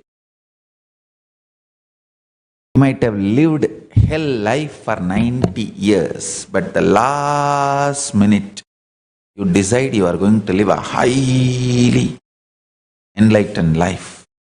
Then immediately you are pulled towards Kailasa, not towards Naraka. No. If that fundamental understandings, just that Sankhya Yoga, whatever Krishna has revealed in Sankhya Yoga, the second chapter of Bhagavad Gita, and there is a beautiful book called Sivajnana Bodham. In Sivajnana Bodham, just 12 sutra. Bhagavad Gita, second chapter, and Sivajnana Bodham, 12 sutra. Sivajnana Bodham, Paramashiva has given in both language. In Rauravagama, he gave in Sanskrit, and he directly taught in original Tamil itself to Nandi, and Nandi taught to Meganda, and Meganda revealed it to the whole world. There are some books where the same principle Paramashiva has spoken in Sanskrit and Tamil both. Like how I give the morning Tamil satsang and morning English satsang and evening Tamil satsang. The same ideas. Morning I speak in English and evening I speak in Tamil.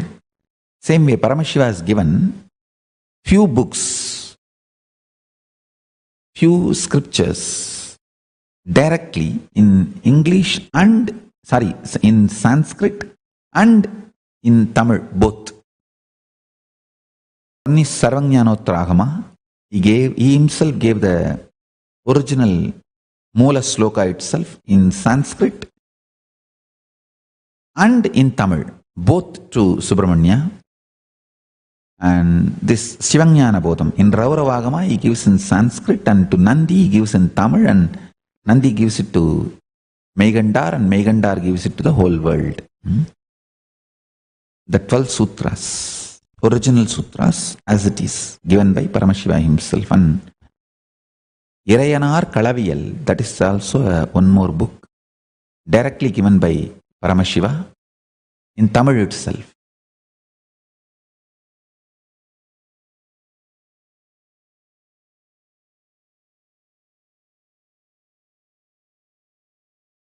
Just these simple truths taught.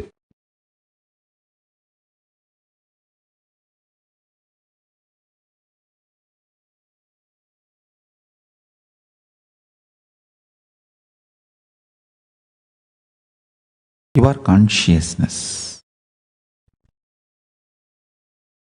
The priority, focus on which we spend our resources called time, treasure, talent, infrastructures should be more towards educating the humanity, the fundamental supernal effulgence conscious state of the individual.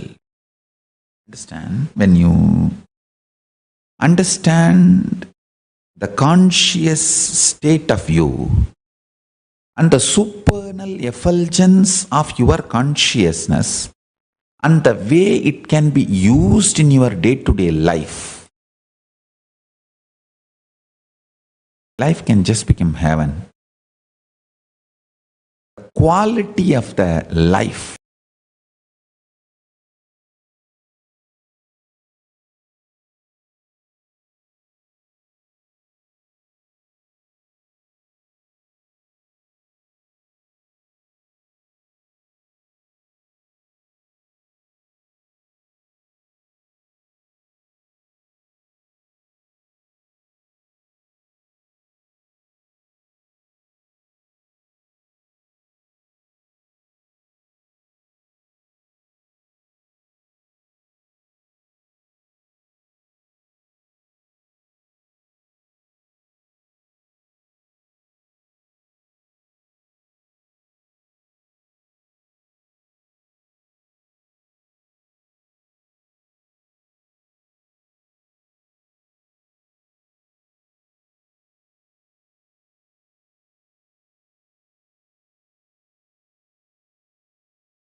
Nithyanandam.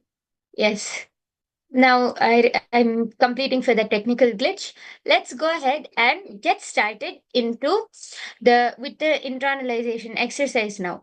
After that beautiful session where Swamiji spoke so much about Swargaloka, about the abode of the gods themselves, let us enter into a small internalization exercise where we are going to cognize and understand more about the amazing truths of Swargaloka. Swargaloka is absolute youth, excitement, energy, absolute power, bliss, no boredom, no tiredness, just eternal life. Amaraloka, just eternal bliss. In Swargaloka, time does not tire you. Frustrations do not bore you. Failures do not age you because they all don't even exist in Swargaloka. Right now, in this current space we are in, we go through so many emotions. It's like a emotional roller coaster every day, don't you? Whether it's tiredness, boredom, failure, guilt, anxiety, whatever it is, you go through so many emotions throughout a day. But in Swargaloka, the only emotion or the only experience you can ever have is just eternal bliss, so much of powerfulness, excitement, energy, youth. Why? Because emotions or understandings or cognitions such as failure, frustrations, boredom, all of that doesn't even exist in Swargaloka. It's just so much of bliss and so much of happiness in Swargaloka. So I'm sure that each and every one of you here will want to experience that space of Swargaloka. I'm sure that after a whole day of work, you'll be like, oh God, I just want to get away from everything. I just want to, relax and be in such a happy space. That's what all of you will be thinking. So, if you want to experience that space, you just need to drop your impossibilities and raise your space to Swargaloka. And there's a simple 10 minutes exercise through which you can experience Swargaloka. So, if all of you are ready and excited, let's enter into the exercise. First, I request all of you to get a pen, a paper, anything you can uh, write down upon. Can you all quickly go grab this and come? Then we can enter into this exercise.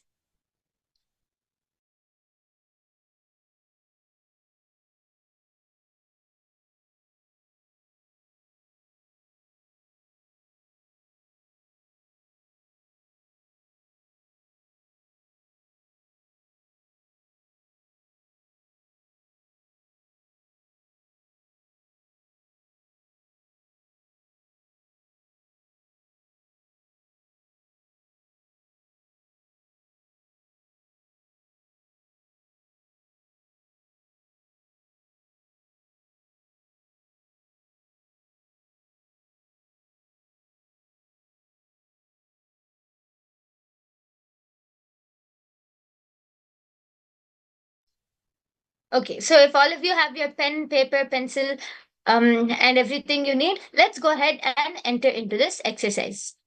In this exercise, you are going to be dropping all of your impossibilities and raising your entire energy towards Swargaloka, the abode of the gods themselves. So, the first step, the part of you which you denied due to your self doubt, self hatred, self denial, where you know that you have a higher possibility, but of you have the fear that you may not be able to handle that higher possibility. You might not be able to handle yourself in that higher possibility. See, each and every one of us, we know that we have a higher possibility. In whatever we are doing, in each and every situation, whatever we are doing, we know that we have a higher possibility.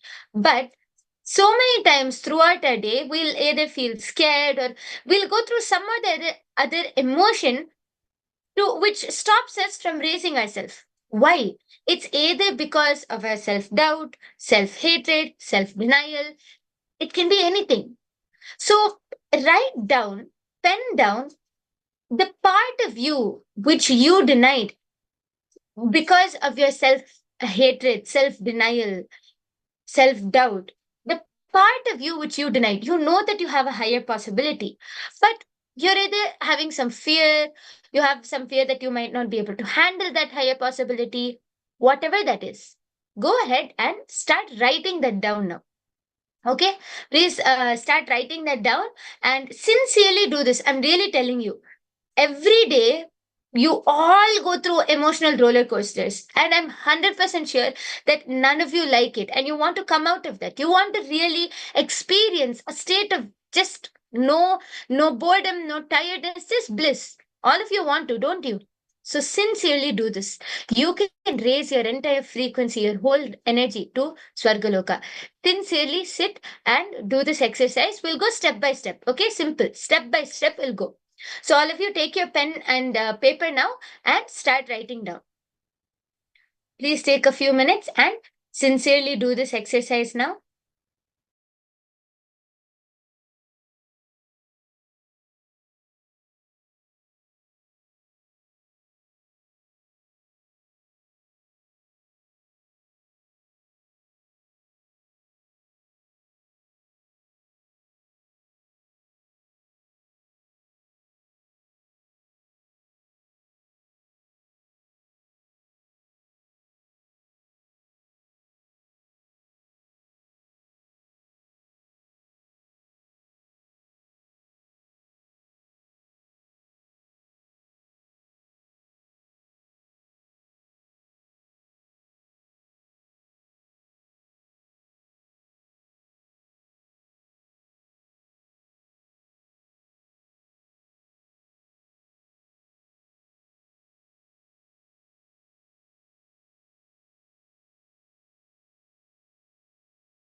So now, if all of you are done writing down the part of you which you denied due to your self doubt, self hatred, self denial, or anything more, if you are done writing that down, let's move on to the second step. The fear that you may fail, collapse, fall down again and again. Because of that fear of failure, the, the possibility which you deny is your identity, yourself in Swargaloka. See, all of us have a higher identity. All of us have a higher identity which is much more capable of doing what we're already doing now. But that identity is ourselves in Swargaloka. But because of the fear of failure or the fear that we may collapse or fall down, we push away that possibility. We deny that possibility. Decide to live that possibility by being ferocious with your self-doubt, self-hatred, self-denial, saying, if I fail, it's okay. Failing is not wrong. But being in the space without trying is the real crime. Let me jump, jump, jump and fail. Nothing wrong. Swamiji so beautifully says, actually, this powerful cognition clicked with me also. It clicked with me very strong. Swamiji says that failing is never wrong, but not standing up to again become that possibility or not standing up again is what is wrong. Failure is just another stepping stone towards success. There is nothing called failure. Only we label it, we give it the term that it's failure, but there is nothing called failure. We fail. Every single person who is successful, every time to become successful, we do fail. But a person who becomes successful is the person who stood up again after failing, stood up and decided to take that responsibility and become a success. I'm sure that each and every one of you, even if you yourself have the fear of failure, I'm sure that you can relate to this powerful cognition. Failure is nothing but a stepping stone towards success. Anyone who is successful has failed before, but they decided not to sink in that failure. They decided to stand up and again move forward. That is what makes them a success. So let's ferociously, all of you, what you have to do to reach your highest possibility, to experience your highest possibility, you need to ferociously decide to drop your self doubt, self hatred, and self denial. You need to be ferocious with your self doubt, self hatred, and self denial. Failing is okay. Not standing up is the real crime. So let's all take a few minutes now. All of you have jotted down or listed or written down where you have which part of you have denied due to your fear of failure or due to your self-doubt, self-hatred, self-denial. Now all of you have written that down, right? So now take each of those points and sit and declare ferociously now that I am going to be ferocious with my self-doubt, self-hatred, self-denial, and I am not going to let it take over me. Sit and ferociously declare. Break each and every one of those patterns one by one. Just sit and each of those points which you have listed down now, sit and be ferocious with that. To reach your identity in Swargaloka, to reach your highest possibility, you need to be ferocious. So let's all sit and do this now. I request all of you to sit with your head, neck, and spine in a straight line. Sincerely, intensely do this. Okay? Let's go ahead and get started. Take another 5-10 minutes. Intensely, sincerely, just sit and do this process. Be ferocious with all of the self doubt, self hatred, self denial, everything which comes to you. Be ferocious and declare to stand up again and reach your highest possibility. That is only your identity in Swargaloka. So let's all take a few minutes now and start this process.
Okay. So if you all are done with this process, this exercise now, I request all of you to relax. We are now going to be entering into the power manifestation session. Today we have a very interesting and exciting Shakti power which we are going to manifest, and that is the power of Vayu Shakti, which is being able to play and control nature. And specifically, Vayu Shakti is being able to control the wind, air bending. Vayu Shakti is the power of ability to experience oneness with the wind element, also known as air bending. The first and foremost lesson which we should understand is that to manifest any power, we need to have oneness, not control or power over something. We need to have oneness over others. But unfortunately, our unconscious mind always tends to think naturally that you will be pushed to manipulate and control. Manipulation is not manifestation. That is only the difference between black magic and white magic. Even by manipulation, you can have power over nature or even people, but it is only for a very limited time. If any of you are finding this hard to understand, let me explain. Now, take a few moments and visualize that you have 2 cups of water in front of you. Okay, so we have 2 cups of water in front of us. Just imagine, visualize. And in another 2 separate vessels, in one vessel you have oil, let's say castor oil, and in the other you have just plain water. If you take the castor oil and pour it into 1 cup of water, what is going to happen? Naturally, since the oil is more dense, it's going to float on top of the water. How much ever you take a spoon, how much ever you try mixing the water and the oil, will it ever mix? No. The oil will always be separate from the water. That is what happens when you try to have control over nature. When you're trying to have control over nature, it's going to be like oil and water. You will never mix. The oil might be in the water, but it's never going to be the same. It's always going to be separate from the water. Whereas, imagine you taking another cup of just plain water and adding into plain water. What's going to happen? Because naturally, both are one and the same, there's no difference. You can take that cup of water, put it into 100 different vessels, it's still going to be the same. It's just going to be water, isn't it? Because both are from the same source. Both is one and the same. This is the case when you have oneness with nature. You can separate it into 100 different vessels, it's going to be the same water. You can add that water and mix it in one vessel how many ever times, it's going to be the same. That is what happens when you have oneness over nature. You and the nature will not even be different. You will just be one. I hope all of you are able to relate to this example and understand this example. When we try to have power or control over nature, we are going to be like oil and water. How much ever you mix, how much ever you pour, it's never going to mix. It's never going to become one. But when you have oneness with nature around you, you will be like water and water. There's no difference. Both are just one and the same. It's a very simple understanding. It's a very simple example. But there's a deep and powerful understanding or cognition behind this simple example. And that is what is most important. And that is what is most important for manifesting this power today. Oneness. Just oneness. Having that connection with nature around us, not having control over nature, having oneness with nature. See, understand, every time you play with the wind, whether it's aggravating the wind or whether it's stopping the wind, when you do it with the space of oneness, you will gain more and more power. Naturally, you will gain more and more power over the wind. But when you play with the wind from the space of, having control, as I said, maybe you can have control over some time, but it's never permanent.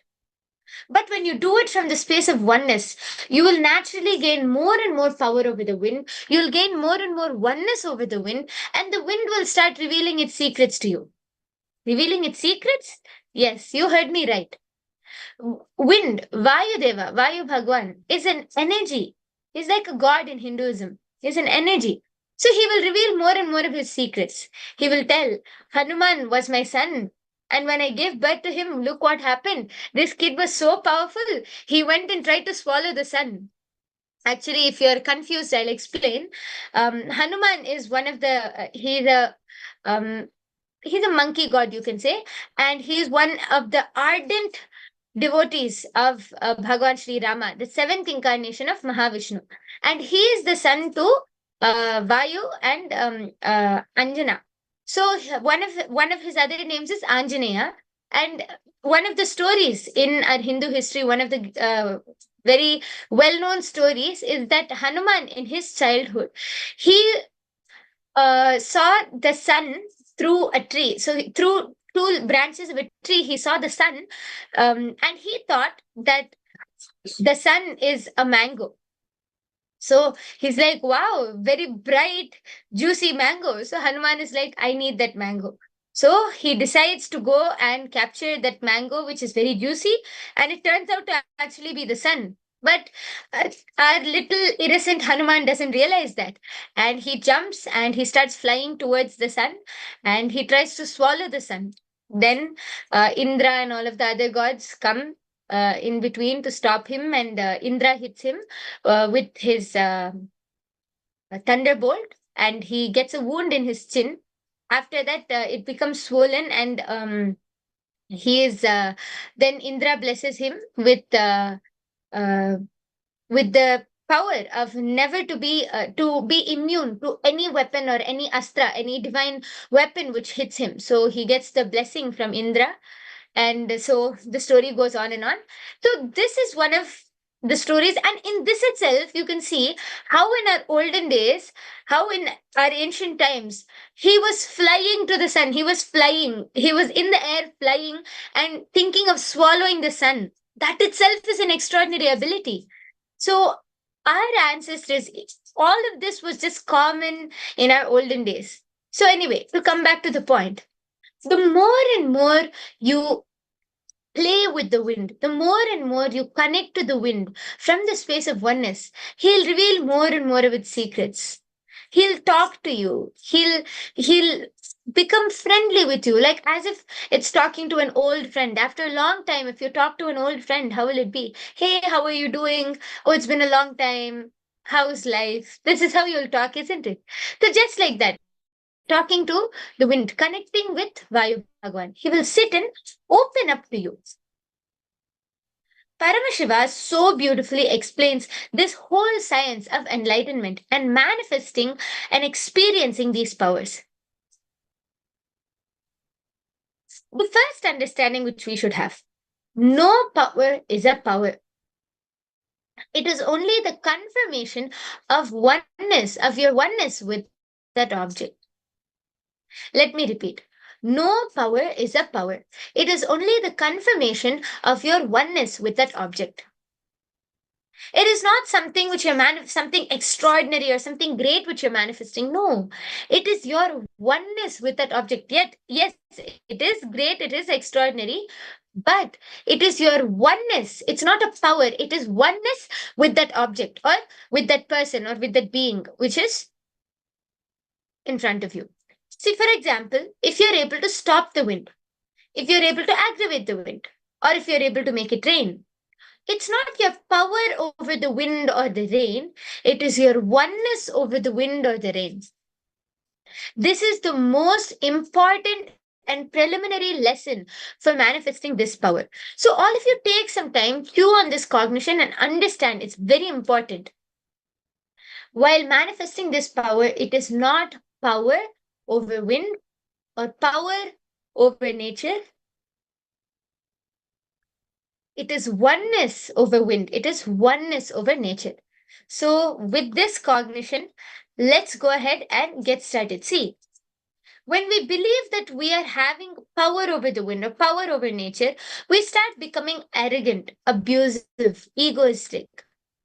But when we believe that we are in oneness with the wind, that we're in the space of oneness, you will start having that extreme friendliness, that extreme love, friendliness between will just start, that love and friendliness will start blossoming and flowering within you. Just like how you would talk to an old friend, that extreme friendliness. And that is what is needed to manifest these powers, nothing else. Just the space of oneness.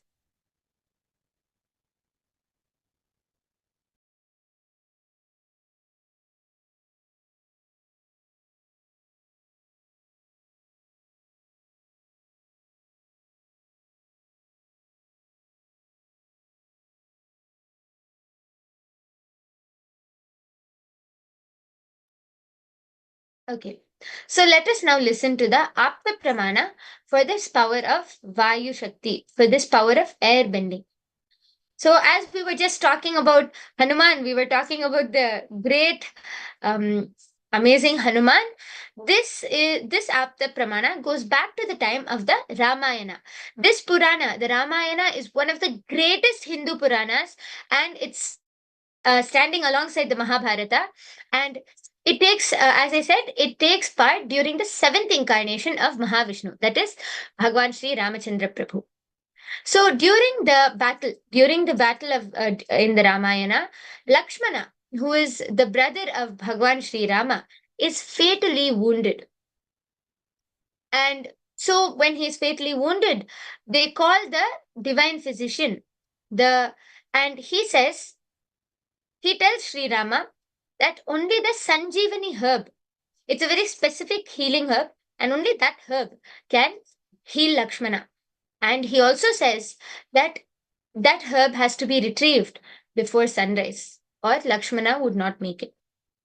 Lakshmana is very dear to Sri Rama, and uh, Hanuman cannot see his Prabhu, his Lord, in pain. So Sri Rama turns to Hanuman and tells him to get the Sanjeevani herb, which is in the modern day Uttaranchal, which is miles and miles away. Hanuman, he's so devoted to Sri Rama, he will do anything for him. He's an ardent devotee of Sri Rama. So Hanuman immediately flies hundreds of miles, and he flies to the Dronagiri Parvata, which is the modern day Uttaranchal. And after reaching, he finds it hard to identify which is the herb. He doesn't know which is the Sanjeevani herb. So what does he do? Any normal person will be like, "Oh, sorry, we don't know which is the herb." This is how we'll react. But Hanuman is so devoted, and those days it was nothing out of the ordinary. He just lifted the entire mountain. Parvata in Sanskrit is and Parvata in English is mountain. So he lifted the entire mountain, carried it on his hand, and flew back all the way to the battlefield and saves Lakshmana by carrying that entire mountain and retrieving the Sanjeevani herb. So beautiful, so beautifully we're seeing how in this Apta Pramana, Hanuman is able to manifest this power of just being able to fly out of his extreme devotion. He is just flying, carrying an entire mountain as if it's like a needle, as if it's like carrying a needle. He is able to carry an entire mountain and get it to the battlefield to heal Lakshmana. So this is the Apta Pramana.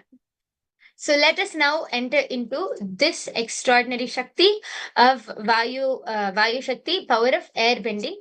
I'll give all of you 5 minutes. In the first level, we are going to be turning off a flame using the wind. So let's all enter into the Shakti. I'll give you 5 minutes. Please quickly go get any lamp, any deepa, a lamp or a candle, and light the flame. Okay, and keep it in front of you so that you'll and ensure that all your fans are turned off, your windows are closed, so that no external air can turn off the wind. Okay, so please quickly go ahead and get your lamp or deepa and come, and we can get started. Okay.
Okay.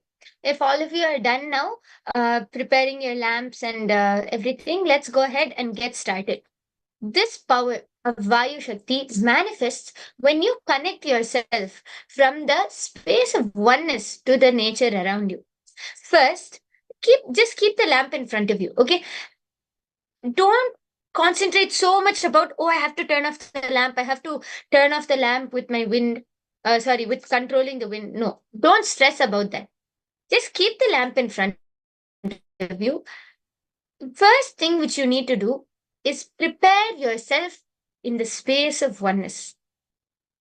Sit with your head, neck, and spine in a straight line. Connect to the nature around you. Connect to the wind around you. Bring that extreme, tremendous friendliness, that oneness, that love. Bring that extreme love and friendliness with the nature around you. Okay? First, do that. Connect to the nature around you. And then after doing that, take a few minutes and just through all of your three eyes, look at that lamp and command the wind around you to turn it off. Okay, let's go ahead and get started. Please chant the Mahavakya now. Connect to Swamiji, chant the Mahavakya, and let's start manifesting.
Yes.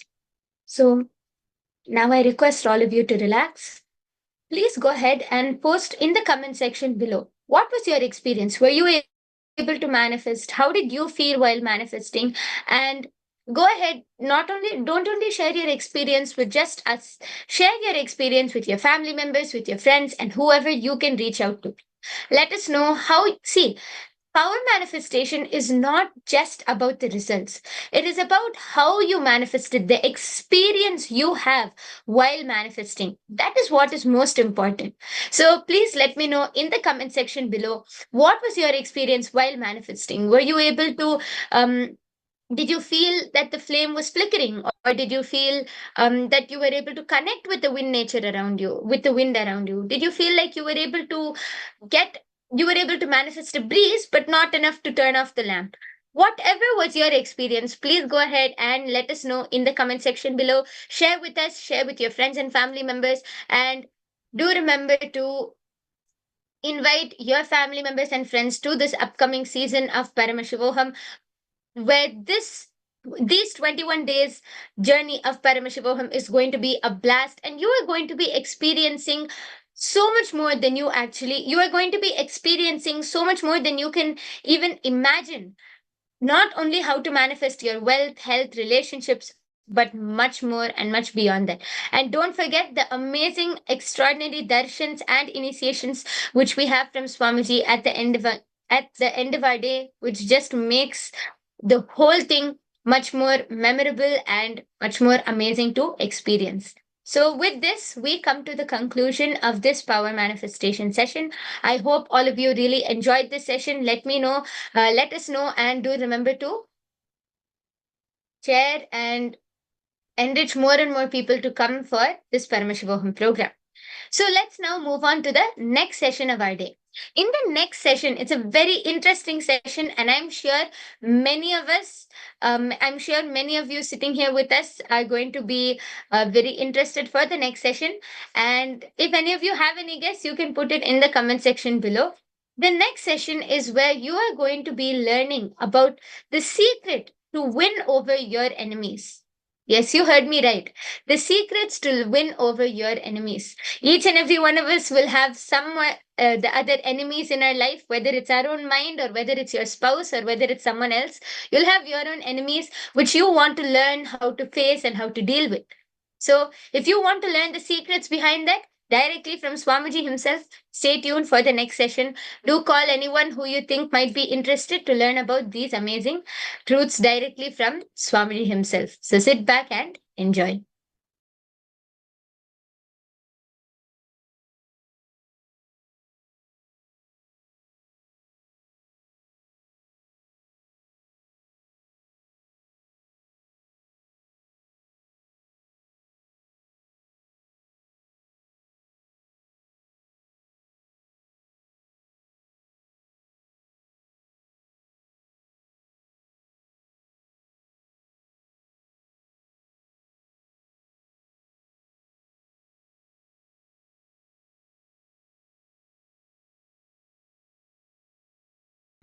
By Kartikeya and Subramanya Skanda, Kartikeya Subramanya Skanda, who is completion of Sadashiva himself.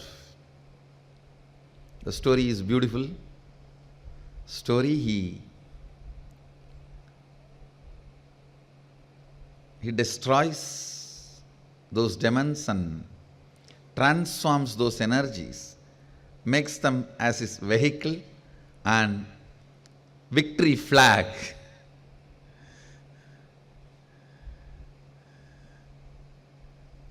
The attack done on him, he transforms that itself as a brand for him after victory, after his victory. He conquers and converts the attack into a powerful energies to support him. He is today gracing with 12 hands on the Swarnamayura Vahana, the golden peacock vehicle. So he is ready, all for war, going for war, to come back with victory. It is not actually vada, means destruction in a way. He conquers and brings those energies under his control to support him in his mission. It's one of the most beautiful scenes described in our Puranas.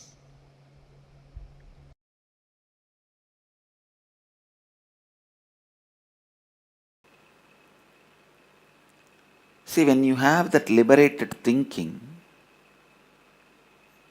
you know who are you. You will become sure about you. You will become very certain about you. And you will become sure about who will be your friends. You will become certain about who will be your enemies. When you become certain about who is your friend and who is your enemy, you will also be certain about what your friends want from you and what your enemy wants from you. And you will also become clear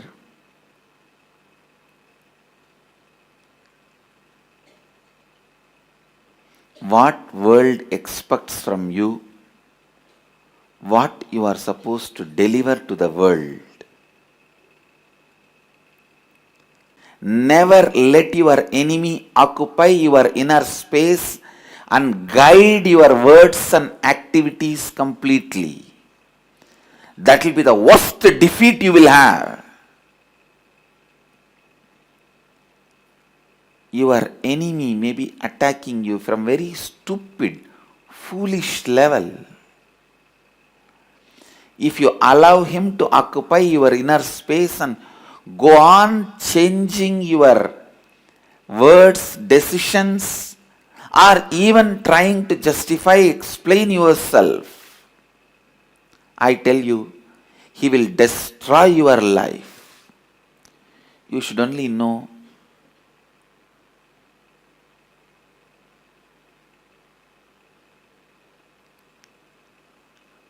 what is the world, the real world, wants from you.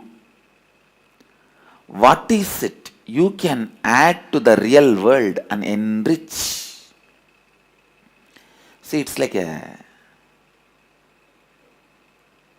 some floating plants will be floating on the water, small ponds, tanks.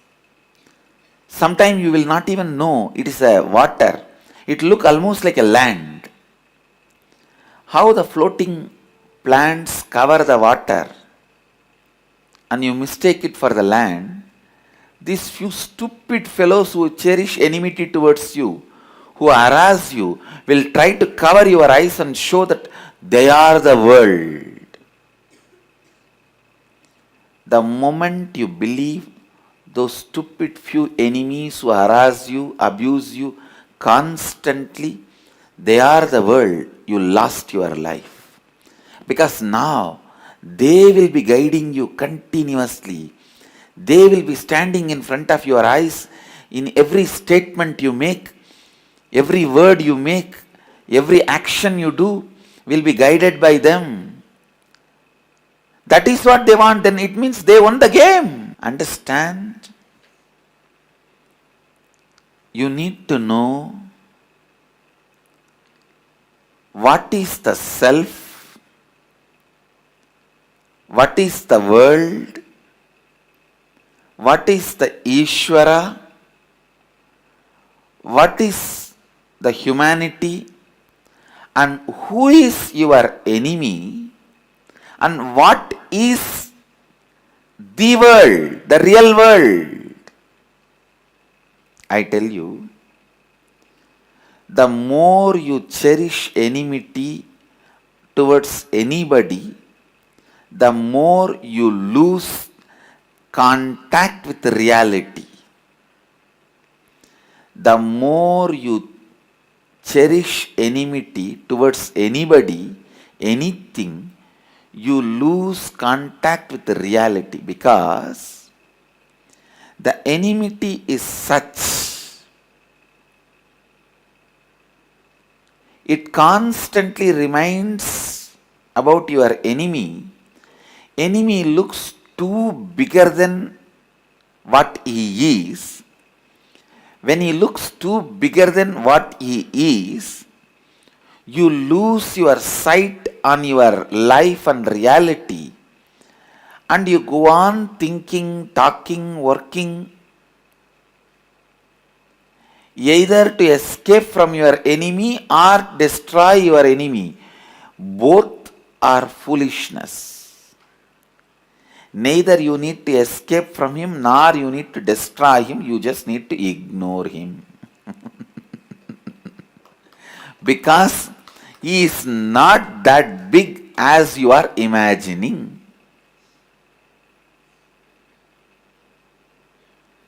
It is your enmity makes the enemy big. It is your romance makes your lover big. It is inside that makes the outside larger than life size.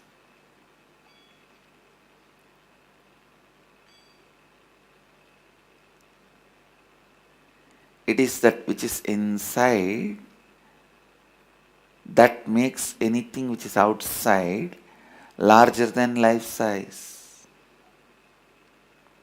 Understand,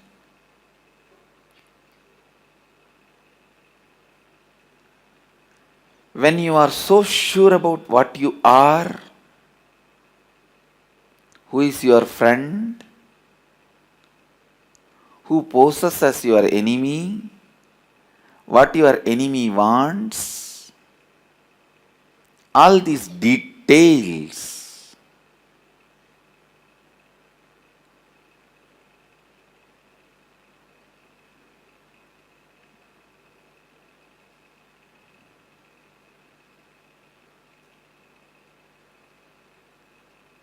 your very thinking will be liberating you. Your very thinking will be liberating you.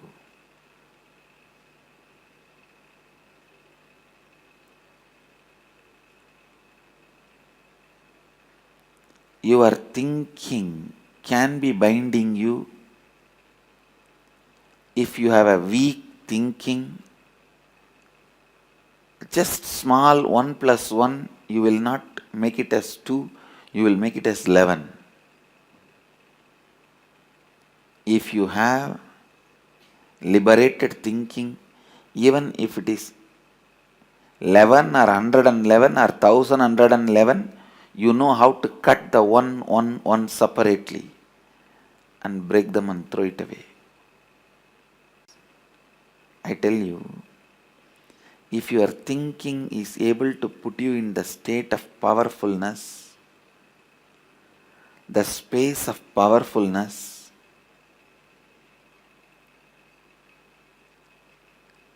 if your thinking can keep yourself in the space of strength,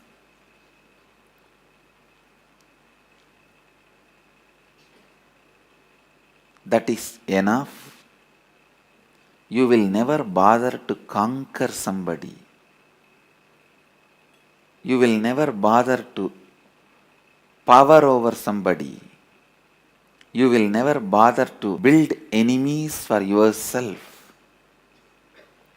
And even if somebody tries to cherish enmity towards you, they can't do anything to you, because you can't be manipulated by their enmity. See, only when you also accept the fear and recognize somebody as your enemy,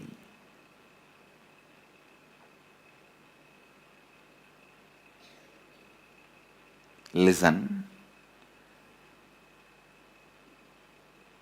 for enmity to be complete, one person has to feel enmity towards you, and you should have fear towards that person and accept his enmity. Just like friend request, enemy request. You should accept that. Only then the enmity gets completed.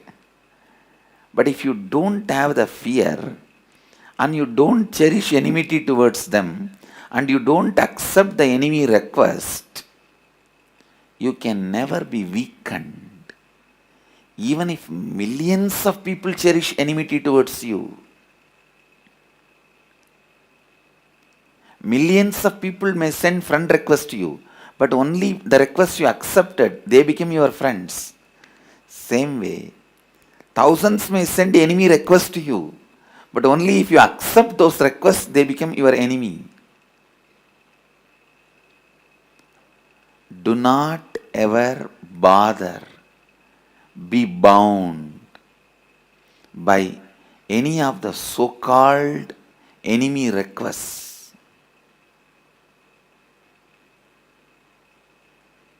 And I tell you, if you don't have fear and if you don't cherish them as enemy, no enemy can do anything to you.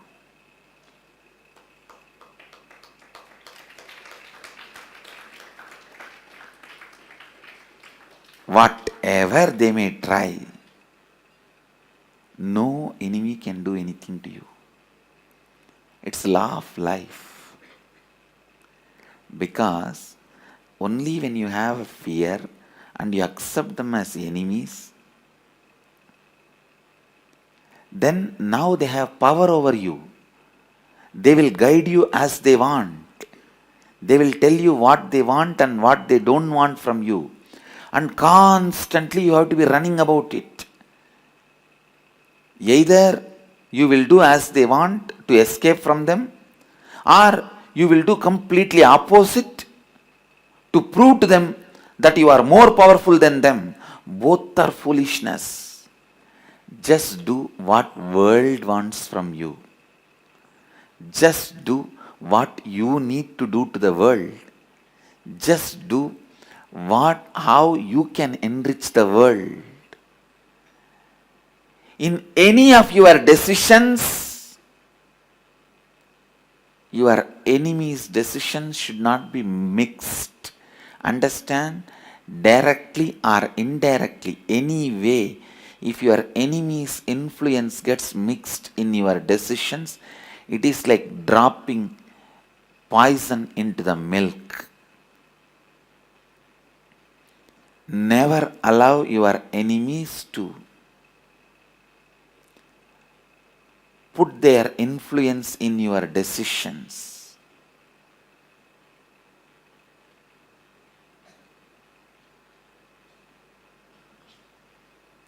Directly or indirectly, if your enemy's influence is there on your thinking or decision making, it is equivalent to getting poisoned. Understand? It is equivalent to getting poisoned. Don't do just because you want to escape from enemy. Don't avoid doing just because you want to escape from your enemy. Or don't do just because your enemy does not want this. Or don't stop doing something just because your enemy does not want you to do this. Anyway, do not allow the influence of your enemy directly or indirectly into your thinking. Don't do something just to irritate them. Don't do something just because they don't like it. Don't do something just to show you want to do something against them. Positively or negatively, directly or indirectly, your enemies should never be able to influence you. That is liberated thinking. That is liberated thinking.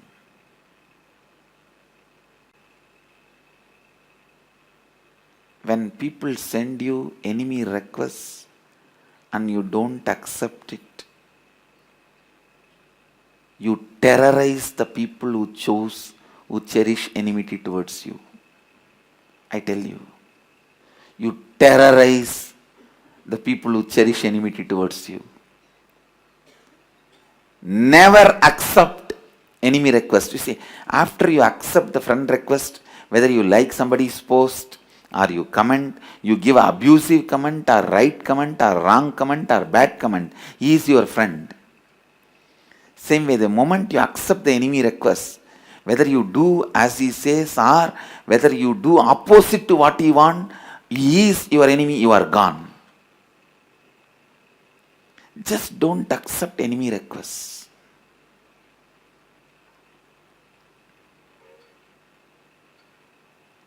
Just don't accept enemy requests. You will terrorize your enemies. I tell you.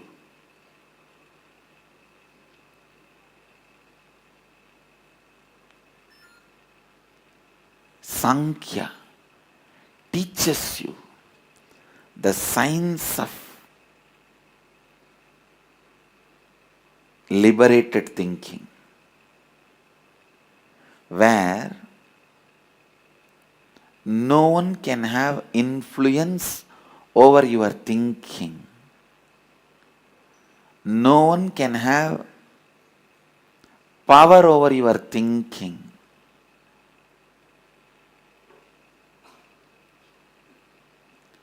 No one can have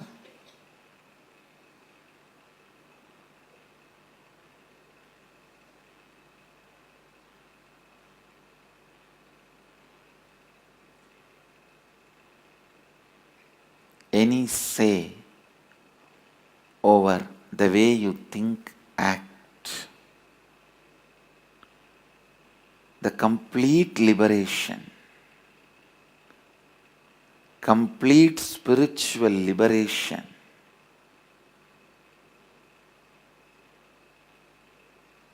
you will experience when you do not cherish, when you do not accept enemy requests.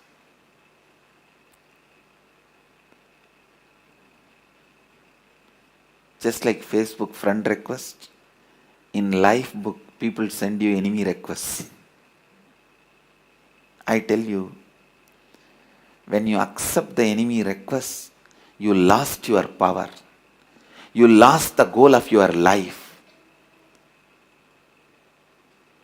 You can't enrich the world. You can't do what you are supposed to contribute to the world.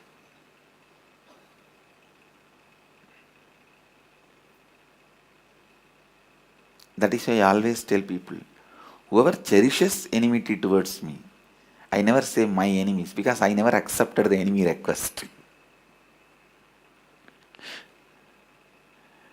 I never reject any friend request and I never accept any enemy request. I don't reject any friend request anywhere in the world, and I don't accept any enemy requests.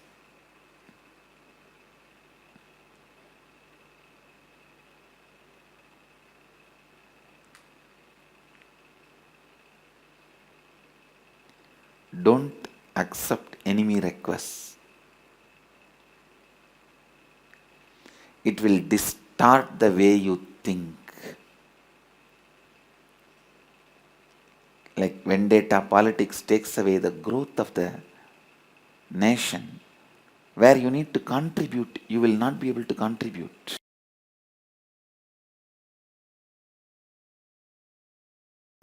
If you are filled with enmity, the other person will look more powerful.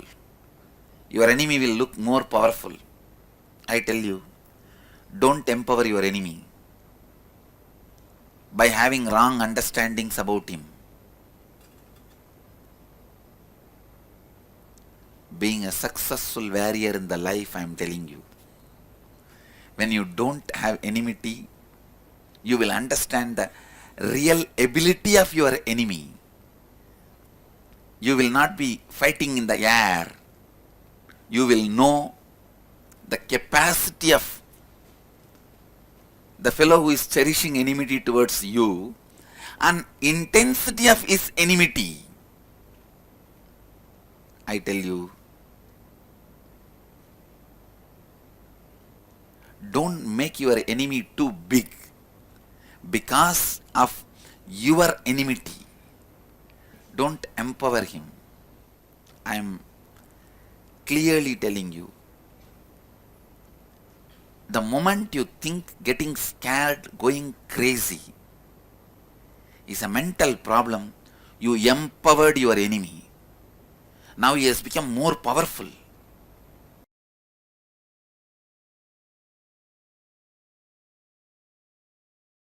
Next, one story from my own experience, my own life. When multi-layered attacks from multiple gangs done on me, all I know is I am Paramashiva, I cannot be destroyed. All these attacks which comes like a destruction, I know how to just change them and be in the space of rejuvenation.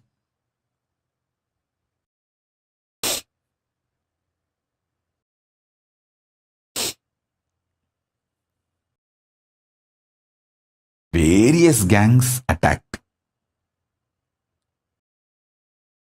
due to their vested interests. There are some people who waged the war.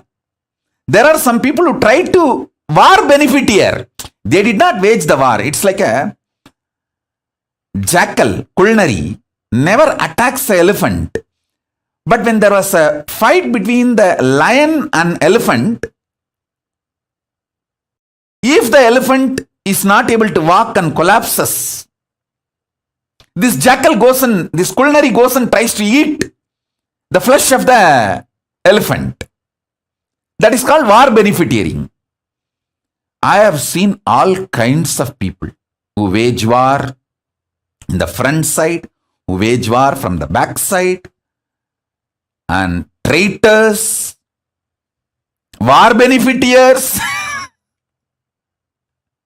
There are some traitors who don't even do the job of traitor, but they try to get the benefit of the war. War beneficiaries, like culinaries, jackals, foxes, wolves. Some are even like eagles. I've seen all kinds of things.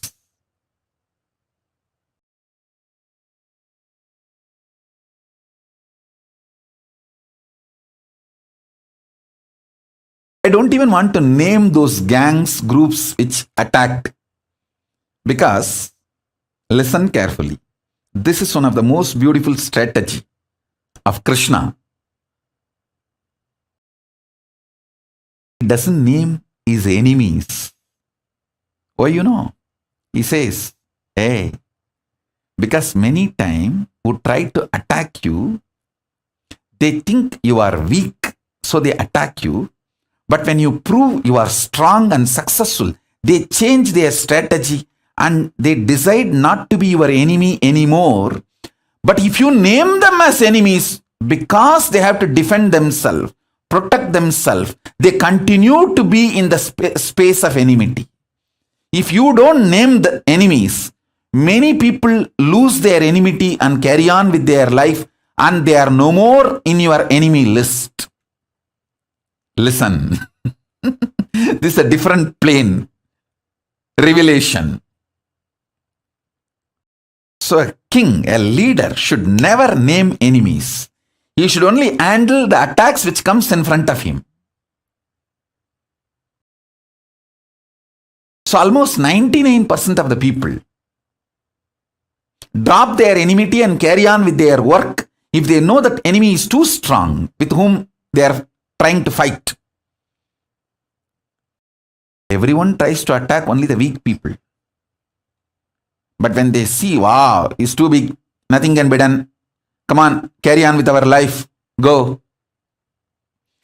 A good leader never names enemies.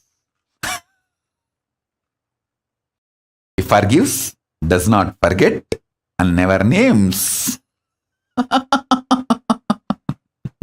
That is what Paramashiva, having alahala poison in his throat, neither goes inside. Means, see, poison going inside means like he has to react. Neither goes inside, nor he spits out, neither he utters the name. So, neither I allow my enemies to destroy me, nor I name them. They are there just in the throat, in Ganta. That's why Neela Ganta. Mahadeva never allows the poison to kill him, nor he names out. I forgive and I don't allow anyone to destroy me. I don't forget and I don't name. Multi-layered intelligence and understanding needed for any leader. If you want to become a leader, take this same strategy. Do not allow your enemies to destroy you. Forgive them, because if you don't carry the anger, vengeance, you will live your life. You will not be living the life fighting with them or the way they want you to live. Listen, engaging in a war means you are living the life they want you to live. So they become the master of your life. Don't allow. Not responding to the duels of Dvandva is the strategy for success. Whenever your mind tries to internally fight with you, with your self-doubt, self-hatred, self-denial, even inside you, use the same strategy. Understand? The enemy who is attacking you from outside and the enemy who is sitting inside you and attacking you, your self-doubt, self-hatred, self-denial, both are one and the same. Don't try to respond to them. If you start conversation with your SDHD, self-doubt, self-hatred, self-denial, you have started losing argument. You have started losing war.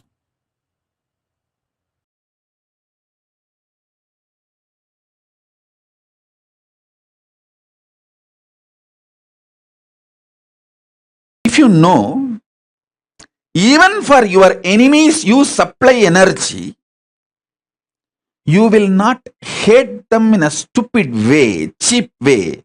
You will have a patience to look in. Hey, what way I am supplying energy to them? What makes them energetic?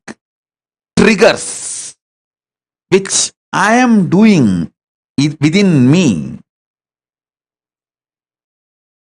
When you look at this very patiently, you will understand. You suffering triggers them to attack you more. If you stop suffering and continue with your life, they just drop dead. Never change your lifestyle or life due to your enemies.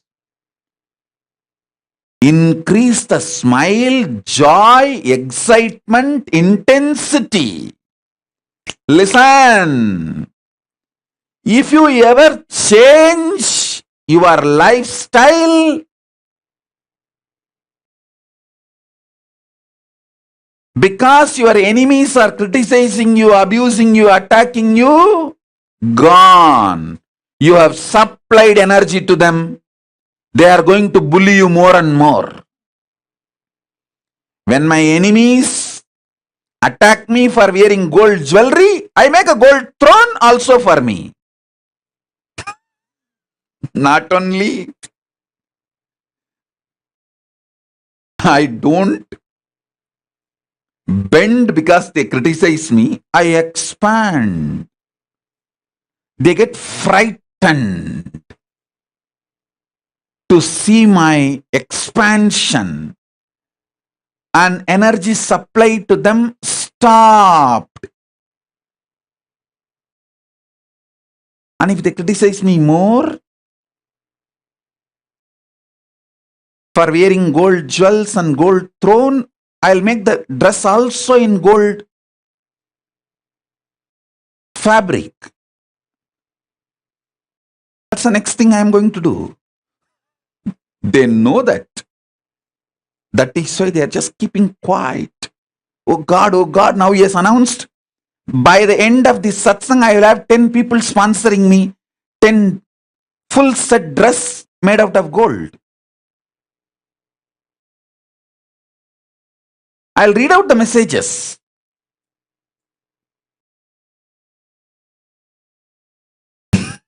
My enemies, people who cherish enmity towards me, they know it.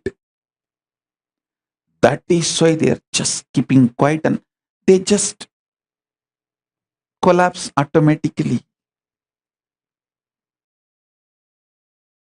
They just collapse. I tell you, don't hate your enemies. Don't hate people who create toxic atmosphere in your life.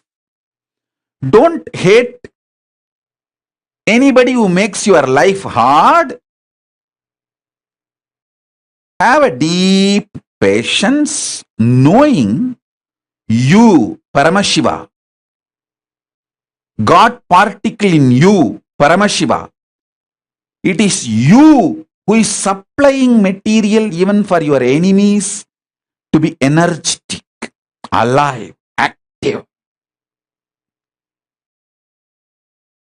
Then you will understand how you are supplying energy to them.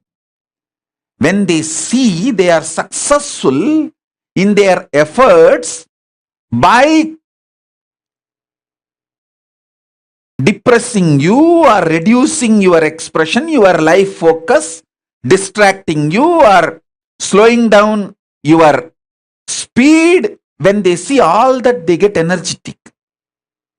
The moment you understand that, that clicks with you, you know how to keep yourself excited, energetic, intense, active, without supplying energy to them, without letting their motive get fulfilled. You know how to manifest you.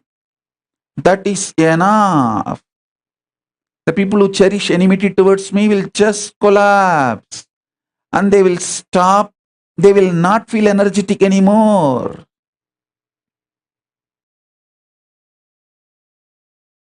They won't be able to make your life difficult.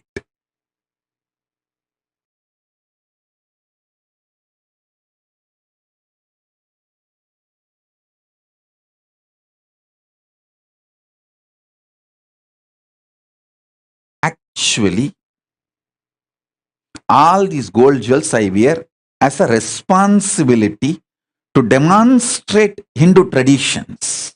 That's all. I am neither attached to it, nor I hate it.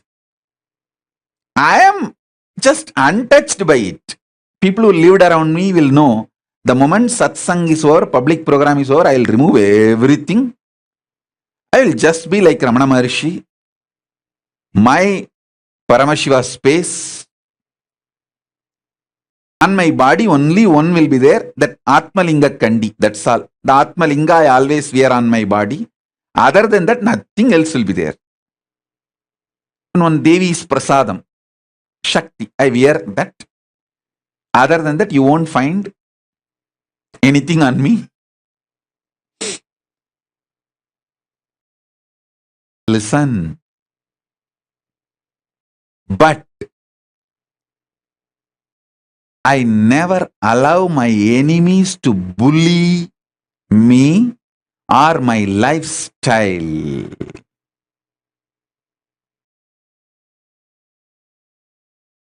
First thing, you should stop hating your enemies. Don't hate your enemies. Don't get agitated by them. Don't get terrorized by them. That's the first step. If you start hating, get terrorized, you will not look into them. You will not know how you are supplying energy to them.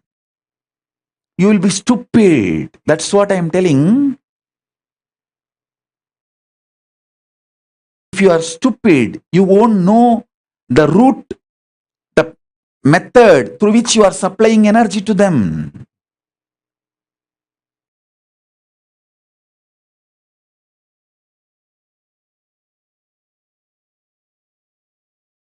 If you stop hating people who make your life toxic, if you stop getting agitated by the memories of your enemies, if you stop getting agitated by anybody who attacks you, you will have the patience, power to look into how you are supplying energy to them, how you are supplying material to them. Then simply you will know. Simply you will know.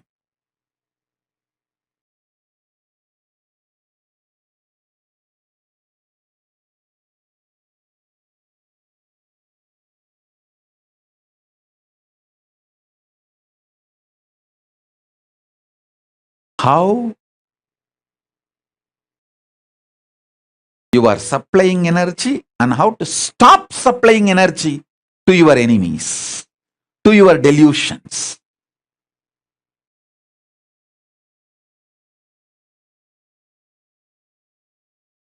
If you can bring little bit of peace, unclutching, silence, patience, shanta in your inner space working. I want all of you to know, no problem you perceive can be sorted out by thinking. I guarantee. Drop the false idea. You can solve your life problems by thinking. No! You can solve all the problems of your life by bringing silence in your inner space and making the problems redundant. Hey, listen. Whether inside you or in your life, if you win your enemy, that is not the ultimate victory, because some other enemy is going to come. Some other enemy is going to come. Somebody else is going to come up with weapons. If you make your enemies redundant, that is the ultimate victory. That is the ultimate victory.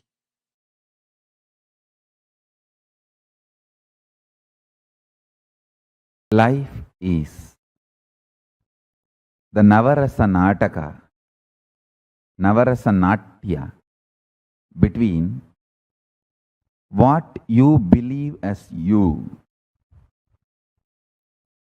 inner image, what you project yourself as you to others, outer image, what others actually believe you, others' image. What your enemies are trying to project about you.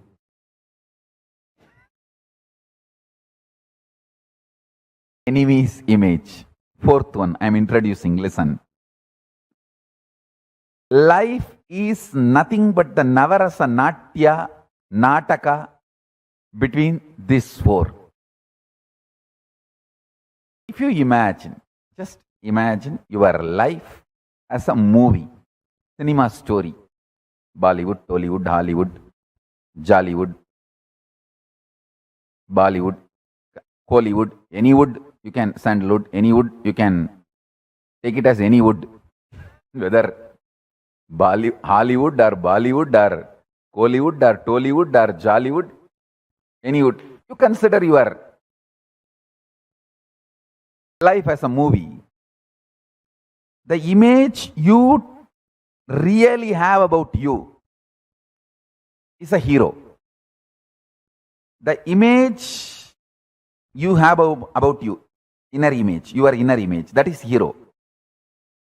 The image you project about you to others, outer image, that is heroine. The image your enemies want to project about you, build about you, that is a villain. The image actually others believe is an audience. Understand? Just spend a little time thinking, visualizing.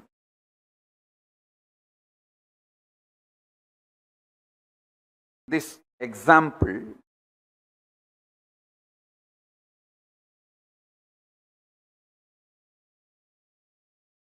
Man who puts time, treasure, talent, energy, everything on his inner image and consciously builds it, wins the game. He becomes the hero forever. Understand?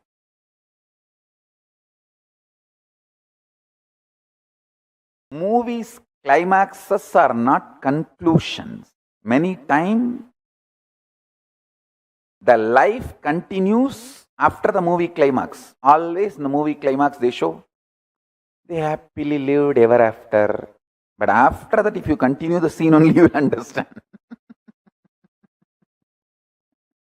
Understand? Climaxes are not conclusions. Anybody wants heroic conclusion about your life, put your time, treasure, talent, energy, everything on working on your inner image. Understand? Your inner image is the conscious blueprint of you. Even if it takes 6 months, 1 year, 2 years, spend time on it and make it happen. I tell you, I really tell you, simplest thing, if you can just conquer your junk hungry pattern, not even your hunger for real food, your hunger for junk food. If you can conquer even 1 or 2 patterns, like stop this stupid non-veg,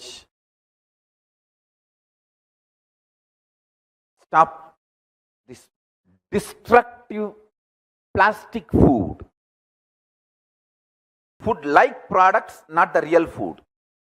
I can list many things. Food-like products, but not real food. But it can create a strong pattern of addiction in you. It can send a strong signals inside your system demanding those same food. to be supplied to you. Understand, the visual and the taste and the way it shakes your whole nervous system and decision making system.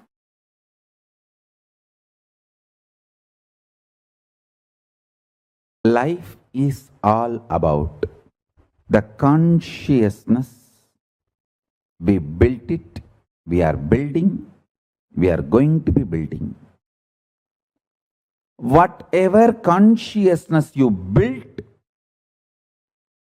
last few years, you are enjoying that now. Listen, whatever consciousness you built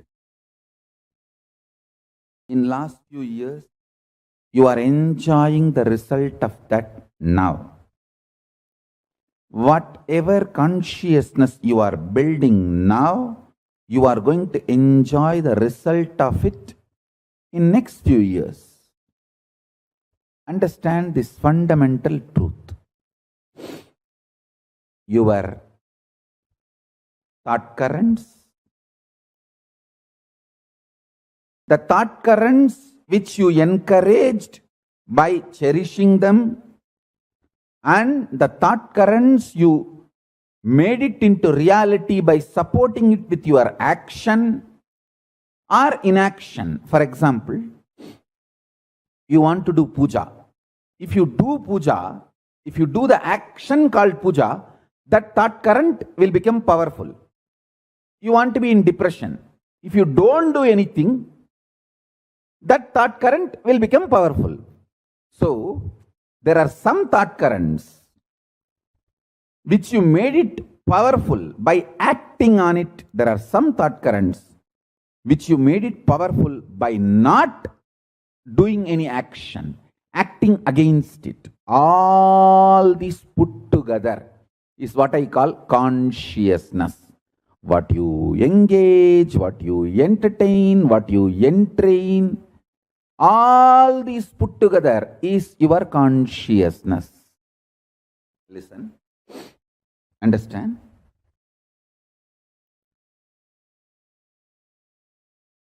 When you are in your 20s, if you do yoga or workout, your 30s you will be healthy, you will enjoy it. In your 30s, if you do all that, yoga, physical activities, physical workout and all that, you will enjoy the results in your 40s. In your 40s, if you do all that, you will enjoy the results in 50s. So, it's all about the body you built, you are going to enjoy. Listen, same way the consciousness you build, you are going to enjoy. Roughly, a modern human being roughly takes 6 months to build a new kind of a consciousness. Listen. That is why I say, anyone who is attending satsangs for last 6 months is absolutely in a right track towards enlightenment. You are on your flight to Kailasa.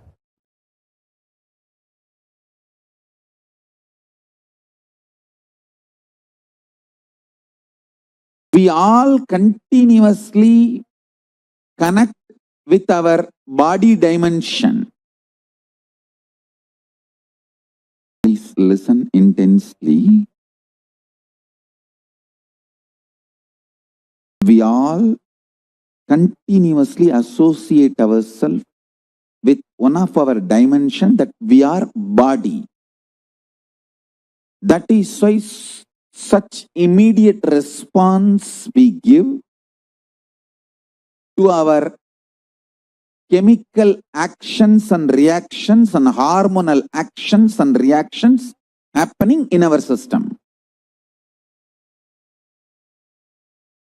I am not saying we are not body. I am only saying body is one of our dimension. Like Paramashiva's 25 face, your idea you are a body is one face of you. You have many more faces, F-A-C-E-S, and paces, P-H-A-S-E-S. cosmos, this whole prapancha, universe, is also one of your face, F-A-C-E, P-H-A-S-E, one of your dimension. So understand, because that cosmos,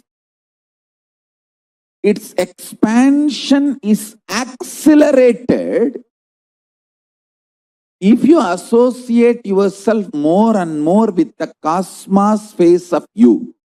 If you remember your cosmos phase more and more, now you will get the impact of that accelerated expansion.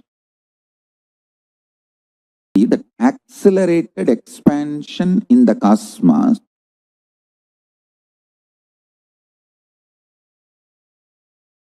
can intensely land in you and manifest.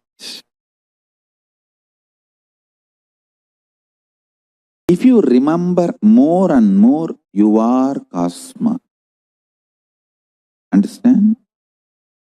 If you remember your body more and more, you will be constantly working only on your chemical reactions and hormonal reactions, food and sex. Food is the strongest reaction you manifest for all the chemical reactions in your body. See, when your body chemistry attacks you, the strongest experience it generates in you is hunger or not feeling satisfied. And immediately dump the food. That is why I am saying 99% of your hunger signals are wrong signal. It is not actually hunger. It is that not feeling enough, irritation, frustration. All that you give food. It's like a wrong payment.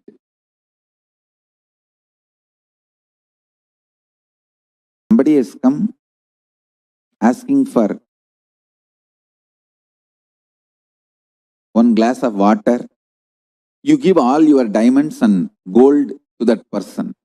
Hey, he wanted only just a glass of water. But stupidly you throw away all your diamond and gold. Same way, many times your body is just expressing its frustration, irritation, anger, and not feeling enough. You just need unclutching, nothing else. But you react as if you are feeling hungry and dump food on it. Waste the food and the body, both. At least food you can get back, even if you waste it, but body you can't.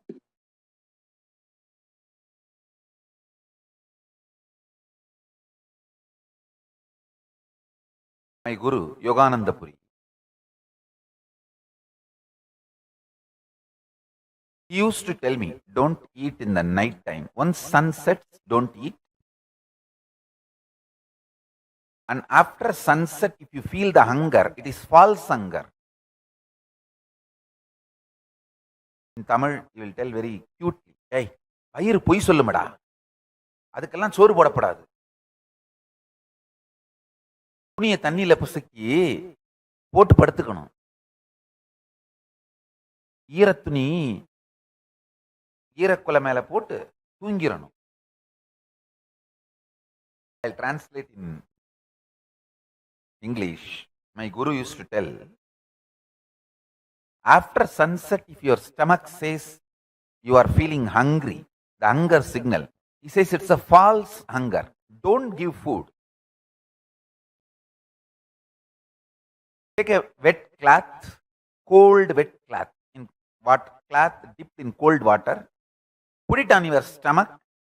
It should touch your liver. That whole area should be covered. and sleep off.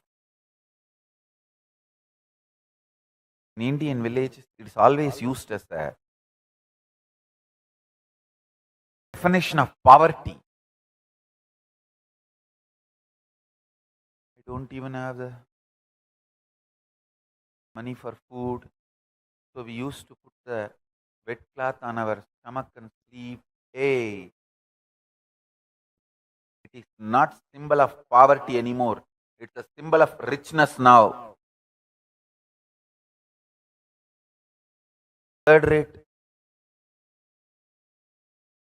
poor, lower middle class people live like a pig eating 3 times. Rich royal kings eat once in a month.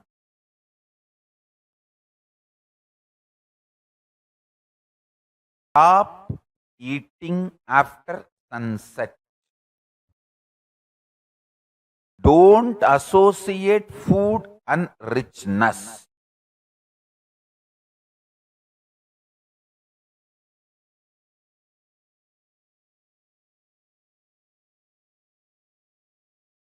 After sunset, if you are feeling hungry, your stomach is lying to you. It is false hunger. Just put a wet cloth on your stomach, covering up to liver area, and sleep. Only first few days you may struggle a little bit, but do this for health. Actually, one person asked my guru, I saw this very conversation. He asked my guru, will I not get gastric problem if I don't eat when I am feeling hungry? He said, gastric problem won't kill you, but if you eat after sunset, you will get liver problem and die. I tell you,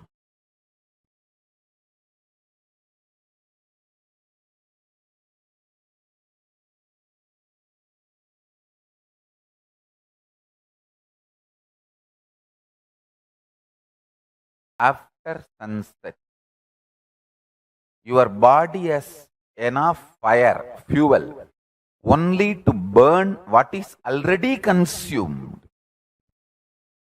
See, in digestive fires, there are 3 level digestive fires.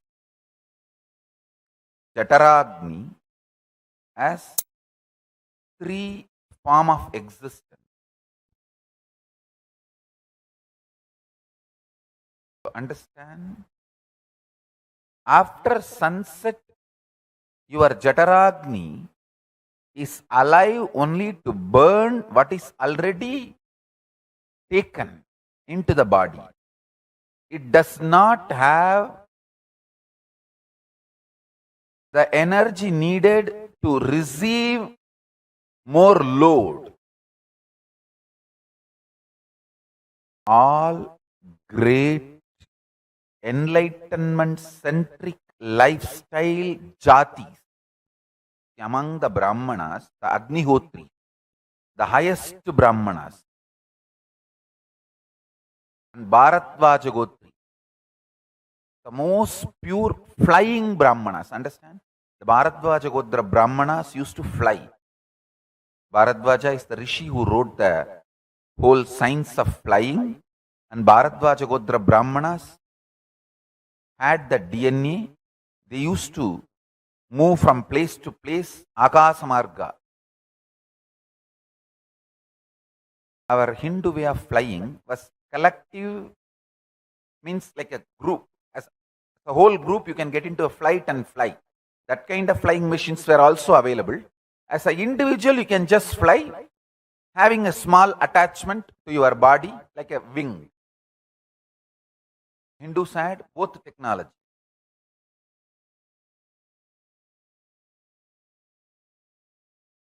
Individually, you can fly, and you can go with a group or a team. Both mechanism we had.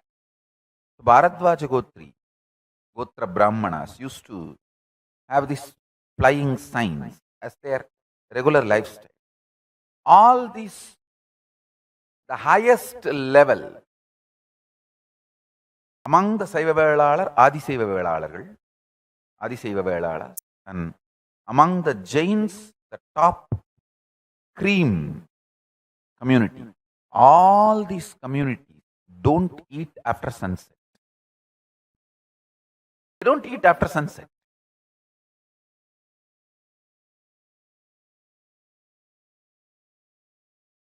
I'll put it in more precise way.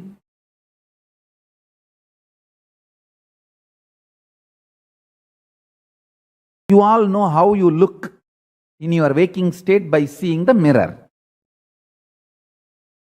Same way, try to do this simple analysis. Remember at least last 3-4 times you dreamt about you. Of course, in any dream you exist.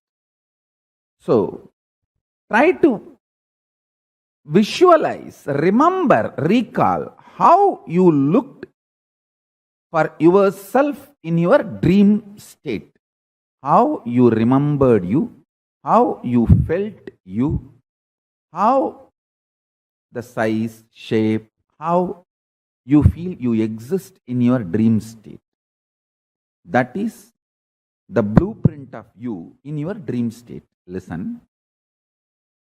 The blueprint of you in your waking state, you all know. You can just see in the mirror and know how you look.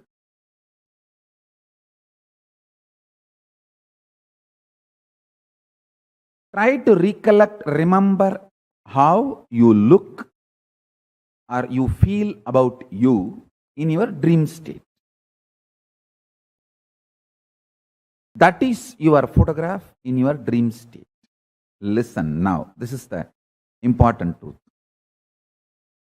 In your, see, when you go to dream, how you look, you can remember, recall.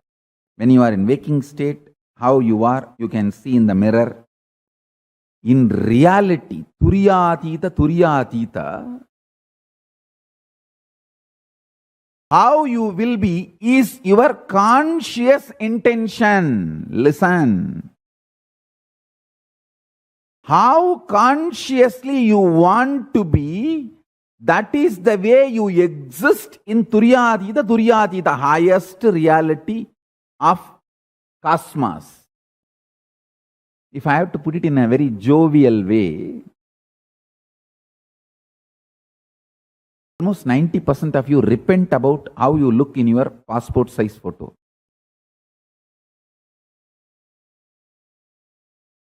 Almost 100% of you even vomit when you see your Aadhaar card ID. How you look in your Aadhaar card. Listen. How you look and how you feel your blueprint in various states differs. How you will look in Kailasa is your intention, your conscious intention, your Satya Sankalpa is the way you look in Kailasa. Listen. Demarcations of past, present, future does not have impact on your conscious intention. Because of that,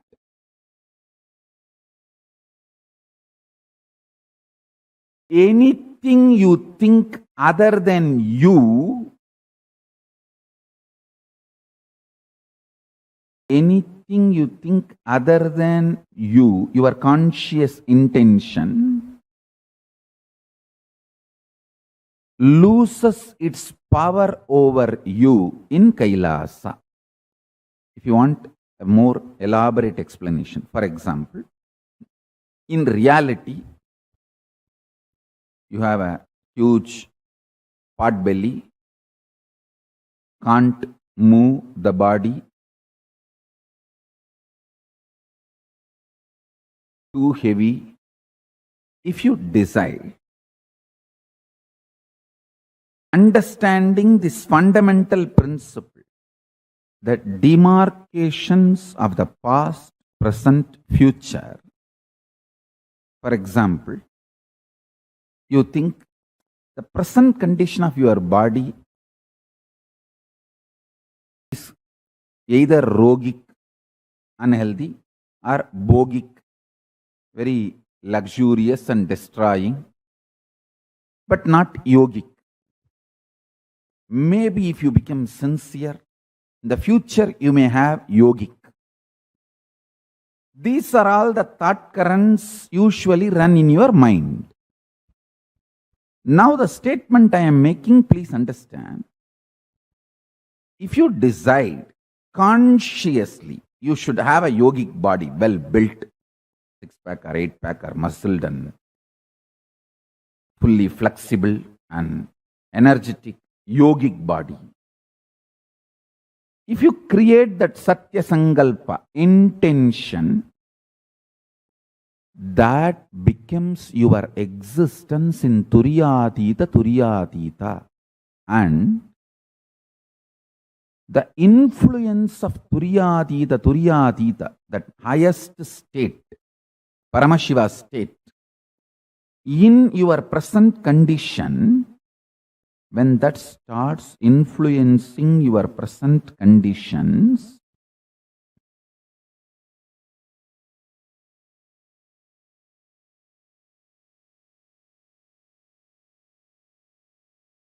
the demarcation of the past, present, future will just become a faded delusion. I can say faded delusory memory.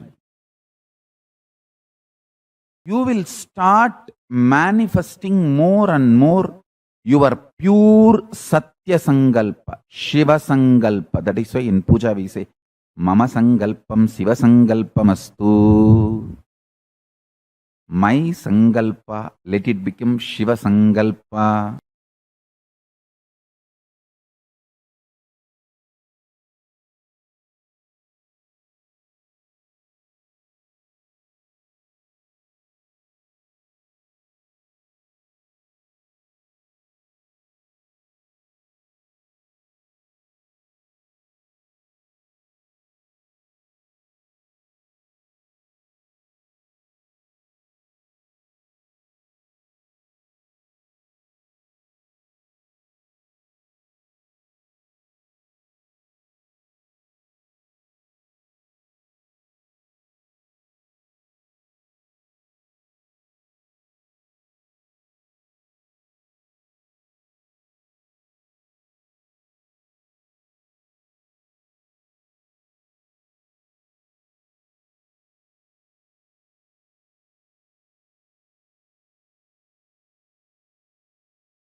Yes, Nithyanandam to all the participants, Nithyanandam to everyone, to all the viewers watching us live, and everyone who's there. So we all learned from Swamiji about one of the most important things, the secret to win over our enemies. All of us would be having someone or the other as our enemy. It can be yourself, it can be your mind, or it can be someone around you, someone who you are competing with, or someone part of your life. It can be anyone, but I'm sure all of us would feel like we have someone or the other. But are they really our enemies? Or what exactly is the secret behind having the completion with those people whom you feel as your enemy? What exactly is the secret to win over that? Just by making the whole enmity redundant, as Swamiji says. Only when you accept the enemy request from your side does the enmity even happen. Just like how if you go to Facebook or Instagram or even in real life, only when you decide to accept a friend request from someone else, when someone sends you a friend request, only if you accept it, you both can be friends. Otherwise, it's not considered friendship.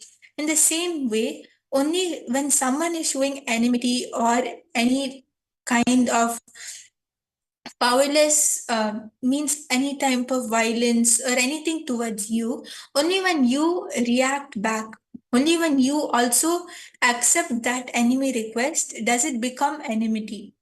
But when you just decide to make it redundant, when you just decide to unclutch from it, at that time the whole enmity is not even relevant. It is just something which is not existing. This is the exact secret which Swamiji taught us. But for us to be able to make this happen, for you to be able to make the completion in whatever enmity you are experiencing, the first most important thing is finding out what exactly is your image inside yourself. So I request all of you, what was your powerful click? What was your powerful cognition? Please do share with us. Share in the chat. What is it that you think I want to experience this in my life? I request all of you, please take 2 minutes and share.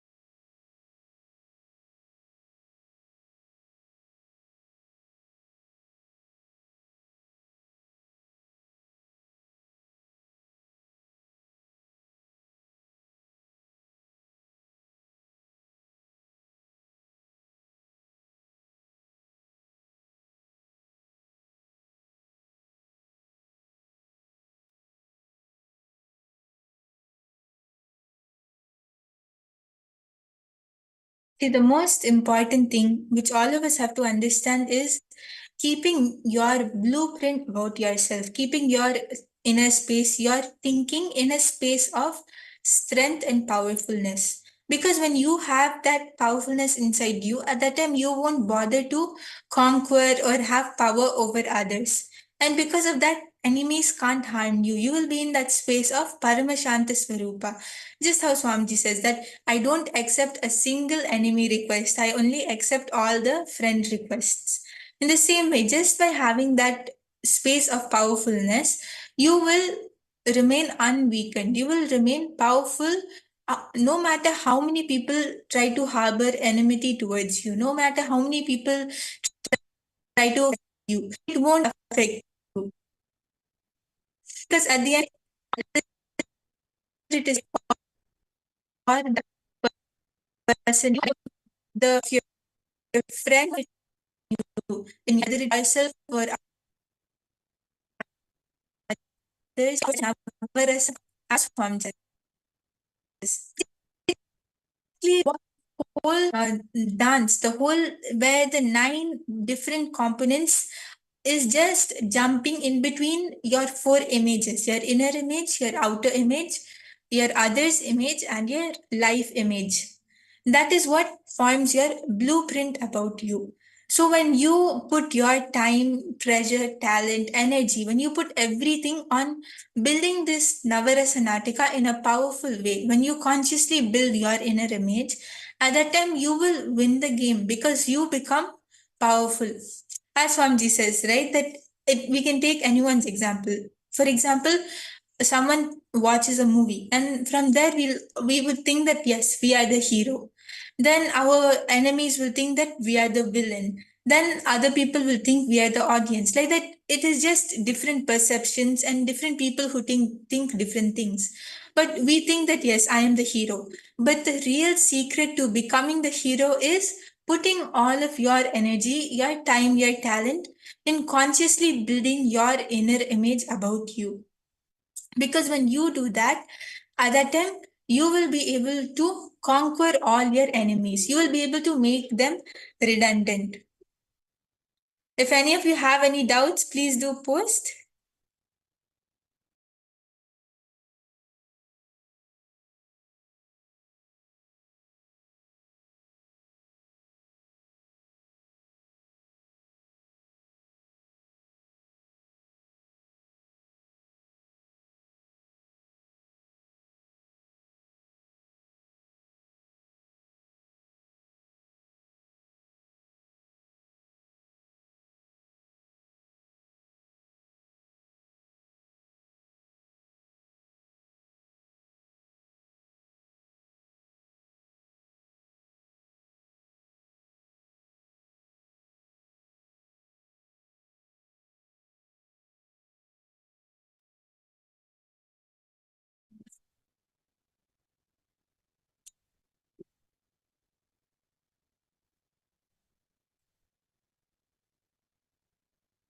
Yes, so now in this exercise, all of us will be working on building our conscious inner space, on consciously building your blueprint about you.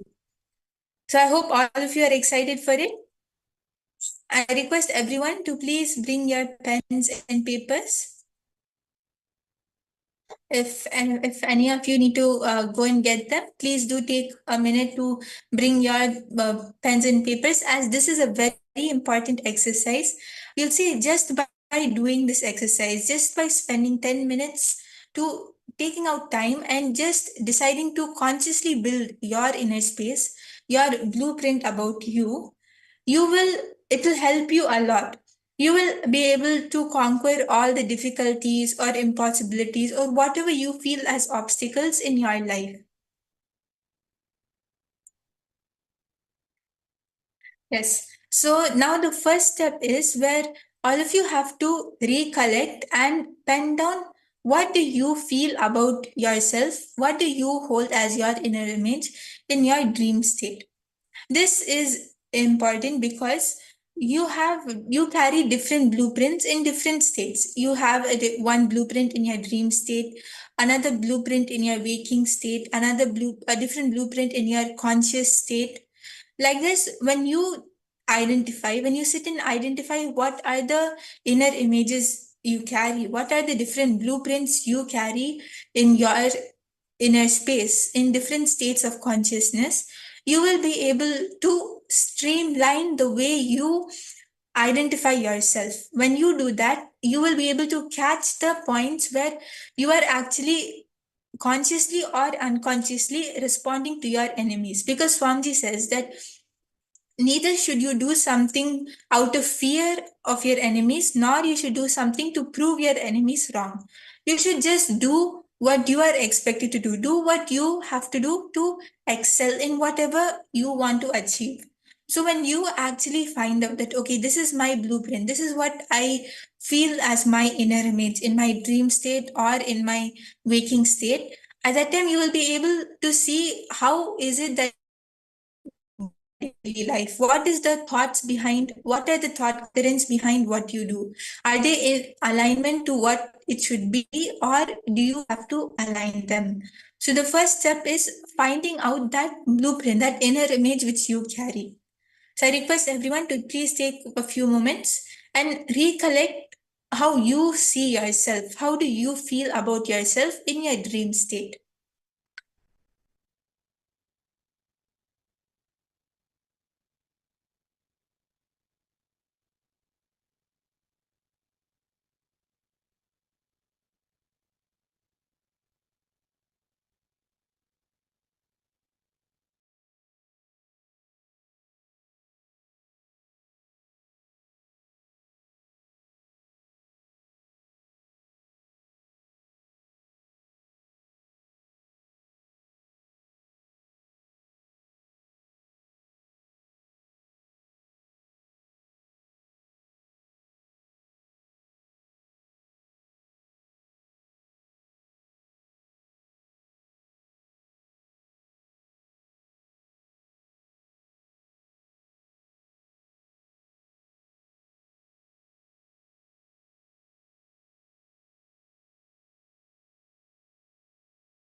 Now, once all of you have finished penning down, we will be moving to the next step. And in this step, you will be consciously building what identity you want to have. How is it that you want to exist? If you want to become someone strong, if you want to have a fit body, or if you want to have high intelligence, being able to manifest what you want to manifest, how is it that you want to build yourself, whether it is inside internally or whether it is externally? How do you consciously want to be? What blueprint do you want to carry about yourself? Please take a few minutes to pen that down. You can even make it like a tabular format and pen it down next to what you have penned down just now of how you perceive yourself. I can see that many viewers, many participants are there. Nithyanandam, Kaviraj, Aya, Santosh Aya, Ma Verosina, all of you can go ahead and post your understandings, or if you have some doubts related to the exercise, feel free to post.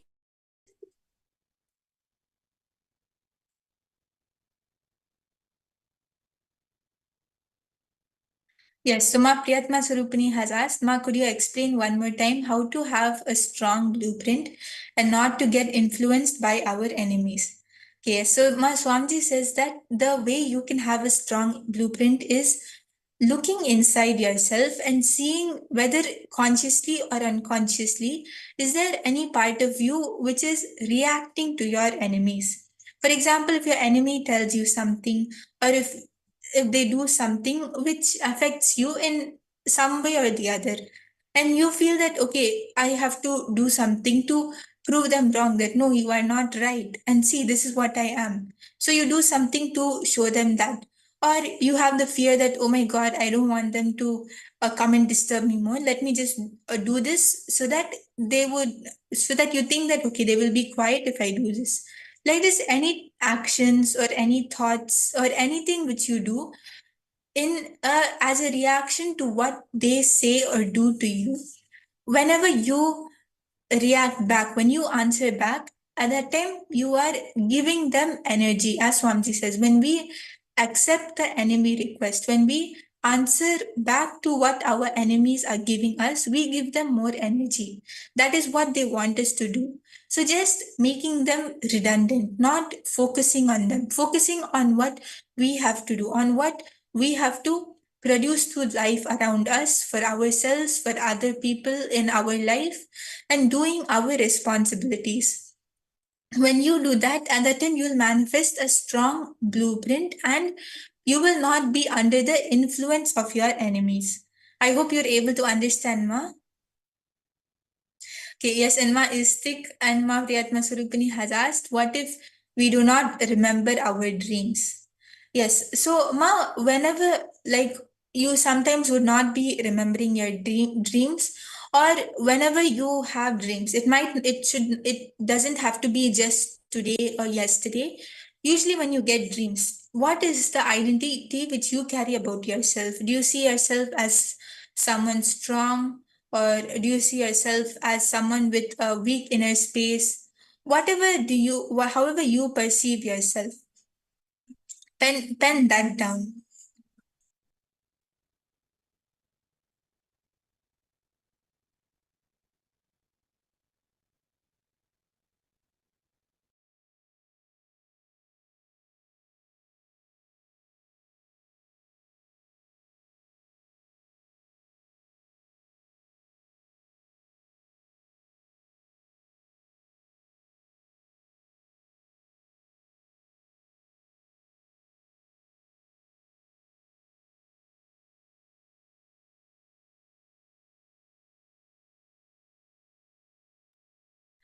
I hope all the participants were able to understand. I hope all of you are able to do the exercise. Ma Istik, Ma Priyatma Swarupini, or anyone else, if you have any doubts, feel free to post. I hope you're able to understand, Ma Priyatma Swarupini.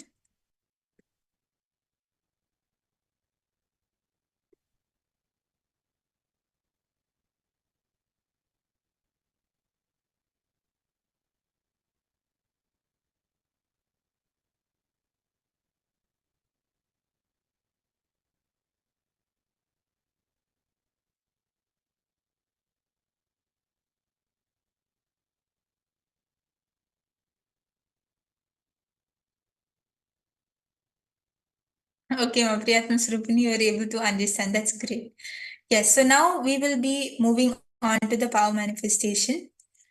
And in this round of power manifestation, all of you will be manifesting the power of basically manifesting your consciousness over the water element.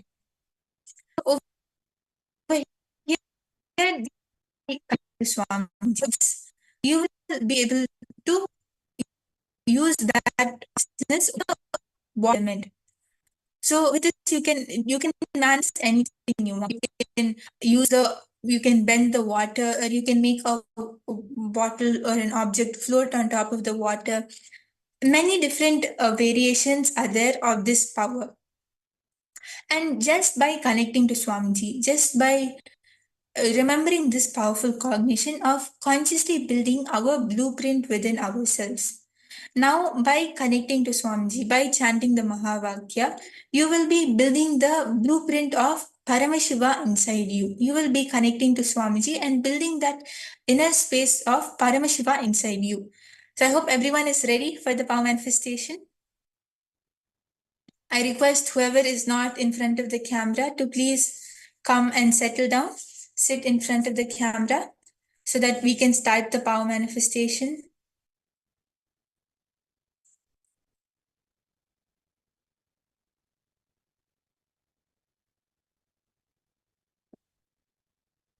And in this round of power manifestation, in this round of power of your consciousness over water, all of you are going to be moving an object. You're going to be floating an object and moving it on top of the water.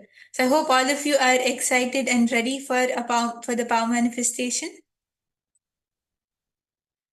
Yes, I request everyone to please take a few moments to bring a vessel full of water and bring a small object like a grain of rice or a piece of rubber from your eraser or anything like that.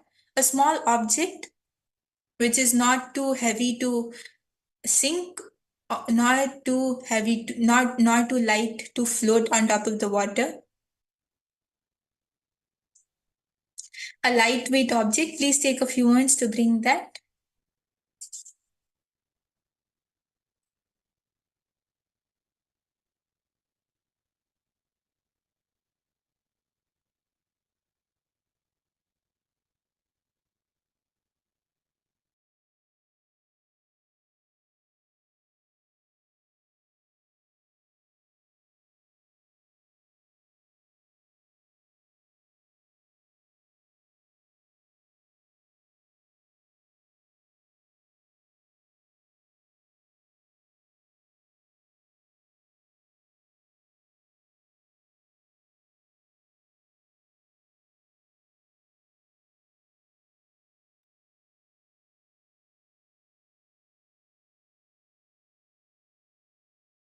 Once everyone has brought your objects, you can post in the chat or in the comments so that we know that you are ready.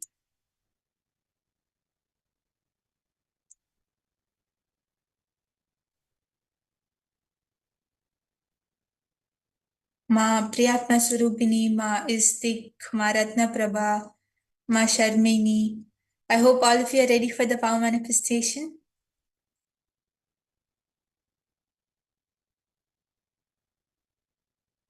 Ma Verosina, Santosh Kumar Ayya, Kaviraj Arjun Ayya. All of you can post on the chat once you're ready. Yes, and once you have brought your objects, I request everyone to please start your timestamp video recording. If you have a spare phone or a spare device to take a video recording, you can start your timestamp video recording, ensuring that both the vessel of water and the object is visible on the camera. This will make the power manifestation foolproof. Okay, my stick is ready. Yes, that's great. So once you have started the timestamp video recording, we will be starting the power manifestation. And all of you will be connecting to Swamiji and chanting the Mahavakya, and just by using the connection, just by letting Swamiji flow through you, you will be moving the object in the water.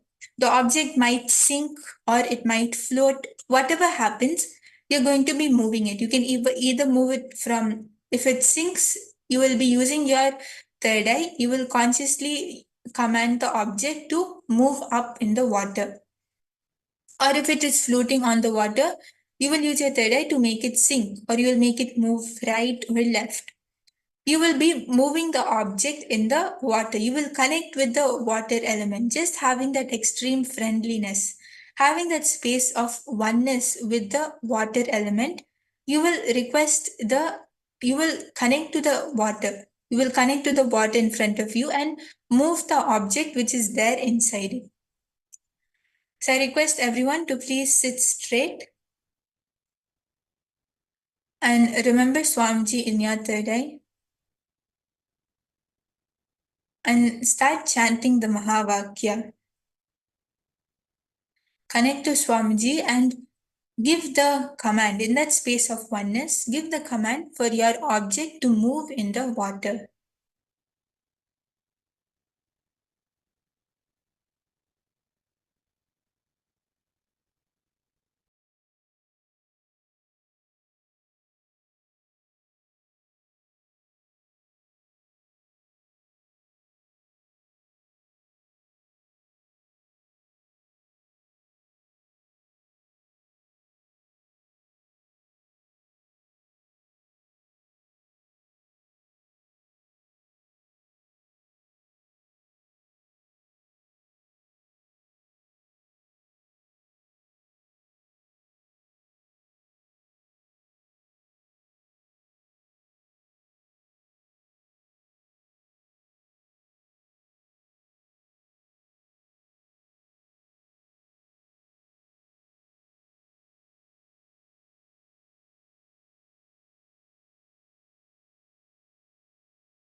Yes, I request all of you, please keep chanting Mahavakya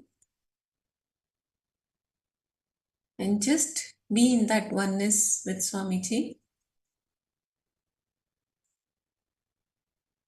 You will see that simply by giving one command and being in the space of oneness, the object will simply move.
Paramashivoham.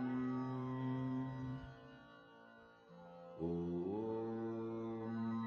Nithyananda.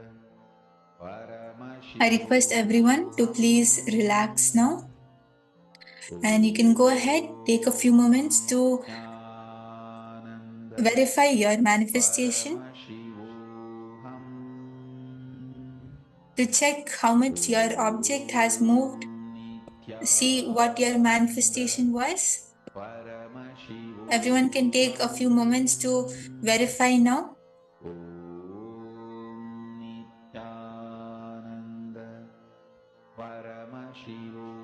And you can turn off your timestamp video recordings as well. You can check in the video recording, or you can see in your vessel of water, see what was your manifestation, and you can go ahead, share your experience. Share your manifestation on Kailasa's Paramashivoham Facebook page, on the Zoom chat. Everyone can share what was your manifestation, and most important of all, what was your experience. Did you feel that yes, you can have a breakthrough? This is a really powerful session from Swamiji, a really powerful technique which Swamiji has shared with us. Because in fact, as Swamiji himself said, that this is a strategy which Bhagwan Krishna itself used. Just making your enemies redundant, unclutching from not accepting the enemy request. A very powerful session from Swamiji. So all of you can go ahead, share your experience. It will be very nice to hear from you. Paramashivoham. Om Nithyananda. Paramashivoham. Om Nithyananda. Paramashivoham. Om Nithyananda. Paramashivoham. Om Nithyananda. Paramashivoham. Om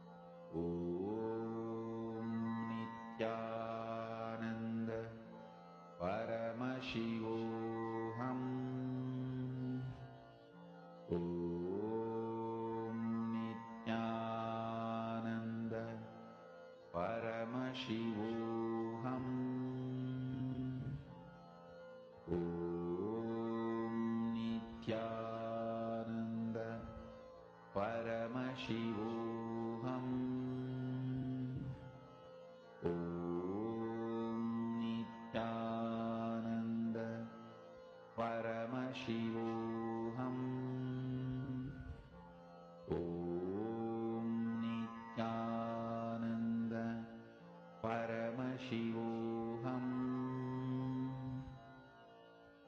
Om Nithyananda.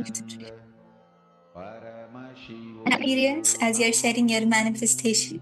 We'll be moving on to this next session where we will be learning from Swamiji about the profound secrets of the Siddha tradition, one of the oldest traditions in the Sanatana Hindu Dharma.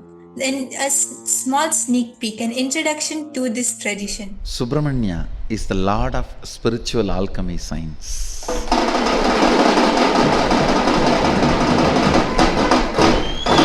Because his whole birth itself happened as a spiritual alchemy. His very birth happened as a spiritual alchemy.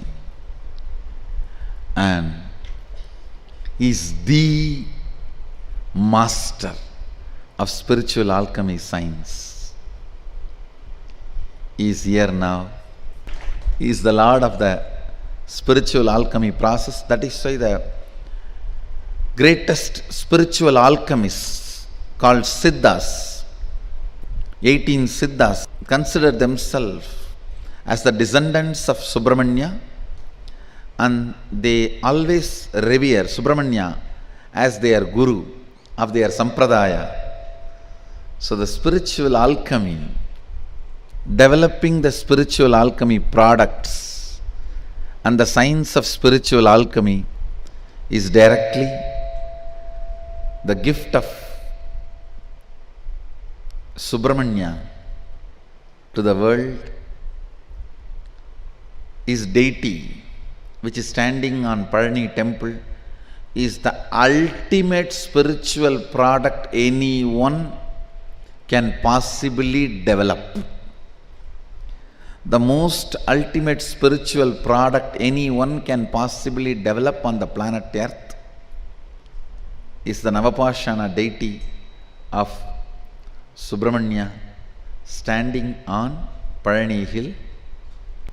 I think these 6 days, all the spiritual products, all the spiritual alchemy products will be ready, fully energized for all of you to experience for Sadashivoham.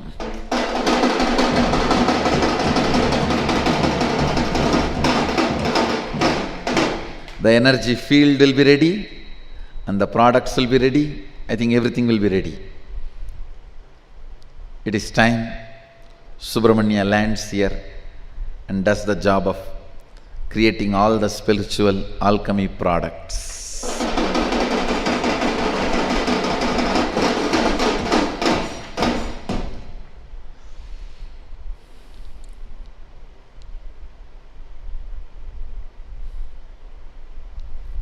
I was wondering why that Prana Pratishtha was getting dragged. Now I understand. He has to do it. He has to come. And this is the most auspicious time. These 6 days, celebration of Skanda, Subramanya happening.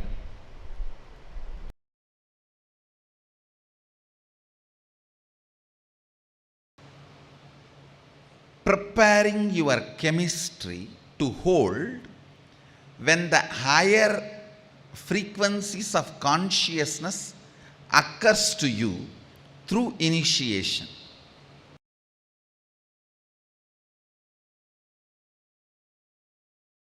Listen, I'll repeat once more. Alchemy is nothing but using the 11 dimensions of the universe, tuning the 25 states of consciousness and achieving, radiating the 5 aspects of Sadashiva.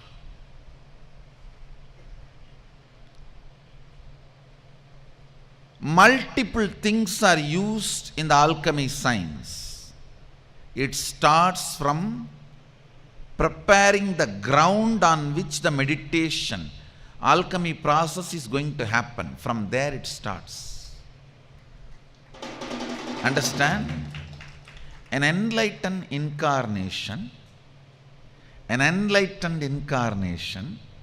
is capable of dismantling any molecule, assembling it back as any other molecule or same in any place, time as he wants. Looking at the enormous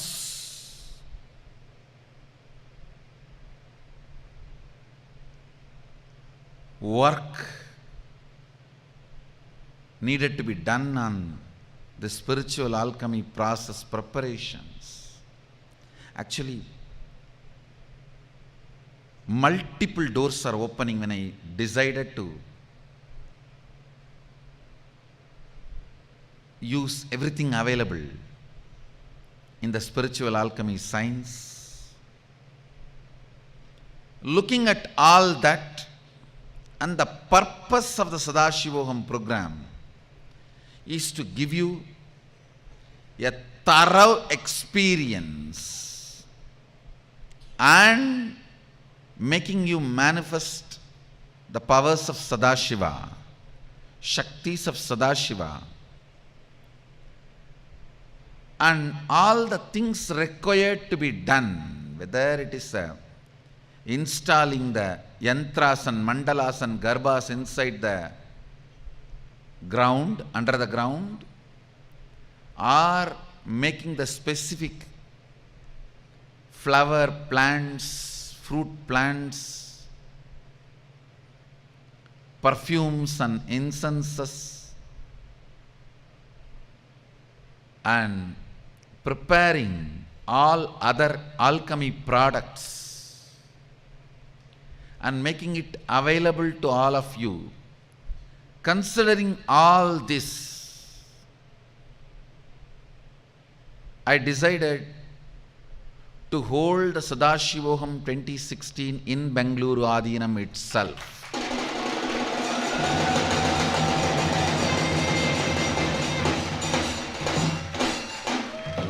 Because it will give me a lot of freedom to install all the spiritual alchemy products and prepare the ground from the foundation level and prepare everything in its best form.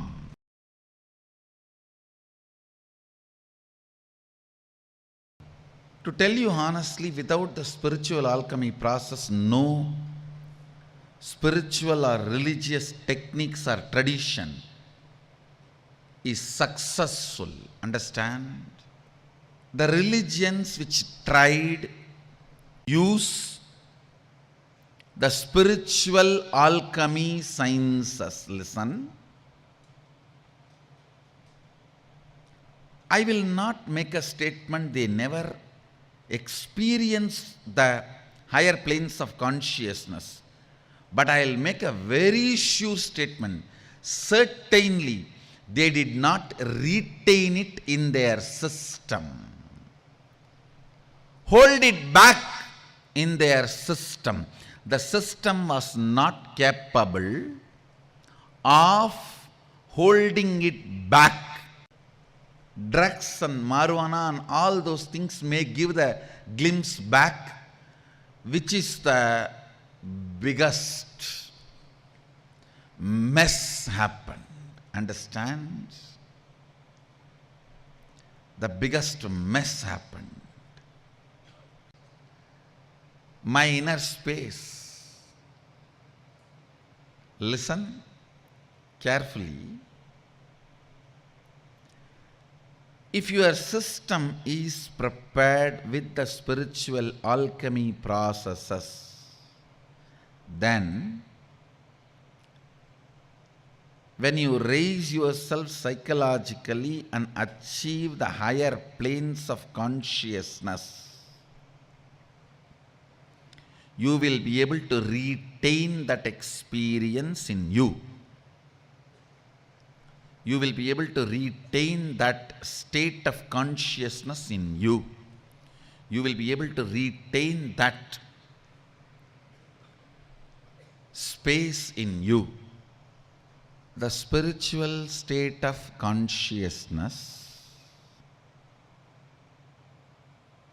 given to you, unless it is retained, your body mind falls back into such worst depression. Naturally, you start looking at the alternative methods like marijuana, drugs, alcohol, heroin, whatever. Understand? The spiritual alchemy process and preparation is too important for you to hold that higher plane and manifest it as powers.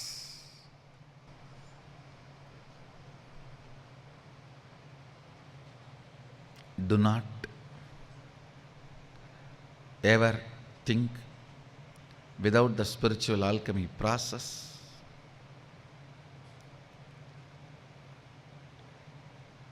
things can happen, or you will be able to retain.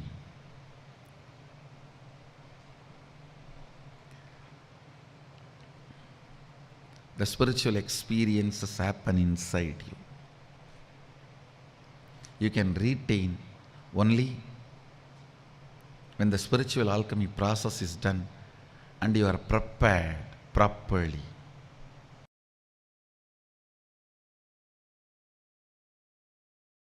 I wanted to explain some of the deep intricacies of the alchemy process. Listen.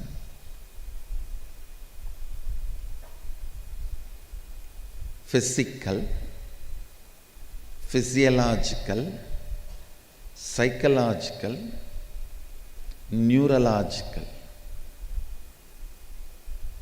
These various levels of you, physical, physiological, psychological, neurological, these various levels of you is interconnected and have their own systematic way of responding to each other. Understand carefully?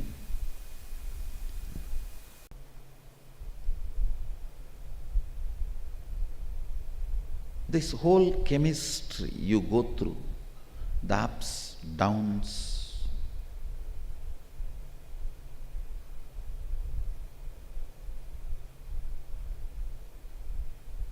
the chemistry of physical, physiological, psychological, neurological,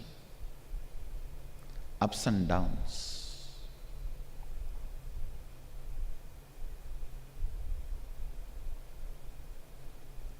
That same chemistry, if somebody understands it and uses for enlightenment purpose, that is called alchemistry. How a simple meal can make you lose your identity. Thousands of things, extraordinary experiences, powers can be made permanent neurological, physiological, psychological, physical experience in you through this alchemy products, through this alchemy science. Alchemy science can make your vessel, body and mind, capable of receiving and holding the ultimate enlightenment forever. See, in this cup I can pour only the hot coffee. I can't pour the molten gold. For that, the cup need to become a stone cup. Only then I can pour the molten gold, melted gold. The alchemy products will make you melt the stone pot. Then I can pour the melted gold. Means literally enlightenment into you. It can stay in the system. This whole spiritual alchemy science is raising your physical, physiological, psychological, neurological state to the highest peak possibility. To the peak possibility. And making you stay there permanently. A properly organized, arranged alchemy products. Literally, the life energy of Sadashiva, bioenergy of Sadashiva is getting prepared with the whole spiritual alchemy products. The energy field is getting ready.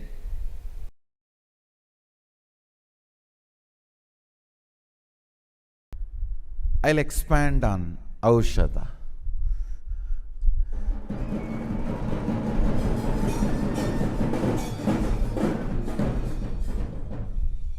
Understand?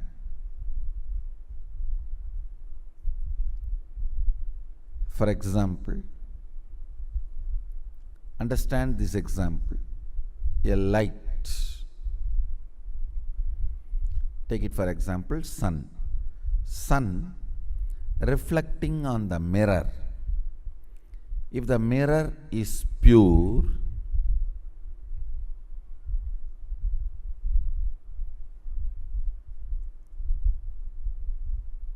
mirror will reflect the sun as it is.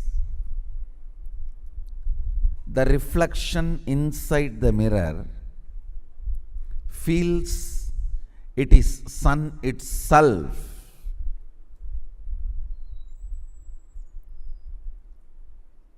I will not say it is a crime. It is okay because there is no other damage done to the reflection because of the mirror. It is literally the pure reflection. But if the mirror is broken, the reflection cannot feel it is pure reflection of the sun. It is a distorted reflection of the sun.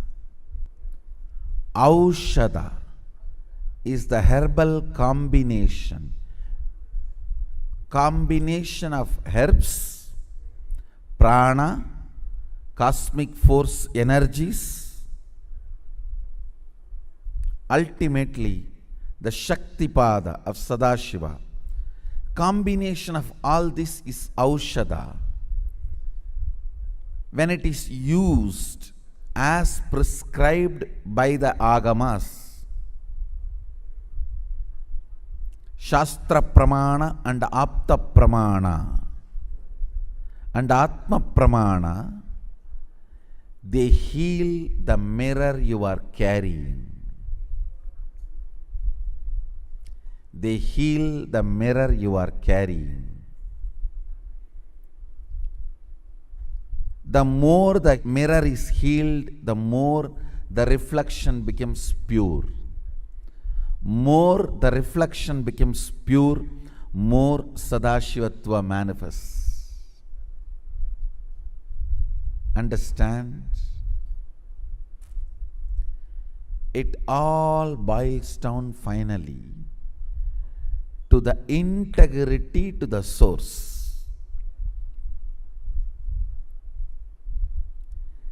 If the mirror is not distorted, it is integrated to the source. More distortion, more lack of integrity.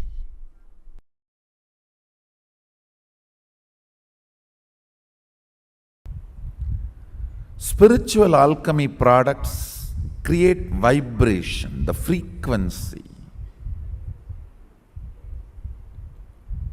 Aushadha directly vibrate your body. Alchemy products are more like wireless. Sometimes works, sometimes not, and there is a fluctuation, ups, downs. But the Aushadha is directly plugging the wire into you. It works.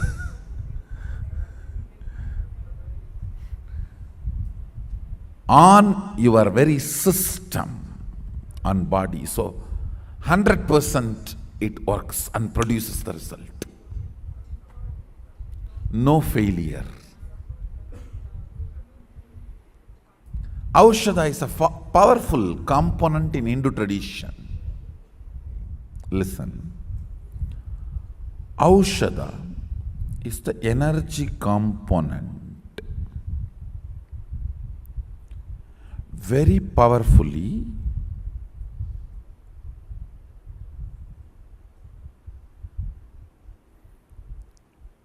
created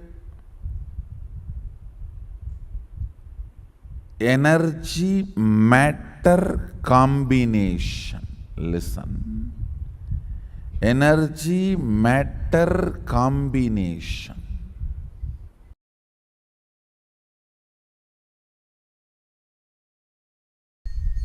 The ultimate experience is brought into biomemory, bioenergy,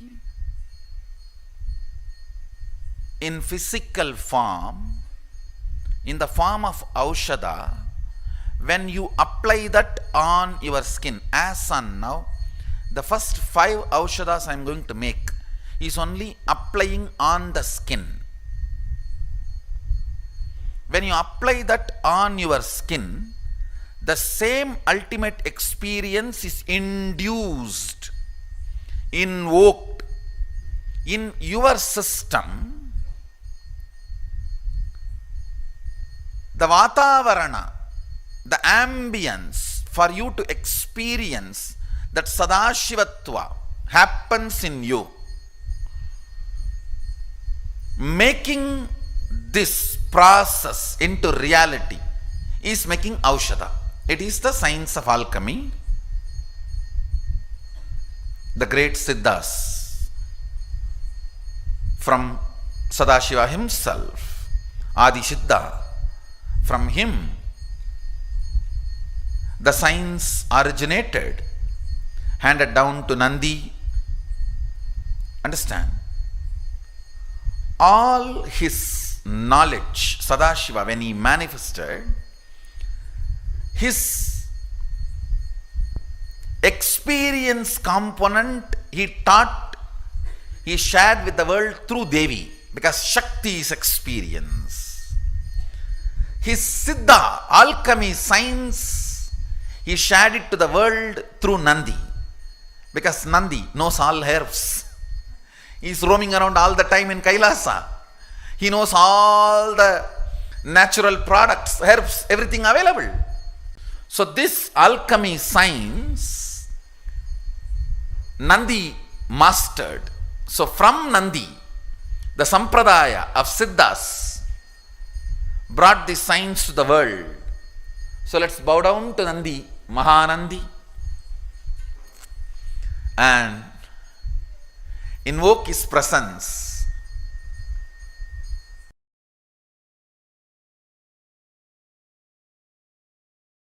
So my gurus, they are preparing my system, doing the whole alchemy process for me to manifest this superconscious energy, especially the superconscious mutation. So finally they all came to conclusion they should go ahead and do even the physically what is needed for the superconscious mutation. Decision made. Then they reached out to Hamsananda Puri, who used to stay in Kashi at that time and in Manikarnika Ghat. And then Hamsananda Puri brought one of his associate, close associate, sannyasi. His name was Naga Baba. Just Naga Baba, I think some Giri. His samadhi, means Hamsananda Puri's associate samadhi, is in Calcutta, Telghat.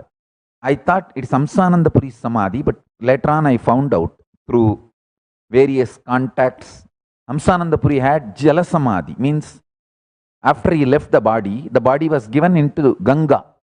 So he did not have the Bhu Samadhi. His associate, who was also part of initiating me,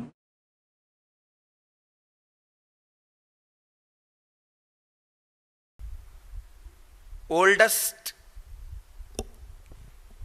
greatest,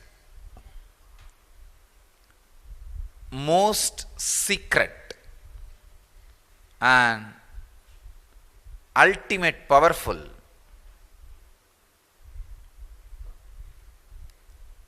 tradition is the tradition. Please understand, all the word I uttered I am responsible for it.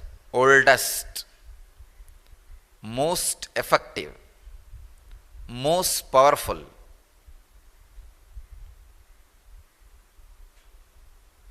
most secret. As Krishna says, Raja Vidya Raja Huhyam. When it is most powerful, it is always the most guarded secret.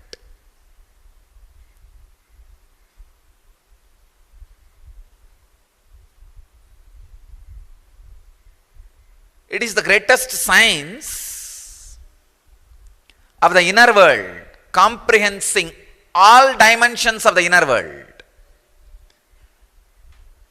Medicines to heal the body,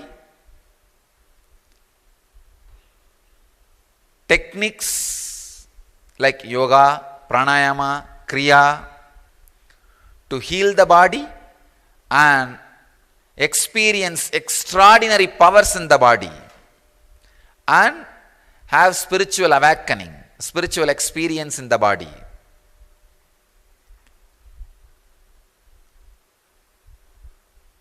Yantras, mantras, tantras, techniques to handle the whole cosmos as they want.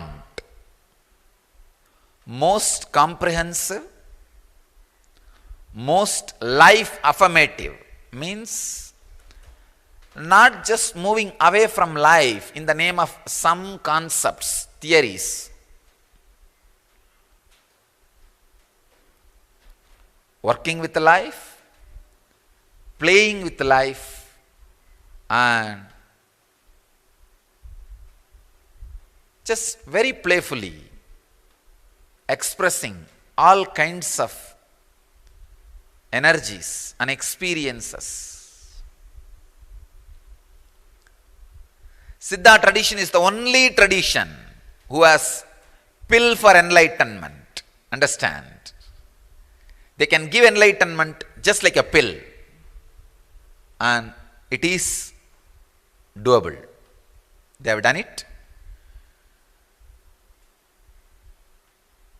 As the living representative of that tradition, I promise the world I'll do it for you guys.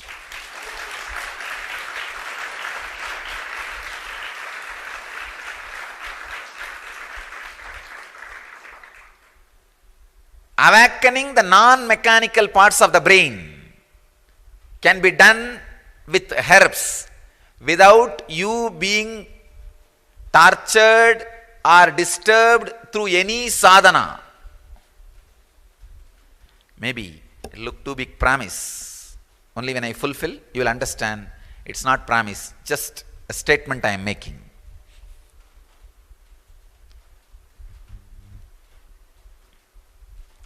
If I say after this satsang, I am going to get up and walk and go to my morning meeting, it is not a promise. I am just making a statement which I am going to do. Same way I am making this statement, Siddha tradition has evolved a science to awaken the non-mechanical parts of the brain of a human beings just by herbs and medicines. And as a living representative of the tradition, I promise the world I'll bring it back to life and gift it to the world. Simple statement.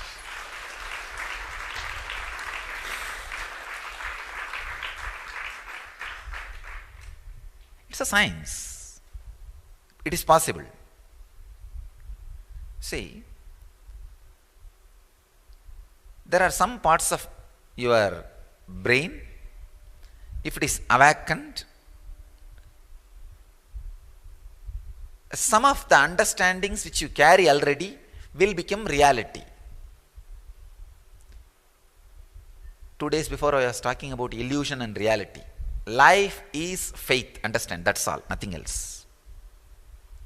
Whatever you know as reality appears as reality because those parts of the brain is awakened.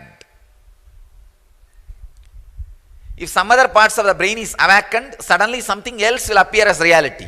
That's what is happening in the dream. In the dream, different parts of your brain is awakened. Your brain enters into different chemistry. Suddenly you see a different reality.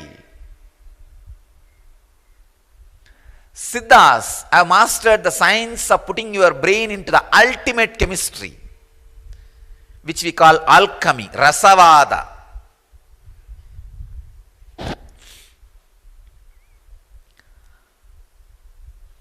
Ultimate chemistry, ultimate alchemy.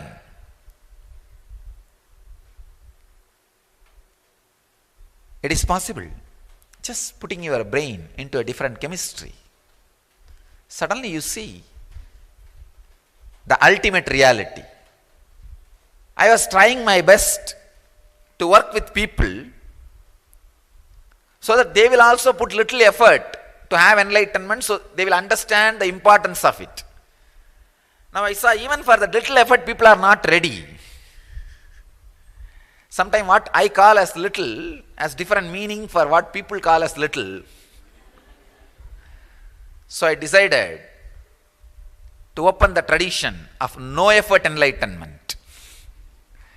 Not even low effort enlightenment, no effort enlightenment. See, Vedanta is effort enlightenment. Yoga is high effort enlightenment. Zen can be called as low effort enlightenment. Siddha tradition is no effort enlightenment.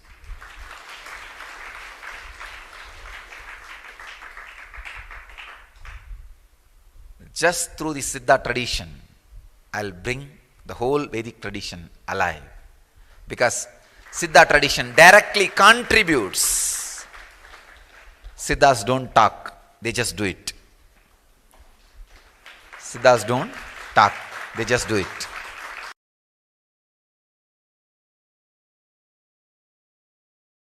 If you ask me who taught me Siddha, whole Siddha tradition, I'll say Arunagiri Yogeshwara. He downloaded the whole thing and showed. But Isakki Swami gave me the practical expertise in the field. He collected the herbs, showed me how the Pashana can be done, Navapashana can be done, or Aushadas can be done. The whole practical expertise was given by Isakki Swamigal, but that knowledge was showered on me by Arunagiri Yogeshwara. Akashic records were revealed to me by Arunagiri Yogeshwara, and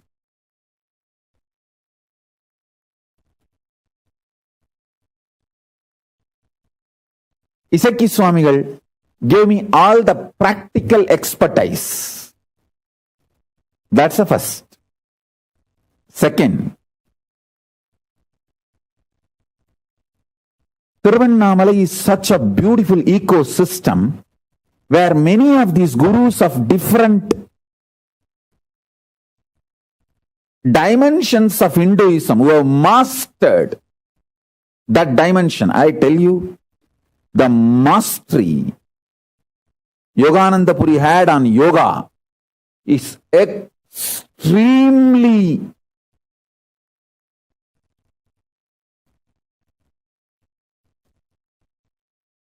powerful, amazing.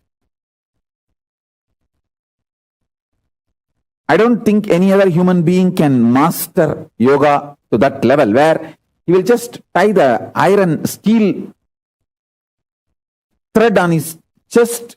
He will inhale and tie that and exhale, and that thread will go to pieces. Mastery of pranayama and yoga. It is not that he has done this only once. He has done this multiple times in multiple stages. He had 43 heart attacks when he was in the deathbed, and he did not die. Hospital said that we can't even understand what is going on in him. He stops the heart and starts. After half an hour, they got frightened. So they sent him home. In the home, he said, all right, this is the time I'm going to leave the body, and he left the body. He's beyond any medical science. He's beyond any medical science. He taught me the knowledge of Becoming Kayakalpa Degi means even when you leave the body, it will not rot, it will not deteriorate. See, the whole spiritual revelation was done to me by Arunagiri Yogeshwara. Making it as a practical expertise was done by Raghupati Yogi in yoga tradition. In Siddha tradition, Isaki Swamigal. So, I had a very powerful ambience, beautiful ecosystem. That is what I am struggling to reproduce. I think with the grace of Paramashiva, I will make it happen. With the grace of Ganapati, Paramashiva, Kailasas, gods and goddesses, I will make it happen. All the great beings, experts, masters in each field was available to me. Same way in Vedanta. I can't even imagine somebody beyond Annamalai Swamigal in Vedanta. He can just sit in Nirvikalpa Samadhi and Sahaja Samadhi forever. Unbroken Sahaja Samadhi.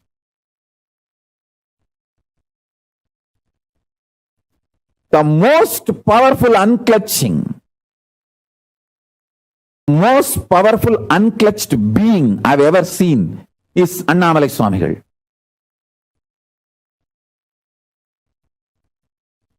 Even when his eyes are open, you can look into his eyes and see that he is unclutched.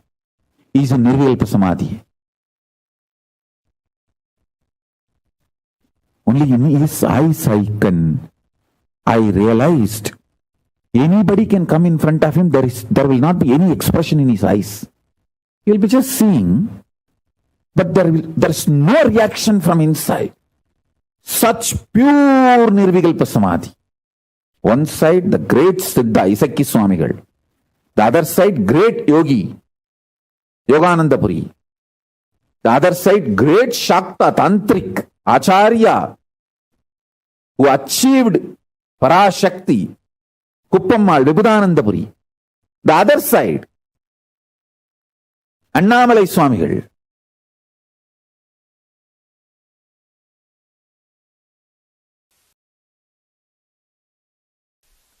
I'll try to introduce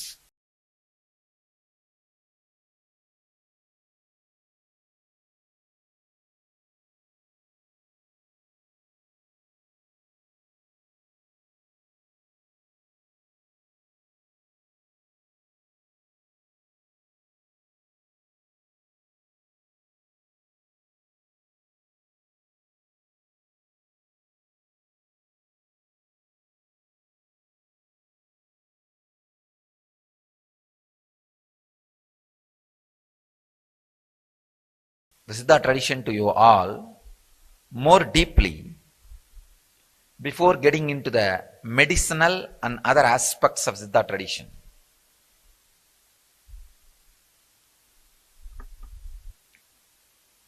Just like Ganges civilization, there was a civilization happening around Kaveri.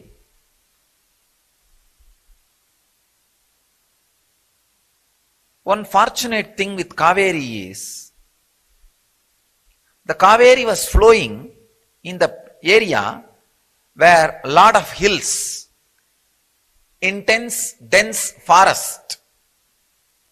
Please understand, with the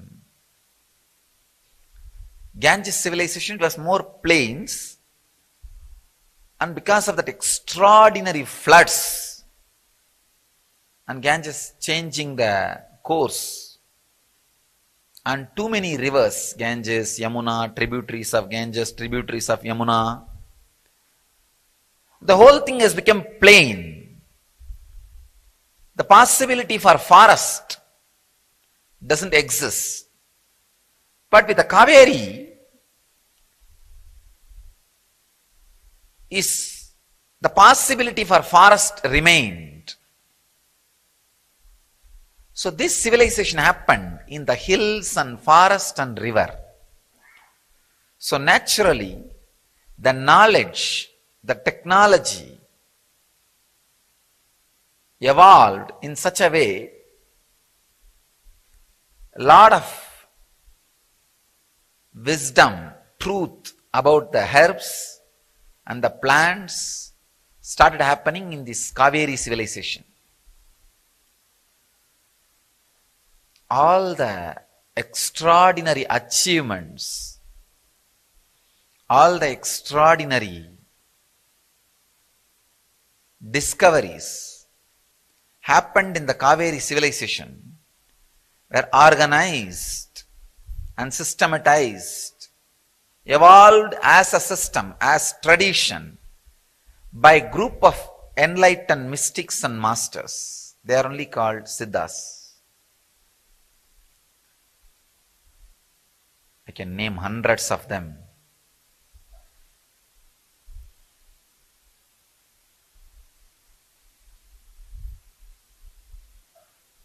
These guys were able to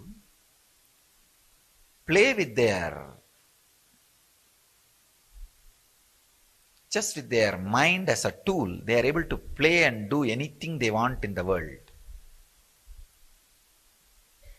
And if you see their verses and the techniques they prescribe, still they are working. I don't know after how many thousands of years. Still those medicines are working. Still those extraordinary powers are happening. The techniques they proposed, still they awaken the mind, and the yantras are still working. No expiry date for their techniques. Many of them have mastered the science of handling the body and mind.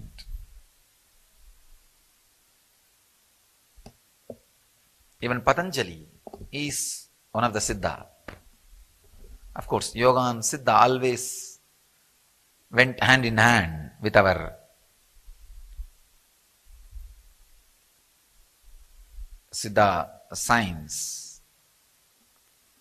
It's a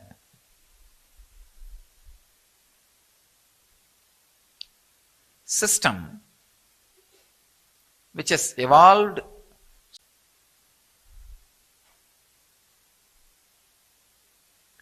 if you want to change the signal when you are driving in the road, Siddhas have a technique.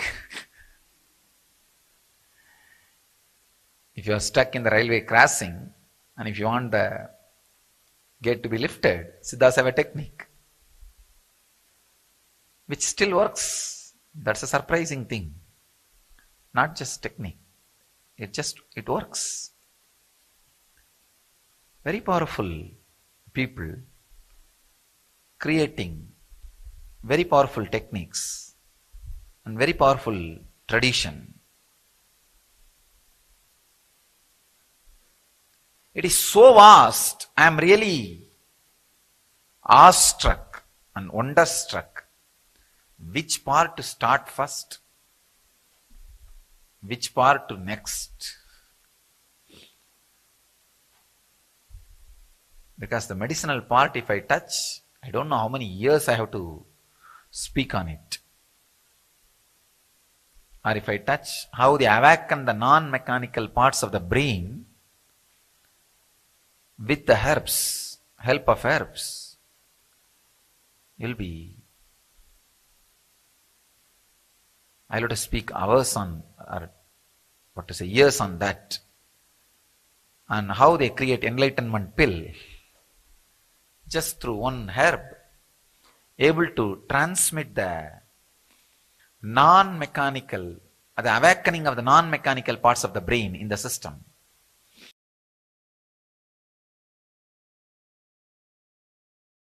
Manomaya Kosha, miracles. The Manomaya Kosha miracle means the awakening of the non-mechanical parts of the brain. For that, usually tamarind is used. Tamarind is programmed. So the tamarind can be programmed, especially the tamarind shell can be programmed. The tamarind shell, if it is taken and processed and given, and even the tamarind, the seed, if it is processed and given, Many non-mechanical parts of the brain can be awakened. I wanted to make you understand the non-mechanical parts of the brain awakening. Understand? See, trying to give the experience before you have the experience is what we call awakening of the non-mechanical parts of the brain. For example, if you become enlightened, you will understand the whole world is illusion. It is not the ultimate. When you awaken your Kundalini energy with the right knowledge, right Nithyananda Paramashivoham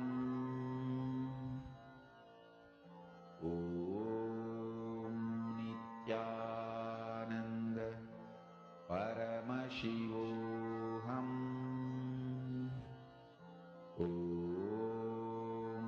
Nithyananda Paramashivoham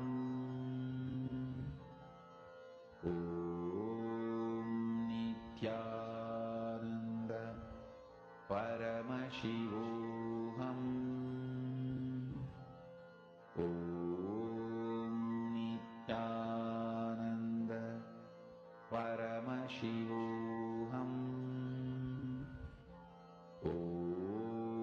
Nithyananda Paramashivoham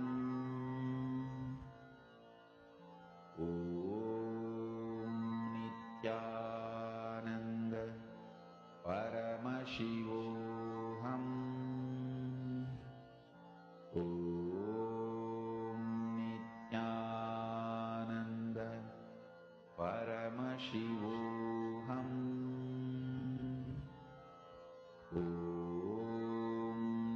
Nithyananda Paramashivoham Nithyananda Paramashivoham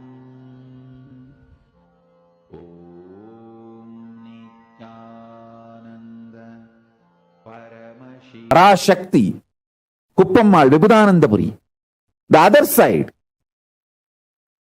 Annamalai Swamigal.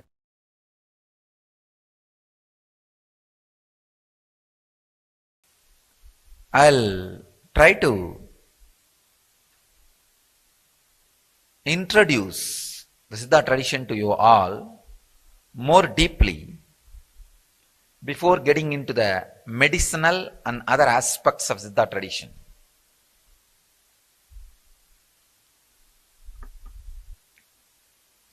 Just like Ganges civilization, there was a civilization happening around Kaveri.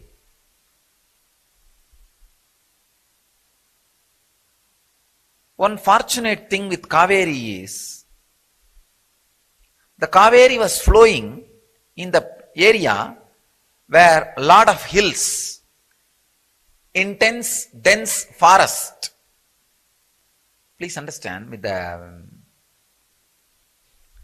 Ganges civilization, it was more plains, and because of that extraordinary floods, and Ganges changing the course, and too many rivers, Ganges, Yamuna, tributaries of Ganges, tributaries of Yamuna, the whole thing has become plain. The possibility for forest doesn't exist. But with the Kaveri,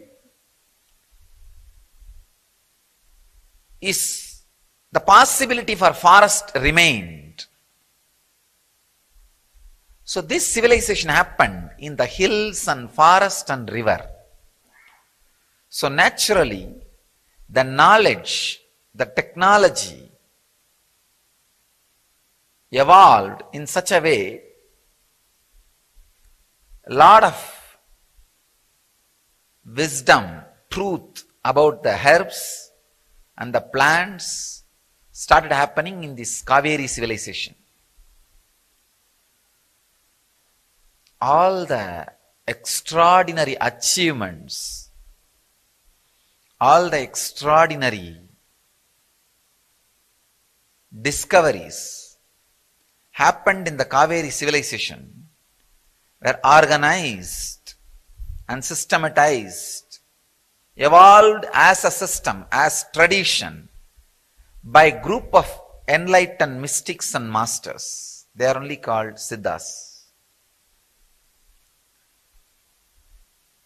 I can name hundreds of them.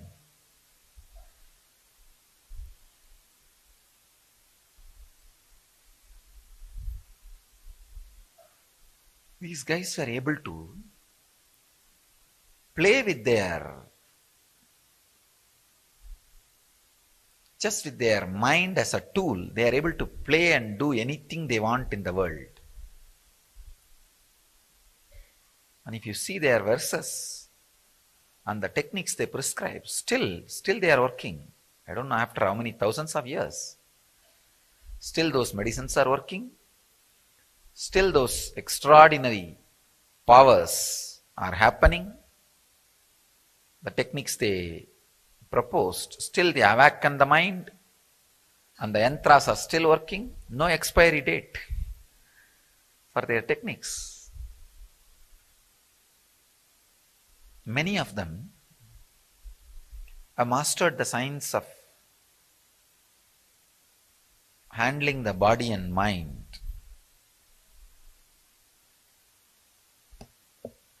Even Patanjali is one of the Siddha. Of course, Yoga and Siddha always went hand in hand with our Siddha science. It's a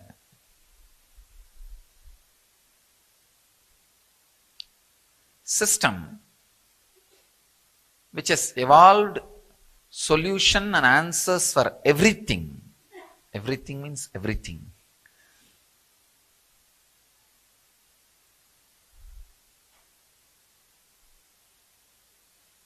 If you want to change the signal when you are driving in the road, Siddhas have a technique. If you are stuck in the railway crossing and if you want the gate to be lifted, Siddhas have a technique which still works. That's a surprising thing. Not just technique. It works.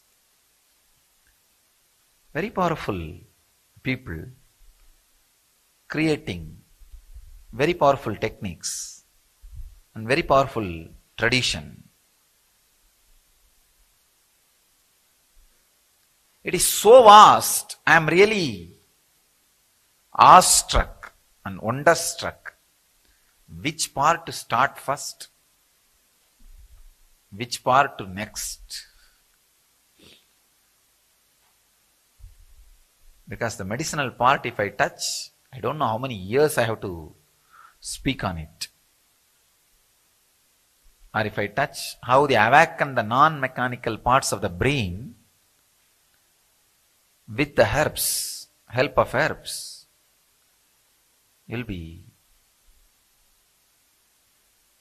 I'll have to speak hours on, or years on that. And how they create enlightenment pill just through one herb, able to transmit the non-mechanical, the awakening of the non-mechanical parts of the brain in the system.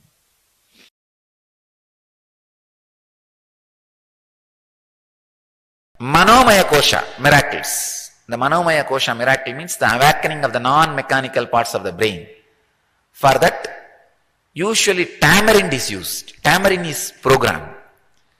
So the tamarind can be programmed, especially the tamarind shell can be programmed. The tamarind shell, if it is taken and processed and given,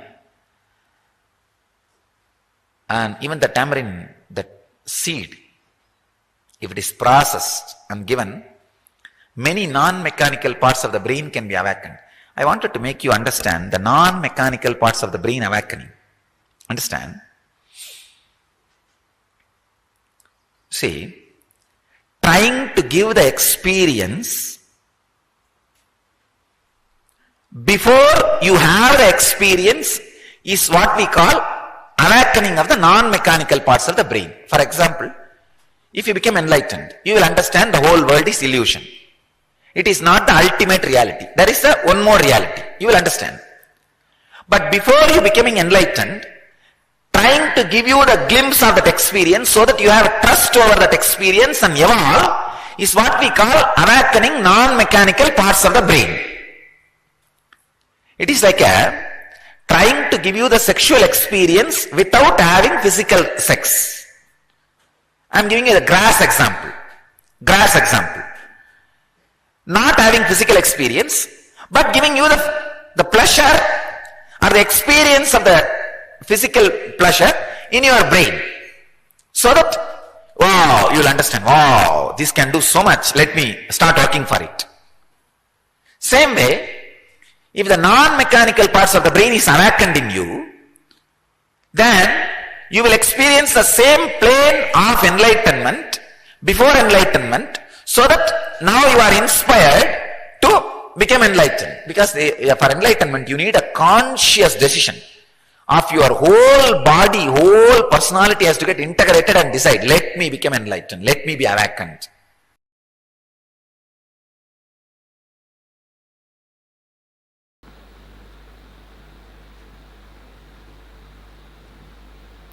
First, I'll define Kundalini Shakti. Please listen. Kundalini energy is your inner potential.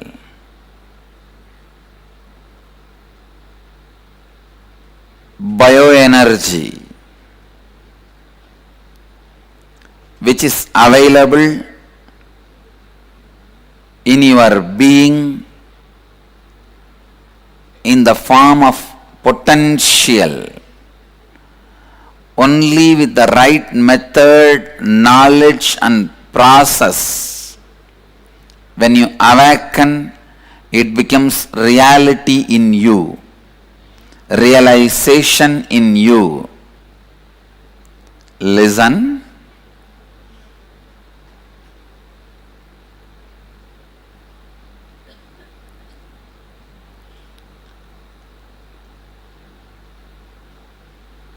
Largest untapped natural resource lying with humanity is Kundalini energy. When you awaken your Kundalini energy with the right knowledge, right context, right understanding and the right technique, right process,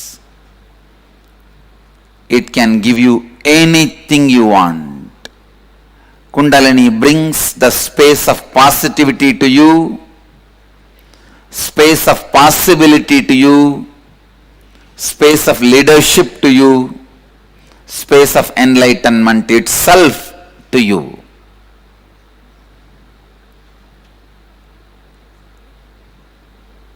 Kundalini is Kalpataru. It gives anything you want and the space of not wanting anything. All the techniques, kriyas, yoga, pranayama, meditation, process, rituals, everything is only to awaken your Kundalini either partially or fully. Vivekananda says beautifully, even during your intense prayers, it is your Kundalini which is awakened and answers to your prayers, responds to your prayers.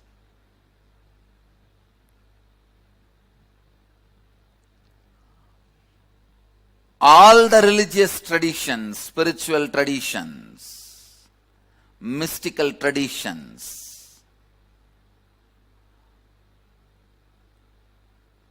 work only on awakening the Kundalini energy. If you remove the methods and process of Kundalini awakening from any religion, they will just become socio-political setup. It is the Kundalini awakening process brings religiousness to religion. It is the Kundalini awakening process brings religiousness to religion, spirituality to spiritual traditions.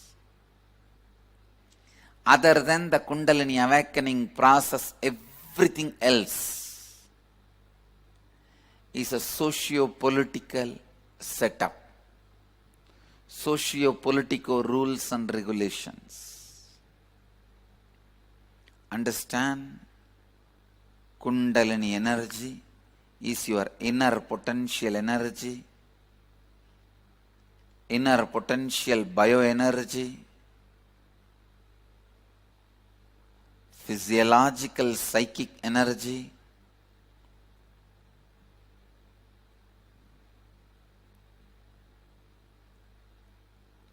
psychological physic energy is sex, physiological psychic energy is Kundalini.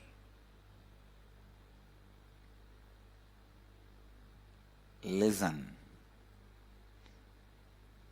Psychological physic energy is sex, physiological psychic energy is Kundalini. Means, if it is established in psychological space but flows towards physical plane, it is lust. Even though it is established in the physical plane moving towards the psychological plane, it is Kundalini.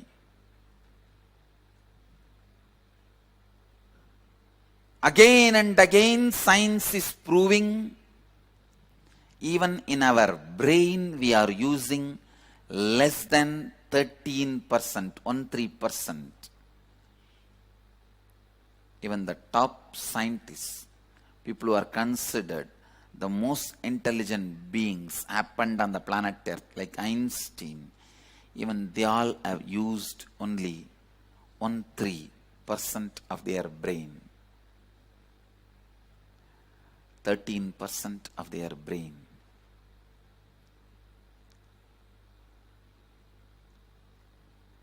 Then most of us must be using much less than that.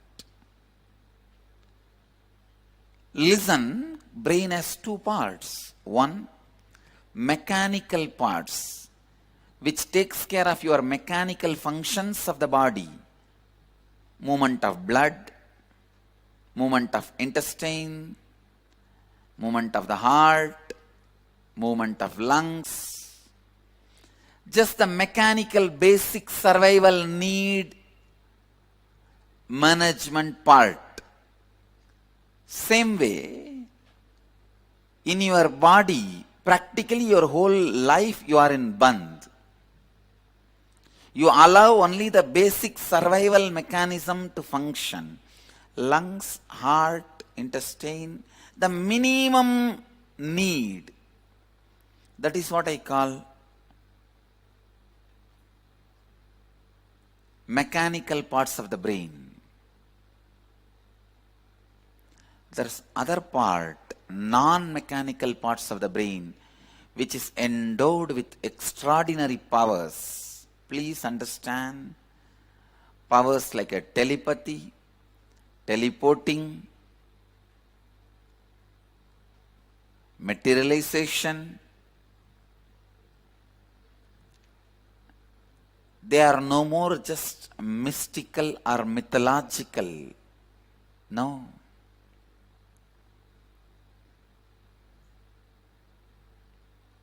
They are math and logical, mathological.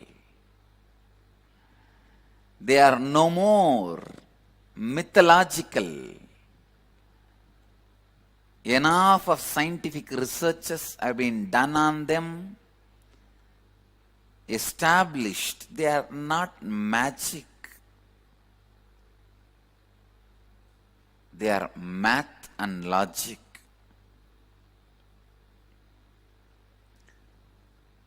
The possibility for telepathy, teleporting, kundalini, awakenings, extraordinary powers like materialization, all these are available in every one of us. Our brains are hardwired to experience higher possibilities, higher consciousness.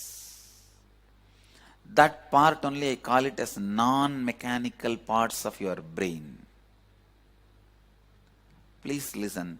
There are tons and tons of scientific research done on telepathy. Recently I was studying an article. Two persons are made to sit in two different rooms and asked to meditate. If a light is flashed in front of one person's eyes, the other person's brain also responds to the same light, reacts to the same light, as if light is flashed in front of the other person's eyes, even though light is not flashed in front of his eyes. Like this, tons and tons of researches are done to prove the power of telepathy, teleporting, materialization, to prove the possibility human beings have. The inner potential energy you have, the possibilities you have, is what I call non-mechanical parts of your brain. Awakening your kundalini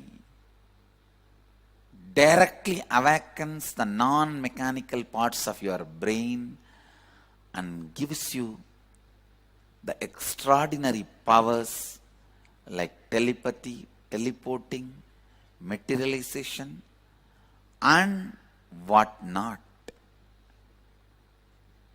And it gives you the space of positivity, possibility, leadership, and enlightenment.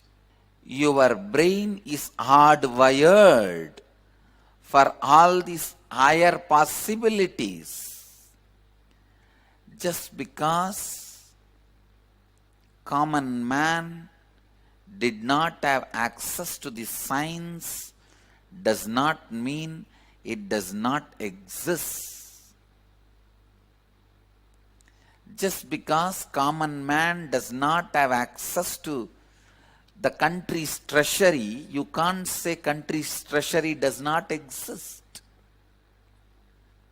Same way, just because you do not have access to these extraordinary powers, don't think these powers don't exist. Listen. Kundalini Shakti can directly make you more productive, more aware, more conscious, intuitive, ultimately rich.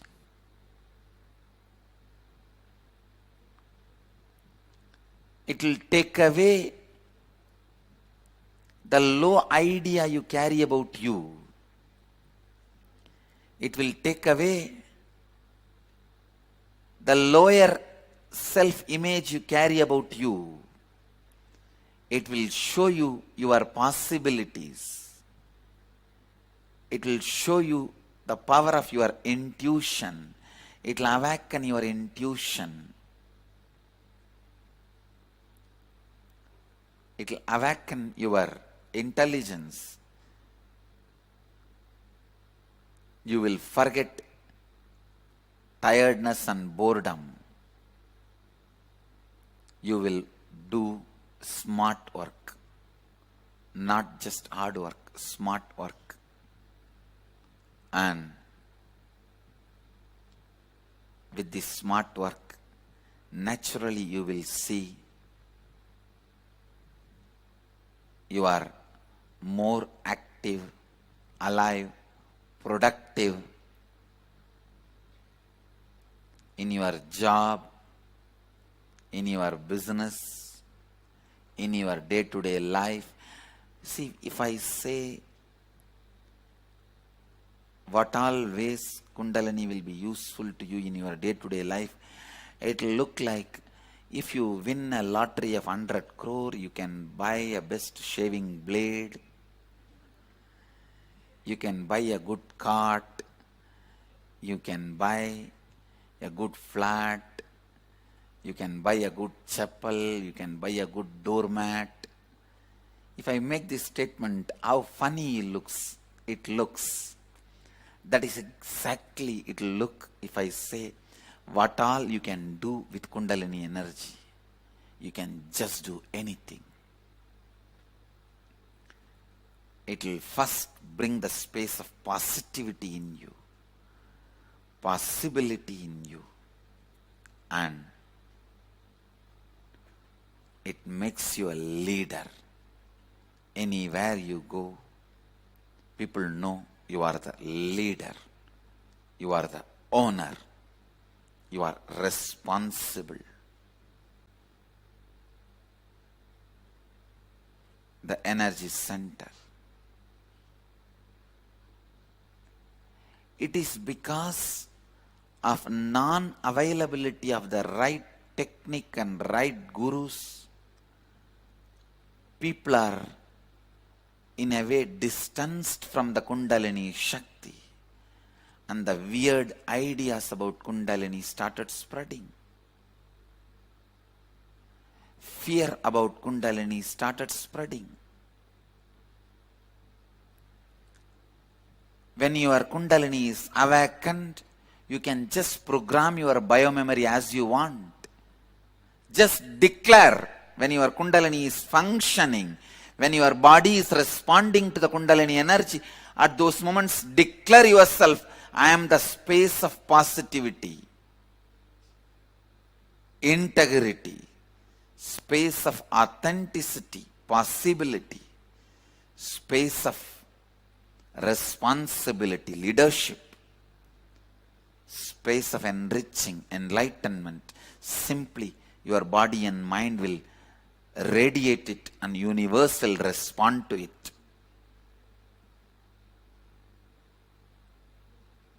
When your Kundalini is awakened, when your body is responding to the Kundalini energy, you can heal others and yourself. You can enrich your mind and others' mind.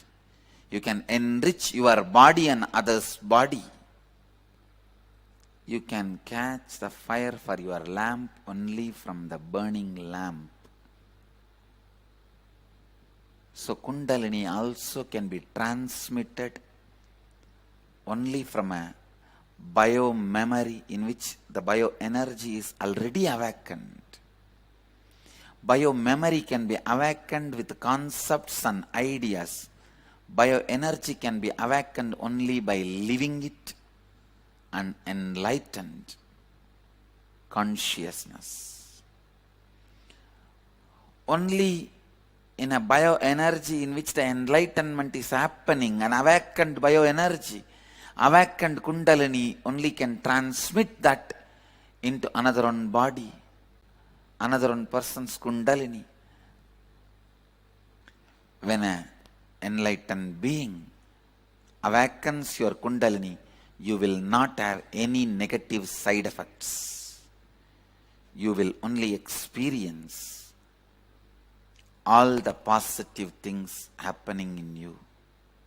We have done many brain researches also. When people respond to the Kundalini awakening, it proves very clearly their mind enters into the space of